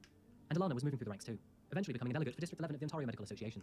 Of course, their lives looked perfect from the outside. Many of those on social media had no knowledge of their rocky relationship. But sadly, things were not going well. On one occasion, a cut requiring stitches appeared on the palm of Alana's hand, and in another instance, she had a bruised neck. Friends were aware of this, and they questioned Alana on exactly what had happened, but unfortunately, excuses were always made. And by summer of 2016, further problems. Ilana had suspicions that Mohammed was once again cheating on her, and as a result, she again threatened him with divorce. In fact, this suspicion caused Eleanor to look elsewhere too, and before she knew it, she too was having an affair with another doctor, who was also married and with children. Come fall, an invisible yet noxious gas had all but entirely choked the couple's relationship, and combined with the ferocious focus on their own professional livelihoods, were several glaring red flags that would usually end any marriage. Infidelity and assault danced throughout the room that they called love, a room that was burning down around them, whether they knew it or not. By late November of 2016, all was said and done. Ilana had finally decided that enough was enough. Throughout the years of heartache, sacrifice, control, and abuse, Mohammed wasn't changing, and he really was the heartless, ruthless, aggressive man-child that friends and family had made him out to be. And with that said, she had finally made the decision to divorce him. On Friday, November the 25th, Ilana attended a medical conference, networking alone without Mohammed. But this didn't stop him from congratulating her on Twitter. Arriving home Sunday evening, Ilana handed the divorce papers to Mohammed. She lawyered up, and those lawyers demanded that he provided full financial disclosure. And Mohammed wasn't taking the change in circumstances well. Which is probably why friends and family were immediately suspicious when all of a sudden, Eleanor vanished into thin air. On Thursday, the 1st of December 2016, 4 days since handing the divorce papers to Mohammed, Eleanor had abruptly become unreachable. Her mother Anna had spoken to her the night before, but pending bath time for her son, she had to get off the phone rather quickly. And now, all text messages to Eleanor were seemingly ignored. When she tried to phone her instead, it elicited the same response: silence. When asked where his wife was, Mohammed declared that she'd left in the middle of the night, suitcase in hand, to be with the man that she was having an affair with. But her parents didn't believe him. Anna knew Eleanor's neighbour relatively well. Aside from being Eleanor's former manager, they were also good friends. She was therefore asked to quietly check out the property, and upon inspection, Eleanor's car was still there. By the following morning, Ilana's parents had arrived in Toronto. In fact, come 5 a.m., they were at the front door. Their daughter's silence was unbearable, and they had a very concerning and sneaky feeling that Mohammed was in on it. With a spare key to the home, they allowed themselves in. The place was clean, but 2 rugs from the ground floor were missing, and the home phone seemed to be taken off from the wall. So casually, they began to cook breakfast for the kids. Hearing the commotion, Mohammed eventually walked downstairs and into the kitchen. Upon noticing it was Eleanor's mother and father, he said, "So you're the ones who called the police," before asking, "Are there any more of those crabs?" Following concerned parents and colleagues, authorities had already attended the house a day prior. And as said to her parents, Mohammed gave officers the same story. A story which didn't sound resemblant of the compassionate and caring mother of 3. She would never leave her children like this. Something wasn't right. And unfortunately, that heavy feeling of doubt rang true, as the very next day, a harrowing discovery was made. In the afternoon of December the 2nd, 2016, a fireman was walking his dog along the Humber River next to Nashville Road. Sunny with partial clouds and a temperature of 5 degrees Celsius, 41 Fahrenheit. A chilly but otherwise pleasant day in Toronto. Walking closer to the bridge's foundations, he noticed a suitcase which appeared to have been dropped from the road above. The suitcase looked full. Calling local authorities, officers attended the scene to investigate what was inside. And as they did, they found the body of a middle-aged woman. It was evident that she had been badly beaten, and officers wouldn't have to look hard for an early lead, as the suitcase had a name and address tagged to its side. The tag displaying Alana Shamblin of North York. The body was taken in for examination, and in parallel, Eleanor's next of kin were notified. As a result, her parents were asked if they could confirm if this body was Eleanor's. Although her mother was shaken and brought to her knees, she couldn't actually recognise if it was Eleanor or not. Her father, on the other hand, he knew it was her. And unfortunately, just hours later, DNA tests would confirm that the body belonged to Eleanor Frick. Mohammed, on the other hand, was nowhere to be seen. In fact, his brother had flown in to support him, and the two were now travelling southwest through Mississauga. At around 8 p.m, the two of them stopped to grab coffee, where a surveillance team noticed the pair meeting up with a man in a suit, likely for legal counsel. Authorities were now worried that Mohammed was going to flee the country with his brother. And I hope that coffee was the best damn cup he'd ever experienced, as shortly after this, police swarmed in to arrest Mohammed on suspicion of murder, making this coffee his last one as a free man. Likely the most heartbreaking part to this story is that Lana's death was partially witnessed by her own daughters. It turns out that in the early morning hours of December the 1st, an argument had erupted between Mohammed and Eleanor, and like previous altercations, this one sadly became violent. Eleanor had attempted to make one phone call over this time frame to the number 611. It looked like, in a panic, she tried to dial 911, and unfortunately, she'd missed the first digit by mere centimeters. Mohammed had always found it difficult to keep his cool, but with Eleanor's decision to divorce the man, his loss of control enraged him into a frenzy, and tragically, their eldest daughter heard it all. Walking to the bedroom and peeking through the door, she could see her father on his hands and knees on the other side of the bed. She couldn't see her mother or what was beneath him. But Mohammed ordered his daughter to go back to bed, and once the deed was done, he forced Eleanor's body into a suitcase before wheeling it out to the car. In a dazed panic, Mohammed didn't know what to do with the suitcase, and after driving all over Highway 50, he haphazardly threw the suitcase off of the bridge, hoping for the Humber River to carry it to Lake Ontario. But instead, unbeknownst to him, the suitcase landed on the river's bank. He then travelled home and pretended like nothing had happened. He made breakfast for his kids, drove them to school, made his way to work, and even made life-altering operations on his patients. To cover up his demeanour, he sent text messages to Eleanor's phone. One saying, "Good morning, not sure where you are. I guess I'll get the kids ready and take them to school. Please call." He then moved all of his family's liquid assets into his lawyer's trust account, which amounted to over $640,000.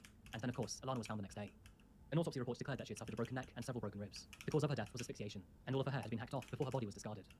A dark detail to note, but only 5 months before this ordeal, she had jokingly posted a picture to Instagram to say, "Two stripes Dr. Mo can break a neck and then fix it." Under the most cruel twist in events, this is what he eventually did to his own wife. Mohammed knew that the likelihood of him coming out of this situation as a free man was next to impossible, and although he at first declared his innocence, he eventually took a plea deal several months later, and pleaded guilty to second-degree murder, which would spare his own 12-year-old daughter from taking the stand during trial.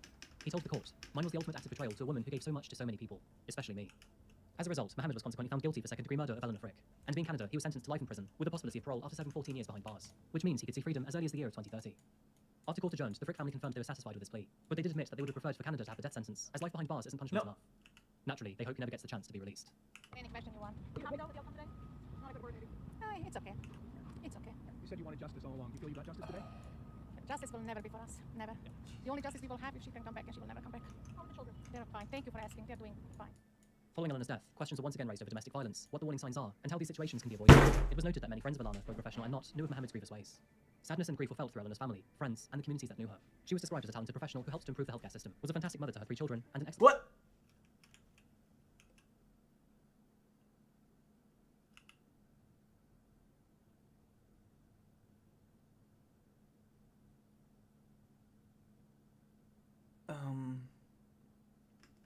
What the fuck is happening? Oh, okay, I see.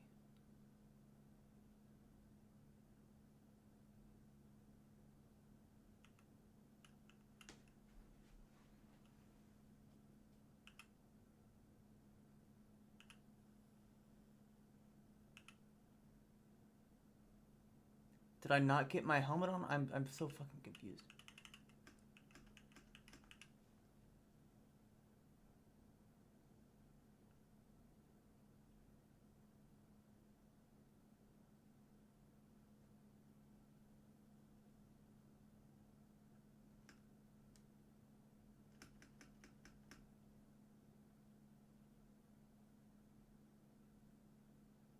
God damn it.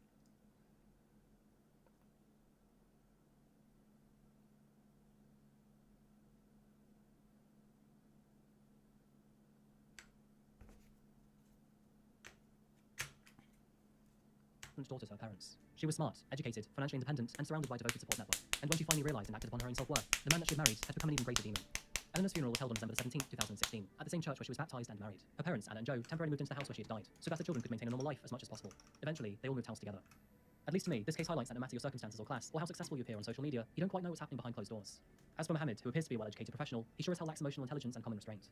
And for a medical man who saves lives on the regular, you'd have thought he'd have been smart enough not to destroy the lives of his own wife, his children's, both sides of the family, and his own. Mohammed's actions actually had a ripple effect on his patients. Since he was such a highly regarded neurosurgeon, many people were left without a doctor which was experienced enough to perform surgery on them. This has left dozens upon dozens of people with conditions such as EDS unable to have life-changing operations. So unfortunately, he screwed up many other lives in the process. Unfortunate for him, and regardless of parole, his medical license has been revoked for life. That just about brings us to the end of today's video. No. The only person that can save me is a goddamn crazy person. Well, you know, I'll still do it. You want me to do it? Folks, thank you so much for watching. On March the 16th, 2012, 15-year-old Sierra Lamar was walking to her bus stop in Morgan Hill when she suddenly vanished. This was entirely out of character, and Sierra's family and friends knew something terrible must have happened. A very concerning trail of clues awaited them, and over the following months, America pieced together a harrowing story, one that led to a deeply disturbed individual. Today we're looking into the case of Sierra Lamar, and the forensic evidence that was so clear and robust that it led to a conviction without authorities ever finding a body. Good morning, good afternoon, or good evening, folks. My name is Adrian, and welcome back to another video by Coffee House Crime. If you're new here, I post true crime and strange cases weekly. So if you haven't yet, please consider subscribing, grab yourself a coffee, and make yourself at home. Now let's get straight into today's video. This is the case of Sierra Lamar.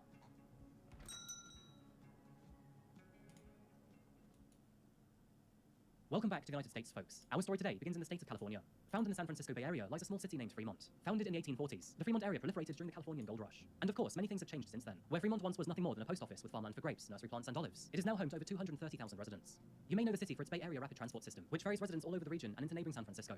But Fremont is otherwise reasonably quiet with its reputation. In fact, there's not much to talk about at all. While there's proof that mammoths lived here over 2 million years ago, Fremont is now home to a Tesla factory, which employs over 15,000 people. It also houses several historic American buildings, such as Niles Silent Film Museum, Shin Arboretum, and Mission San Jose Cemetery. You'd be lucky to find more interesting facts about the area, as this sleepy city is known as San Francisco's quiet little brother. But in March of 2012, that would change for all the wrong reasons.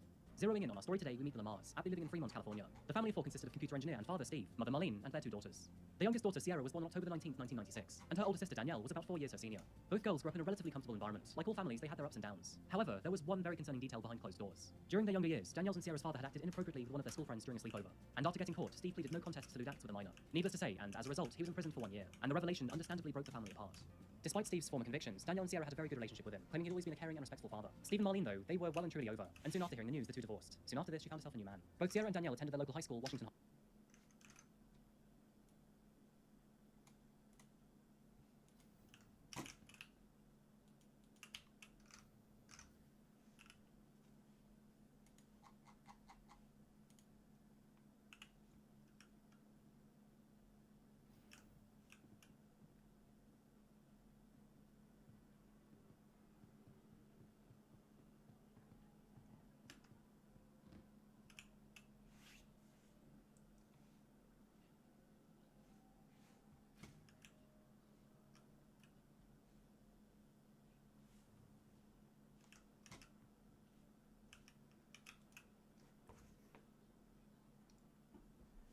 School, where they made plenty of friends and did relatively well in their studies. Sierra was described as a happy-go-lucky girl. She was fun-loving, energetic, big-hearted, and very popular at school. She enjoyed cheerleading and competitive dancing. Eventually, Marlene made the decision to move from Fremont to Morgan Hill, which is located around 40 miles or 60 kilometers southwest of the city. In October of 2011, she and her boyfriend Rick Gardner, along with Sierra, relocated to Morgan Hill. Rick was working in the construction industry, and although work was picking up, money was still relatively tight. The three of them moved into a rented ranch-style house on Paquito Hispana Court, a rural cul-de-sac surrounded by farm fields. Now, obviously, Sierra was quite upset to be moving away from her close friends and hobbies to a place where she knew no one. And although she was quite popular at Washington High, the reception at Sobrato High School wasn't quite so welcoming. Nevertheless, as time passed, Sierra found her place in Sobrato High. She eventually made friends, became well-liked amongst other students, and even joined the cheerleading squad again. Fast forward 5 months, and into March of 2012, Sierra had done well to adapt into the area. Come March the 11th, she called her father and sister, who were back in Fremont, to tell them of her progress. The conversation was generally happy. She talked about wanting to get her hair dyed the next time she went to Fremont, was excited about one of her upcoming school assignments, and told her sister all about her homework. Apparently, she was doing very well with her grades. With evening fast approaching, Sierra ended the call with Danielle and Steve shortly after dinner. With it being a Thursday, she had school the following day. The three of them amicably said goodbye for the night, expecting to talk again soon. However, very little did any of them know this would be the last time that Danielle and Steve spoke to Sierra. March the 16th, 2012. Back in Morgan Hill, it was a typical workday. The Gardner-Lamar household followed its everyday morning routine. Rick woke up to leave for work at around 6 a.m., and shortly after this, Marlene came to kiss Sierra on the forehead before leaving for her own job too. It was now up to Sierra to get ready for school and lock up the house. Tweeting a friend at 6:29 a.m., she put on her shoes and then headed out of the front door to get the bus. You see, Paquito Hispana Court was quite far out from Sobrato High School and the rest of Morgan Hill. Like many children across America, Sierra would have to walk down a rural road surrounded by farmland through Palm and Doherty avenues to catch the bus every morning. At 7:11 a.m., while on the way, she texted a friend to ask if they could meet up before classes began. But only 4 minutes later, when her school bus arrived at 7:15 a.m., Sierra was nowhere to be seen. Sierra failed to show up for a bus, and even worse, she failed to meet up a friend before class, or even school at all. Although her friends thought it was odd that Sierra hadn't shown up for school, none of them figured it was prudent enough to alert the school. The day carried on without her as usual. As the school day ended, Marlene did her usual and called Sierra to see how the day was going. She thought it was odd that Sierra's phone went straight to voicemail, but didn't stress out. However, after returning home and realizing that her daughter's bedroom remained empty, she knew something was wrong. She called Steve to check if Sierra had headed back to Fremont to spend time with him, which would have been annoying but not terrible. Concerningly, this wasn't the case either. Calling Danielle and several of Sierra's friends, they all returned the same message, and after calling Sobrato High School and learning that she'd missed all of her classes, Marlene began to panic. I talked to her, said goodbye, and gave her a hug, and things were good, and I told her I loved her. Marlene Lamar had no idea her 15-year-old daughter Sierra didn't make it to school Friday until getting an email from Sobrato High School that evening. Alarming because Sierra usually walks to a school bus before dawn, but the bus driver saw no sign of her, and neither did her friends all day. I can't believe that she would not contact her friends and let them know that she's okay and do this. She would never want us to go through all this pain. Calling authorities, officers were dispatched to Paquito Hispana Court immediately. But with such a long time frame in which Sierra could have disappeared, investigators did not know where to start. They began with those closest to Sierra. Naturally, this included several of her friends, who were all quite upfront with the current situation that Sierra and her family were in. Now, Sierra was generally a happy person, but it had only been a few months since her divorced mother had forced her to move away from home, leaving her former life and all of her old friends behind. She often joked and even seriously talked about running back to Fremont, and authorities took this as a sign that she had likely willingly run away on her own accord. Although officers were playing down the seriousness of Sierra's disappearance, other aspects were going in the total opposite direction. Not only did she remain silent, but all activity on her social media ceased to exist. Her phone was switched off, all calls went through to voicemail, and she never showed up at the front door. Understandably, Sierra's family and friends were petrified. And so, despite sluggish police efforts, the great search for Sierra Lamar officially began. Now, the trail of clues left in Sierra's disappearance is one of the longest, most complex, and most interesting that I've covered. And it all started on Sunday morning, 2 days after she'd vanished. While data forensics were busy analysing her phone's historical data, they realised that, in the middle of the night, it had given off one single electronic ping. The phone seemed to be switched on and then off again just a couple seconds later, and its coordinates were leading them to a field just a few blocks from Sierra's home.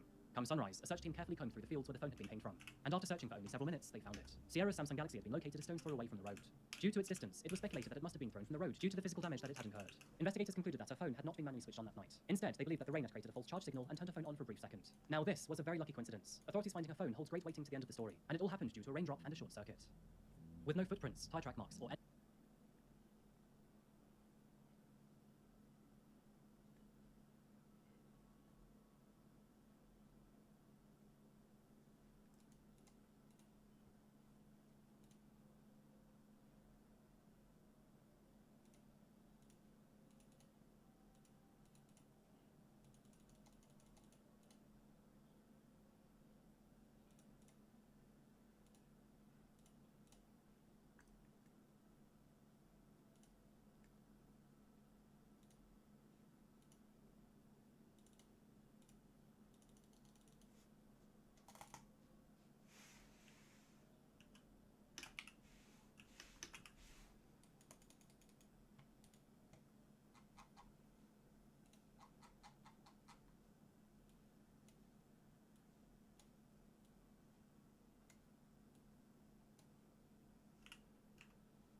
First try. Jesus Christ.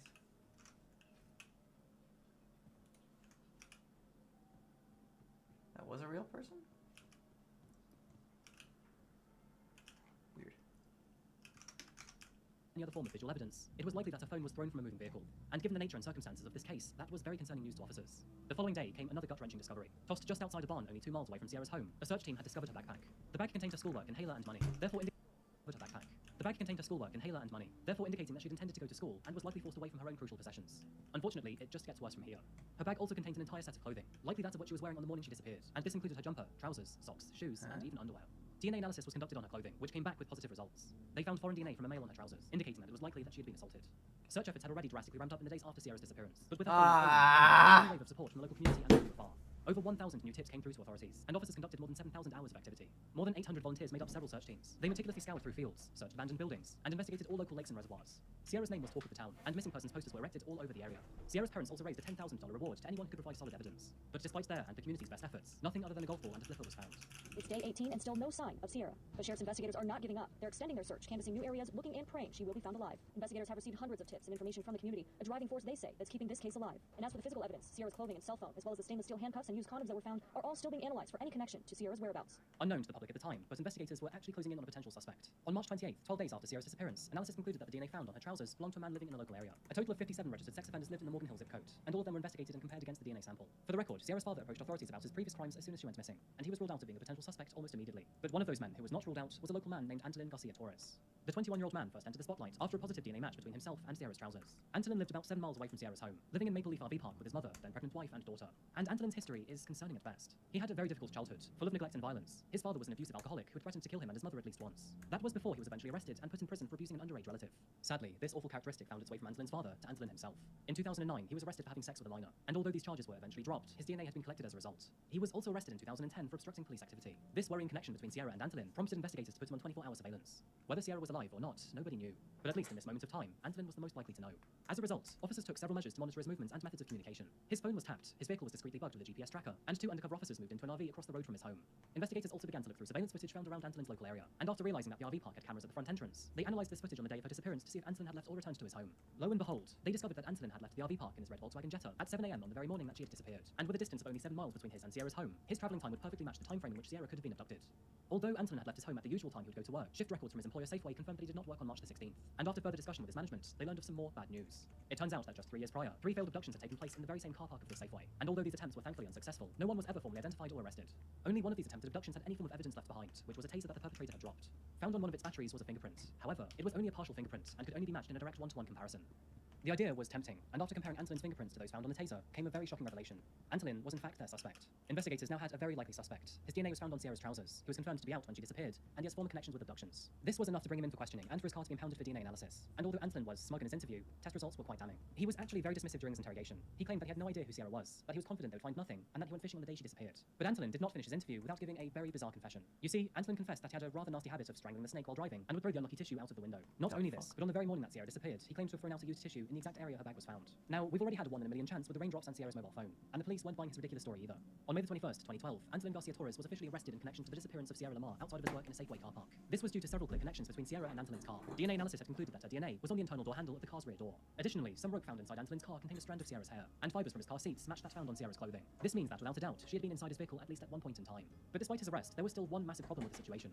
Although it may have seemed obvious what happened to her, Sierra's body had still not been found. And with no body or confirmed death, could they really charge Antolin with first-degree murder? The answer was yes, and in fact, on May 19th, 2014, Santa Clara County District Attorney Jeff Rossen announced that he would be seeking the death penalty against Antolin. By now, Antolin had already pleaded not guilty to murdering Sierra, but with so much evidence suggesting right up to the finish line that he had, there was little to no wiggle room. On January 30th, 2017, and after being postponed, Antolin's trial officially began. The trial was both long and burdensome for everyone involved. Over 13 weeks of testimonies took place, with long arguments from both the prosecution and the defense. One part of the trial that I found interesting, but Antolin's defense team tried to argue that pesticide exposure from nearby fields during his childhood could have psychologically altered his cognitive abilities, and therefore this was not his fault. They also claimed that he should be disqualified from the death penalty. Because he had nothing to do with that toxic exposure, and under those circumstances, they're going to say that is something that he couldn't help, and that is a deficit that he faces as a young man that other people don't face. So this testimony from the expert is designed to go after his mental state and to say that he didn't have a normal childhood, and additionally, he was subjected to exposure to toxic chemicals, which could have affected his decision-making process and his brain function at a very organic level. In a last-ditch effort, Antolin's defense team requested a new trial after questioning the credibility and truthfulness of the lead investigator, alleging that he had mishandled evidence in previous cases. However, this motion was denied. On Tuesday, May the 9th, 2017, the jury found Antolin Garcia Torres guilty of the first-degree murder of Sierra Lamar. Although Sierra's body has never been found, and there is no explicit confirmation that she is dead, the evidence was stacked so high against Antolin that he had no way to walk away from his actions. Directly addressing him in court, Sierra's mother stared at him right in the eye and said, "I find it incomprehensible to commit a heinous violent crime. You caused great pain to our family and to yours. You have robbed Sierra of what God had planned for her, and you can choose to make a choice and repent and tell us where she is. I think about her all of the time, and what's been taken from me as a mother. It's just hard to believe that this happened. I still wake up every day thinking it's a dream, but it's reality." Antolin remained stoic and unmoving as several of Sierra's relatives read letters to him and the courtroom. And both then, and even now, he still maintains his innocence over Sierra's murder. This means that he has never disclosed where Sierra's body may be, and tragically, outside of the evidence provided, no one knows what actually happened to her on the day that she disappeared.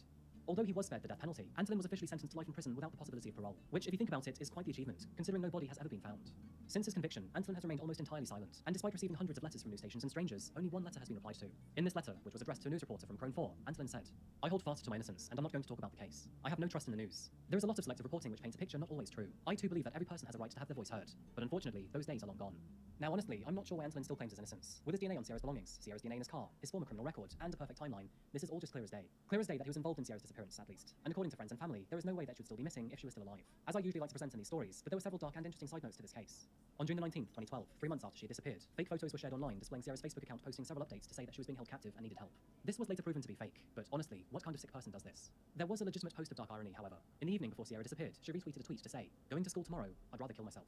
According to some organizers, the attempt to find Sierra was the longest continuous search for an individual in US history. Over the space of 3 years, volunteers conducted more than 1,100 searches in a 15-mile radius, and between them, they combined a total of 50,000 man-hours of search time. They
This is the case of Sir Richard Sutton.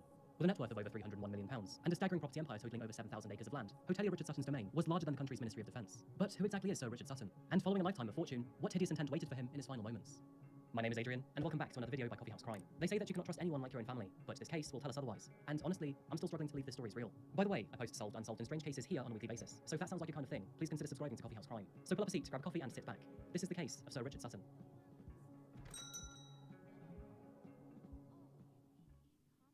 Today, we're back in England, and although our case will once again take us to the southeast, we begin this one in Lincolnshire. Situated towards the county's western border lies a small village named Brant Broughton, and in the year of 1937, Richard Sutton was born here.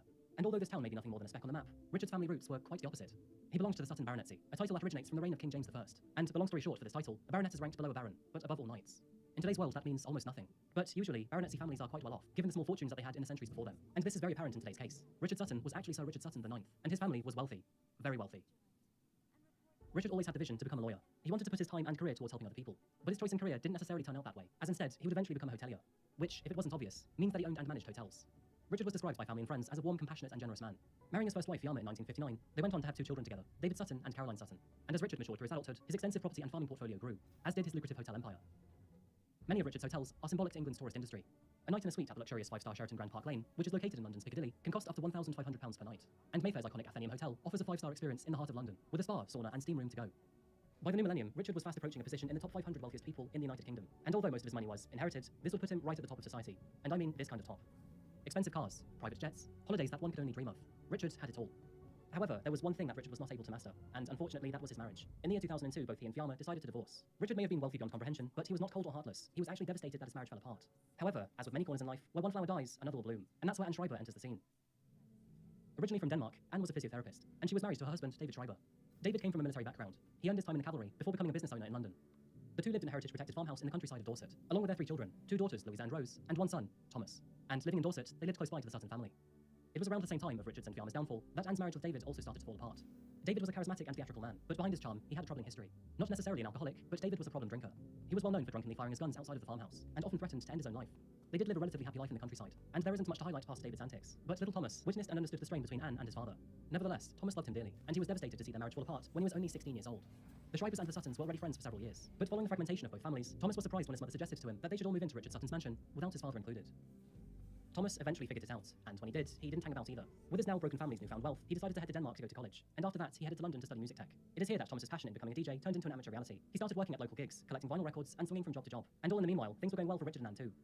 They officially moved into their new estate named Moorhill Mansion, costing them a tidy sum of £1.4 million, and located in the affluent area of Higher Langham in Dorset.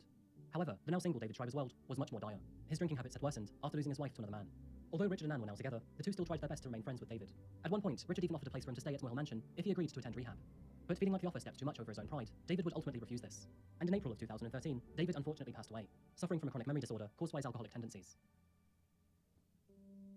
These details are very important when in context to the series of events that occur in today's case, as after David's death, Thomas became enraged. He felt that his now stepfather, Richard Sutton, and the rest of his own family for that matter, had not done enough to help save his father. While his sisters Louise and Rose acclimatized relatively well to the shift in family dynamics, the transition wasn't so smooth for Thomas. And now that his father was dead, he saw the divorce and Richard as indirect causes. His hatred and jealousy deepened to the point that he could no longer be around Anne or Richard. So in 2016, Thomas moved to Australia with his girlfriend to pursue his dream as a music creator. While the sun, beaches and high quality of life were a pleasure, his career unfortunately wouldn't work out. And in late 2018, Thomas split up with his girlfriend. Giving up on the Australian dream, he moved back home to England in January 2019. With a failed career, failed relationship, and nowhere to go, Thomas swallowed his pride and moved back into Moorhill Mansion with Anne and Richard. The situation was only supposed to be for a few weeks while Tom got his life in order. He was now in his 30s, and the call to be independent was quite strong. But this short time transcended from weeks into months. By March, Thomas's mental health had plummeted. He signed up to see a licensed therapist for some professional advice. He was conclusively diagnosed with depression and alcoholism, both of which were exacerbated by feelings of abandonment and trauma experienced throughout former years. Thomas was a deeply hurt man, and although it arguably was not true, he inherently saw himself as the victim to all family feuds. He felt abandoned by his parents, and even worse, financially imprisoned by Richard Sutton. But this impression of financial imprisonment was anecdotal. Both Anne and Richard cared for him very much. I mean, sure, he was poorly tempered, but they did want the best for his future. Richard was also very generous to Thomas. In fact, after returning from Australia, he gave Thomas £100,000 to go towards his first home. And despite being the age of 32, Thomas also received an allowance of £1,000 a month, and this was in Richard's hopes of helping him become more independent. However, surprisingly, this wasn't enough for Thomas. Not only was he ungrateful towards Richard's money, but he also refused to help around the house. At this point in life, Richard was getting on. He was 82 years old, where even a simple task of mopping the floor would take great time and effort. But Thomas didn't care. He was even resentful that Richard wouldn't let him drive any of his expensive cars. Maybe this wouldn't have been a problem if Thomas wasn't always so drunk. And the trouble didn't stop there. No, it got worse. Throughout the year of 2019, Thomas became physically aggressive towards his family. It was during that summer that he punched his mother in the face after she said he was a drunk and a leech, just like his biological father. As 2019 drew to a close and the year 2020 began, the situation in Moor Hill Mansion was progressively getting worse. In what was initially supposed to be 5 weeks, had now turned into 9 months of Thomas freeloading off of Richard and Anne. And he was still very much at it with his alcohol abuse, negativity, and violence too. Living with Thomas was unbearable. And then, 2020, as we all know, COVID lockdown happened. Good evening. The coronavirus is the biggest threat this country has faced for decades, and this country is not alone. And so, tonight, I want to update you on the latest steps we're taking to fight the disease and what you can do to help. From this evening, I must give the British people a very simple instruction. You must stay at home. With a new pandemic gripping headlines across the world, people, particularly in the UK, were forced to stay indoors amid a national lockdown. This would have a profound impact on millions of people's mental health. For many, it meant losing their jobs and being stuck inside with nothing to do, maybe even without any food. This was a stark contrast to the life of Thomas Schreiber, who was upset and frustrated that he was stuck inside a multi-million-pound mansion, with no financial obligations or bills to pay. Nevertheless, Thomas used lockdown as an excuse to pardon his increasingly erratic behaviour towards Anne and Richard. And as 5 weeks elongated from 9 months to 20, so Richard Sutton began to feel like a prisoner in his very own home. The straw that broke the camel's back began in November of 2020. I don't think you can get more upper class than this, but the family were arguing over the inheritance of a chandelier. The chandelier was destined to one of Thomas's sisters, and despite him not even owning a home, he wanted it. Feeling that he was again being treated unfairly and was the runt of the family, Thomas lost his temper. The situation turned violent, ending in the old man Richard himself striking Thomas over his back with his walking cane, the cane shattering as a result. To Thomas, this was beyond humiliating, and although he had previously punched his mother in the face, apparently Richard had gone too far. From this point onwards, Thomas would officially shut himself off from the rest of his family. I suppose they were lucky to live in a mansion big enough to avoid each other entirely. I don't think you'd get away with that in a normal-sized house. Nevertheless, Thomas saw this moment as rock bottom. He started to have very unsettling thoughts every day. He began to tell friends that he was going to one day get revenge on Richard and his mother, who he now nicknamed as the gold-digging bitch. He even admitted these plans and thoughts through voice recordings to his friends. It's pretty bleak, it's pretty miserable. My mum's being an absolute... and it's really toxic. She refuses to apologise for her horrible words the other day, and she refuses to make Richard apologise for assaulting me. You can imagine how that makes me feel. It's one rule for me and a different rule for everyone else, and it has been the case for 15 years. So I'm planning my revenge, and I'm also planning my departure with more focus on the latter. I can't go on feeling and being treated with prejudice. It's not right. So yeah, there's a lot of hate and upset feelings. Yeah, it's all to do with money. It's the root of all evil, and it's all to do with prejudice and denial. And it's a shame, but it's true. Moving forward, Thomas continued to fantasize over taking his so-called revenge. He searched online for articles about revenge and betrayal, told friends that he was struggling to control his emotions, and even asked his girlfriend what she would do if he did something terrible to his parents. The situation in Moor Hill Mansion was clearly not getting any better. It was a situation that Sir Richard described as a prison, and Thomas described as a pressure cooker. But on the 7th of April 2021, a staggering 2 years since Thomas moved back into Moor Hill Mansion, any sanity that remained within those 4 walls would suddenly break. At 8:41 PM on the 7th of April 2021, armed police stormed the property of Moor Hill Mansion. A member of the public had called 911 after becoming highly concerned for Richard and Anne. Breaking through the glass of its conservatory doors, they tactically entered from the back of the building, and what they found inside was haunting.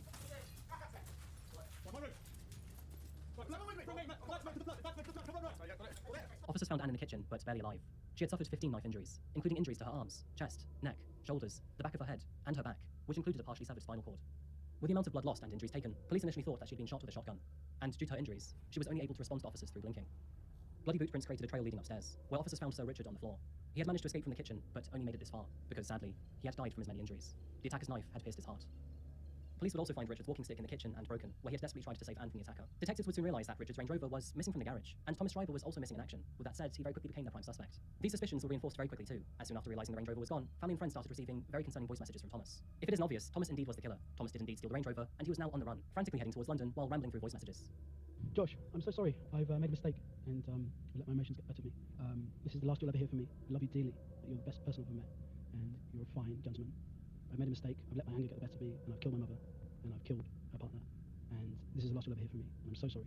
I can't stop the hatred, and it's become too much. The denial and the deceit and the lies. I had to take action. Adam, I love you dearly. I'm so sorry for what I've done. I love you dearly. I'm going to die now. And I hope you understand why that is. It's over for me now, and it's over for my mum, and it's over for Richard. God bless you, I love you, and rest in peace. Rose, I love you. I'm sorry for what I've done. You're a fantastic sister, even though you're a liar and a gold digger, just like your mother. I'm so sorry for my mistakes. But the lies and the consistent lies have become too much. And basically, I want you to be happy, and I'm sorry. I'm sorry because I couldn't take the lies anymore, and I couldn't take the hatred anymore. After being clocked on the A303, Thomas eventually led police on a high-speed chase towards and throughout London. In fact, he was captured speeding across 5 counties. Thomas was witnessed reaching speeds of up to 135 miles per hour through central London, even driving on the wrong side of the road, putting other members of the public at severe risk. After a couple failed pit maneuvers, police eventually stopped Thomas by T-boning his vehicle, and officers were pissed.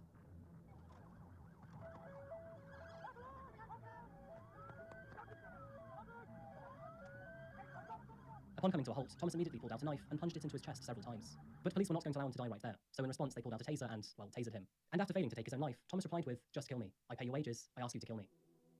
Thomas was immediately taken to the hospital, where soon after he made a full recovery. And within 60 minutes of being discharged, he found himself at the back of a prison cell. His trial would finally begin on the 3rd of December 2021, where he endured 3 long weeks on the bench, facing the jury and his family. While on trial, he pleaded guilty to a lesser violation of manslaughter on the grounds of diminished responsibility due to an abnormality of mental function. Thomas also claimed that he was overcome by demons during an alcohol-fueled madness, and that a voice in his head told him to attack, when all he actually wanted to do was hug his mum. And bad news for Thomas, but good news for everyone else, but Anne Schreiber had miraculously survived the attack, and she was therefore a key witness in his trial. Dialing in via video link to provide evidence and her side of the story, Anne describes how she still suffers nightmares over her son's attack, which, unfortunately, has left her almost completely paralysed. Her spinal cord was partially severed, meaning almost all movement below her neck is now no longer possible. So, what really happened on the night of the 7th of April? What catalysed this brutal attack? Well, Thomas claims psychosis. Apparently, after an argument with Richard, he snapped. Thomas bottled Sir Richard over the head with a glass whiskey decanter, before storming into the kitchen to viciously attack his own mother. And even after being bottled, Richard stepped in to try and save his wife. But being severely wounded, he then fled upstairs, where he was attacked once again. And when it was all over, Thomas made several voice messages before climbing into Richard's Range Rover and hastily making his way to London. While en route, he dropped 30 grand into his girlfriend's bank account, confessed to her, and then pleaded her to meet him. But thankfully, she called the police instead. Questions around Thomas's mental health did of course come up during his trial. Family had previously debated if maybe his premature birth could have caused some sort of lasting damage, as apparently when he was born, he was so small that he could fit into the palm of David's hand. While it's still not clear, research does suggest that premature birth can cause additional risk towards developing mental health conditions, such as schizophrenia, depression, and bipolar disorder. Thomas was also very keen to highlight that, if it wasn't for COVID, this vicious attack definitely wouldn't have happened, so I guess he's trying to blame COVID for his actions now. Either way, it only took the jury 4 hours and 50